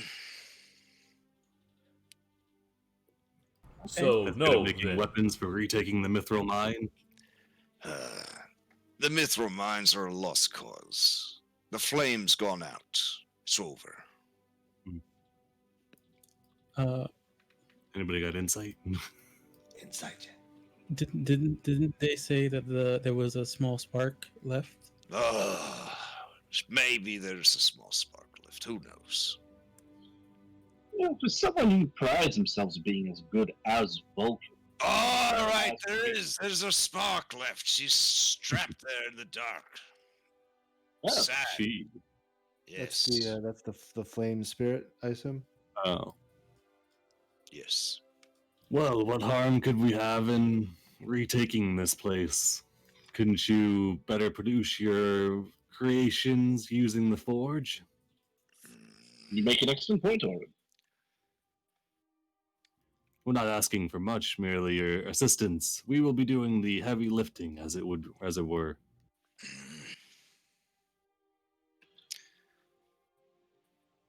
He With your narrow- forge and your he design. he narrows his eyes. He says, "Wait, aren't you the heroes of prophecy?" That's us.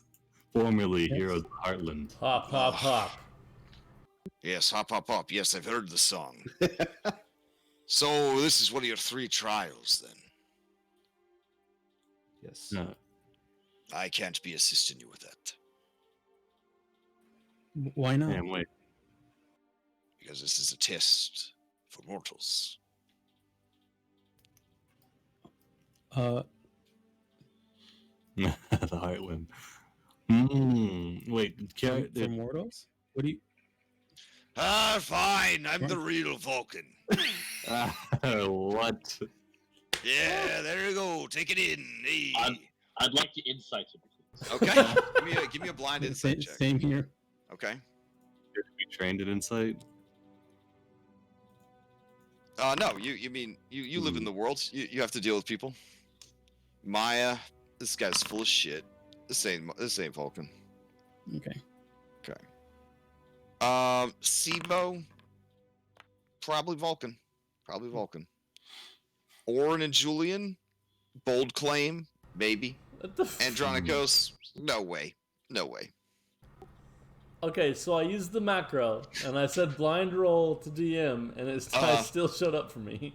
Oh well, then you know for sure that you're not sure what this guy's about. Did you do blind roll or private GM roll? I don't know, maybe I accidentally... You might have done a private GM roll because I don't think they saw it. But Yeah. Yeah, I only saw that when I rolled something, but not the result. yeah, get it out of your system. Yeah, why don't I give you more presents on gift day or whatever that bullshit is my daughter made up? Listen, I've got work to do. If you really are the heroes that you claim to be, and the heroes that we want you to be, then you need to be able to do this on your own.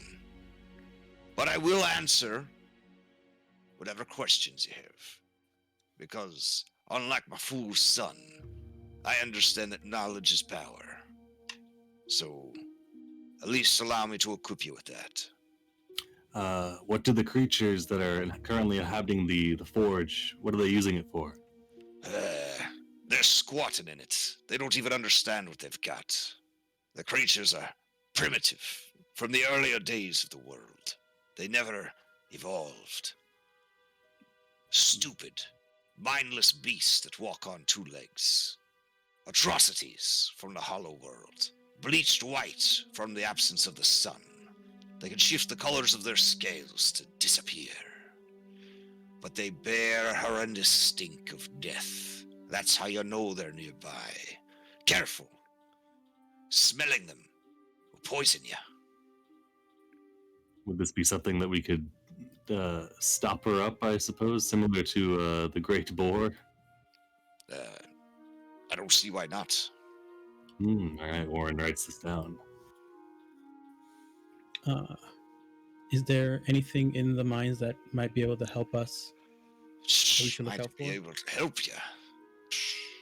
Take There it back. might at be a least. few trinkets left over from long ago, but doubtful there's anything else. I'm sure there's still a few traps waiting to be sprung. I'm sure there's still a few secrets waiting to be unearthed. But one thing I can tell you for damn sure is that behemoth has gone straight back to hell. Or close enough that it ain't gonna be no one's problem. Well, do you know a way to seal it back up so that we can be sure it Part won't of the ever pact, return? part of the Oath of Peace involved Lutheria putting her pets away. So is it common knowledge that the Oath of Peace ends in like a fucking year? Shh. No. Ish. But it's- It was in the player's guide, so it's pretty common knowledge. Well, what to stop it from just coming back after the folk Oath? have a tendency to forget the things they don't want to remember. But yes, time runs short. My point exactly, because what we have seen so far in our travels is that the Titans don't seem to be shy about finding others to do their dirty work. Stopping Lutheria from having the behemoth Well, quite unfortunately isn't- wake up again. Isn't Versi having you do her dirty work? Mutually beneficial arrangement. The behemoth is one of many of Lutheria's pets. Folk don't know this, but in addition to the goddess of death and sex, libations, she's also the mother of monsters. That's from all No.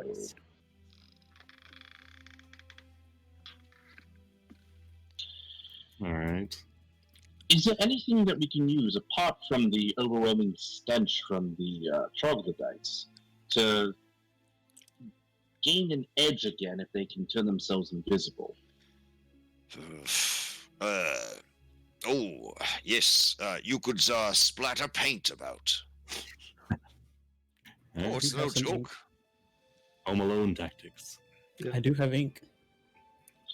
Yes, I am familiar with that play. It was quite entertaining. A young boy runs up. His name is Theo, and he says, Master, I was listening. I will make for them the paint balloons. And Vulcan says, you shouldn't Perhaps- listen in. You shouldn't listen in on such conversations, Theo. But Perhaps yes, you should keep them in sealed containers and then just provide us with empty balloons so that they don't all burst on the way to the mines. Oh, he kind of looks around, and he nods. He runs off.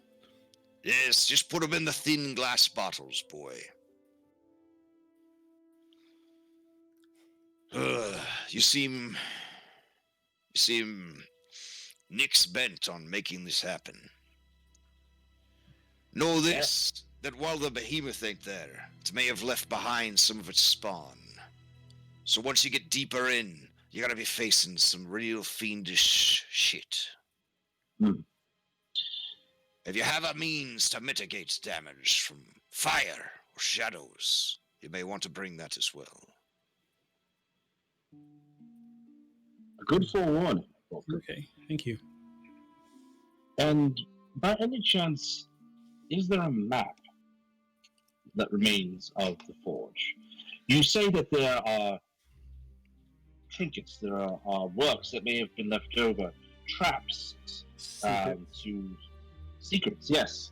Is there a map that we could refer to aid us in this endeavor? I don't know how much it'll help you. When the behemoth attacked, it used a great many earthquakes to shatter and destroy most of the facility. A lot of it has fallen into the hollow world, or even further down. And he kind of like spits on the floor. Oh, he does like. But he reaches onto a shelf and he unfurls a dusty old map, and he says, "This here's the main entrance. But that boy Gan, he's probably going to tell you he knows a secret entrance. Yes, That'll be it right here, behind the old waterfall. There's actually 2 waterfall entrances, but one, there's no way you'll be able to get it open from the outside." Why is that? Entrance over the normal. Why is that? Because I built it myself. It's has a secret port built into the mountain. You push a button and it stops the waterfall and opens up these amazingly big doors so you could sail a ship in and out of the waterfall. Nice. That is amazing. Hmm. But you said it won't work anymore? Was it damaged in the assault, or...? Well, no, only it's you just... can do it? Well, I made sure it couldn't be opened from the outside because I was afraid we might be betrayed. So you have to always have someone on the inside to open it. Fair enough, fair enough. Perhaps we could persuade one of these troglodytes to open it for us. You may as well try to persuade one of them basilisks. They have about the same size brains. I think he means more trick than persuade. Ah, do you speak the tongue of the hollowed world? Abyssal. Let me check my character sheet. No, how about primordial? I don't think that'll help ya, but... Technically, you said they were unevolved creatures, and primordial Primordial will help you meaning. speak. That'll help you speak with the flame spirit, though. That's Be true. careful. She's a feisty one. And a genie. Oh dear. Oh no.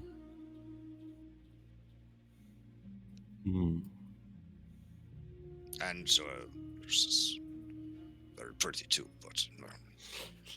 anyways, don't let any of that distract you.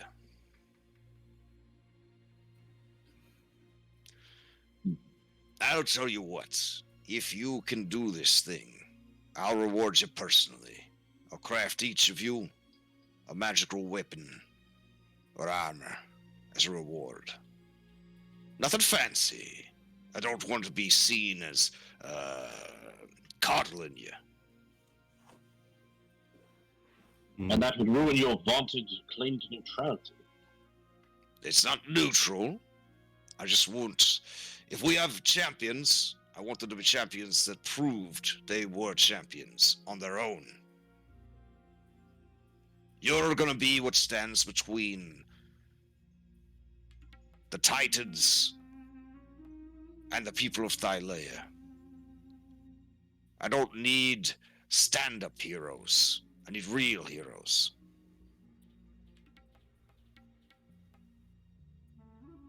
And real heroes don't need a grumpy old man to solve their problems. I'm not suggesting that you solve all problems, Forspoken, but what is the difference between a stand-up hero and a real hero, as you say? Is it not the intent? Do we not have the intent? Look across the river for a stand-up hero. And he spits again. Many analyses of the trope of heroes say that at one point they do in fact need an older man, sort of a mentor figure, to be part of their story, so... Oh no, don't worry. I know at which point I'm supposed to come out of retirement and help you out. It just hasn't happened yet. Okay, that sounds fair. We've seen Hercules. All right. Is Vulcan allowing us to borrow have you been by to see my boy yet? It was on our list. Peter? Don't. It is removed from our list. Looking at your hearts, I see they're beating strong. Looking at that waste of a man. Just slow your pulse. Dwindle the flame you've got kindled. Leave him to his misery. Happened to cause Pythor to enter a slump. And he spits again in the direction of Peter's castle. Peter. I heard there was an assassination attempt recently. Yeah. What of it?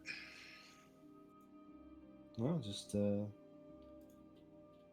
anything that. Can you shed some light on the Thank you. circumstances? You want a rumor that really matters? Yes. The copper mines are struggling to produce enough ore to meet the needs of the city. That's a rumor that matters.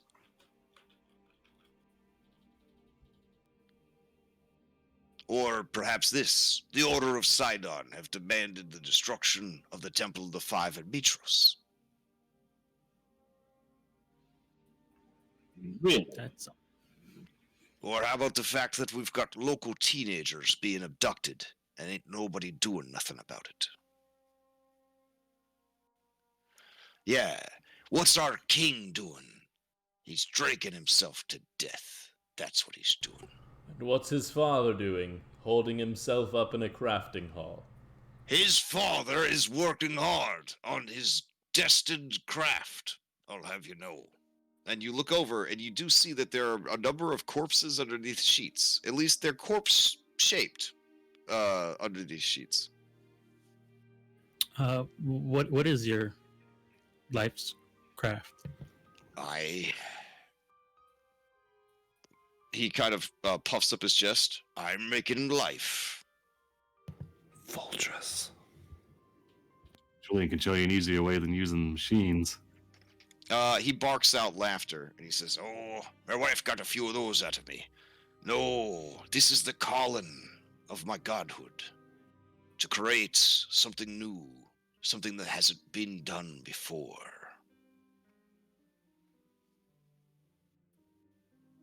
I'm going to create golems, you see, that have their own souls. So if there's a sequel, I'll be able to play as a Warforged.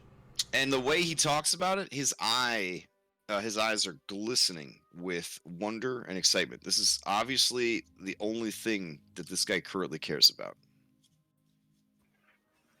It's good to have a hobby. And this is a huge understatement of this guy's obsession, but yes, for sure. You're trying to create life out of objects and materials. Oh, well, the principles are simple. We've been making golems for a long time, and animating objects is powerful magic, but not unattainable. The druids, they can instill plants and animals with an awakened sense of self. I'm simply taking that to the next level, you see. It kind of reminds me of nymphs and dryads that are born from, wood, and the sea, and Exactly. They can create life out of nothing, just as a man and a woman make life out of nothing to create a child. Why then can't I, a god of craft, make life from nothing? I'll figure it out. I'm close. I'm very close now. As he says that, you see Theo shaking his head slowly left and right from across the room, as if to say he's not close. He's not close at all. if you're so close, what are you missing? Oh, it's so complicated. Don't you have a forge to reignite? I would say that's what We do. Yeah. And Yes, the boy Theo arrives with the satchel. It is full of delicate glass bottles of multicolored paint. Nice. Use these on the beast, and they shouldn't be able to hide from you no more. All right. How many Thank you. bottles? Like 20. Nice. Nice. All right, I guess I'll hand 4 to each person. Well, I've got to get back to work. It was a pleasure to meet you. Especially you there, Julian. And he kind of chuckles a bit.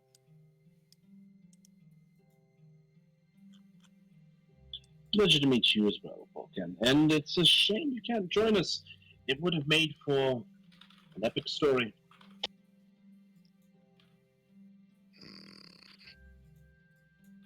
Something to reignite the life, the belief in your greatness.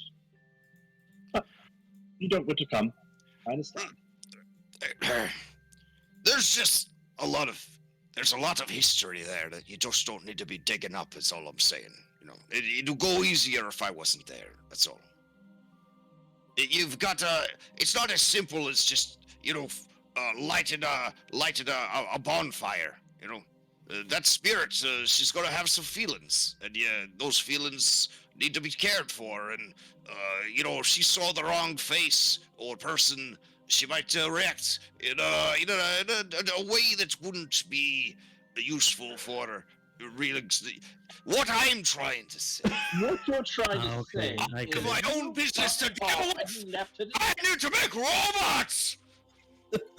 And you see all the veins bulging on his face, and as he says that, the whole building kind of shakes, and the fires in the forge all like burst into flames, and Theo kind of like falls back on his bottom, and then Vulcan kind of like shakes his hands a little bit, closes his eyes, and you can hear him counting.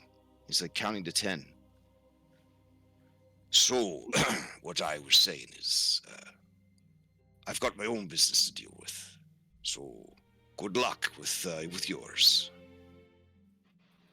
I will say this, at the risk of incurring your ire again. Oh, that wasn't my ire, but you're coming close. If you were to come and help, perhaps you could make things right. An opportunity to redeem yourself.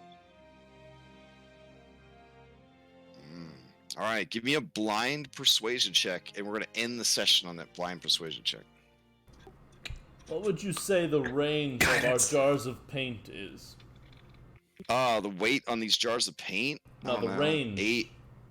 I would say ounces, but then I don't know how that converts to pounds. I don't know. Let's just make it the same as a flask of oil. It'd be the same as a flask of oil. Yeah. Whatever D&D thinks a flask of oil weighs. All right.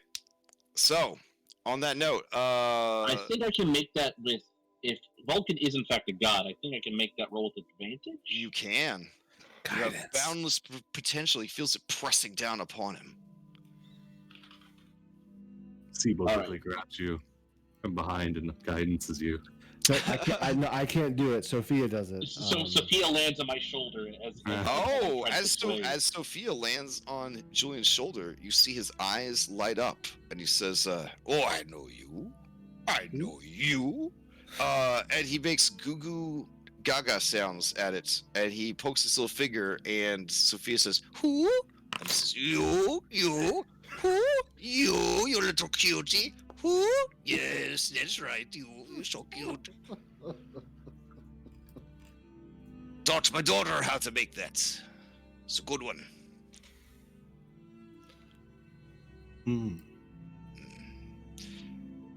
I have a lot to do there, Julian, and friends. It was a pleasure to meet you, and I have no doubt I'll see you again. But I have my own business to deal with. I'll let your words settle in. But I doubt they're gonna get through this heart of stone. We appreciate your time. Maybe keep the map just in case it proves useful? This map? Yes. He kind of clutches it a little defensively. Sure. Here, take it. Many thanks. If you're so attached, we could just make a copy. Yeah, I can try and draw a. Well, it is stupid complicated. Like a lot of dwarven stuff is just stupid complicated. Yeah. Okay. Well, all right. It's not. All right. on that note, he goes back to attending to his creations and leaves you guys standing in the entryway of his temple / workshop. Went pretty good. Pretty well. Well, it could have gone better, but it also could have gone worse. I feel like you say that a lot.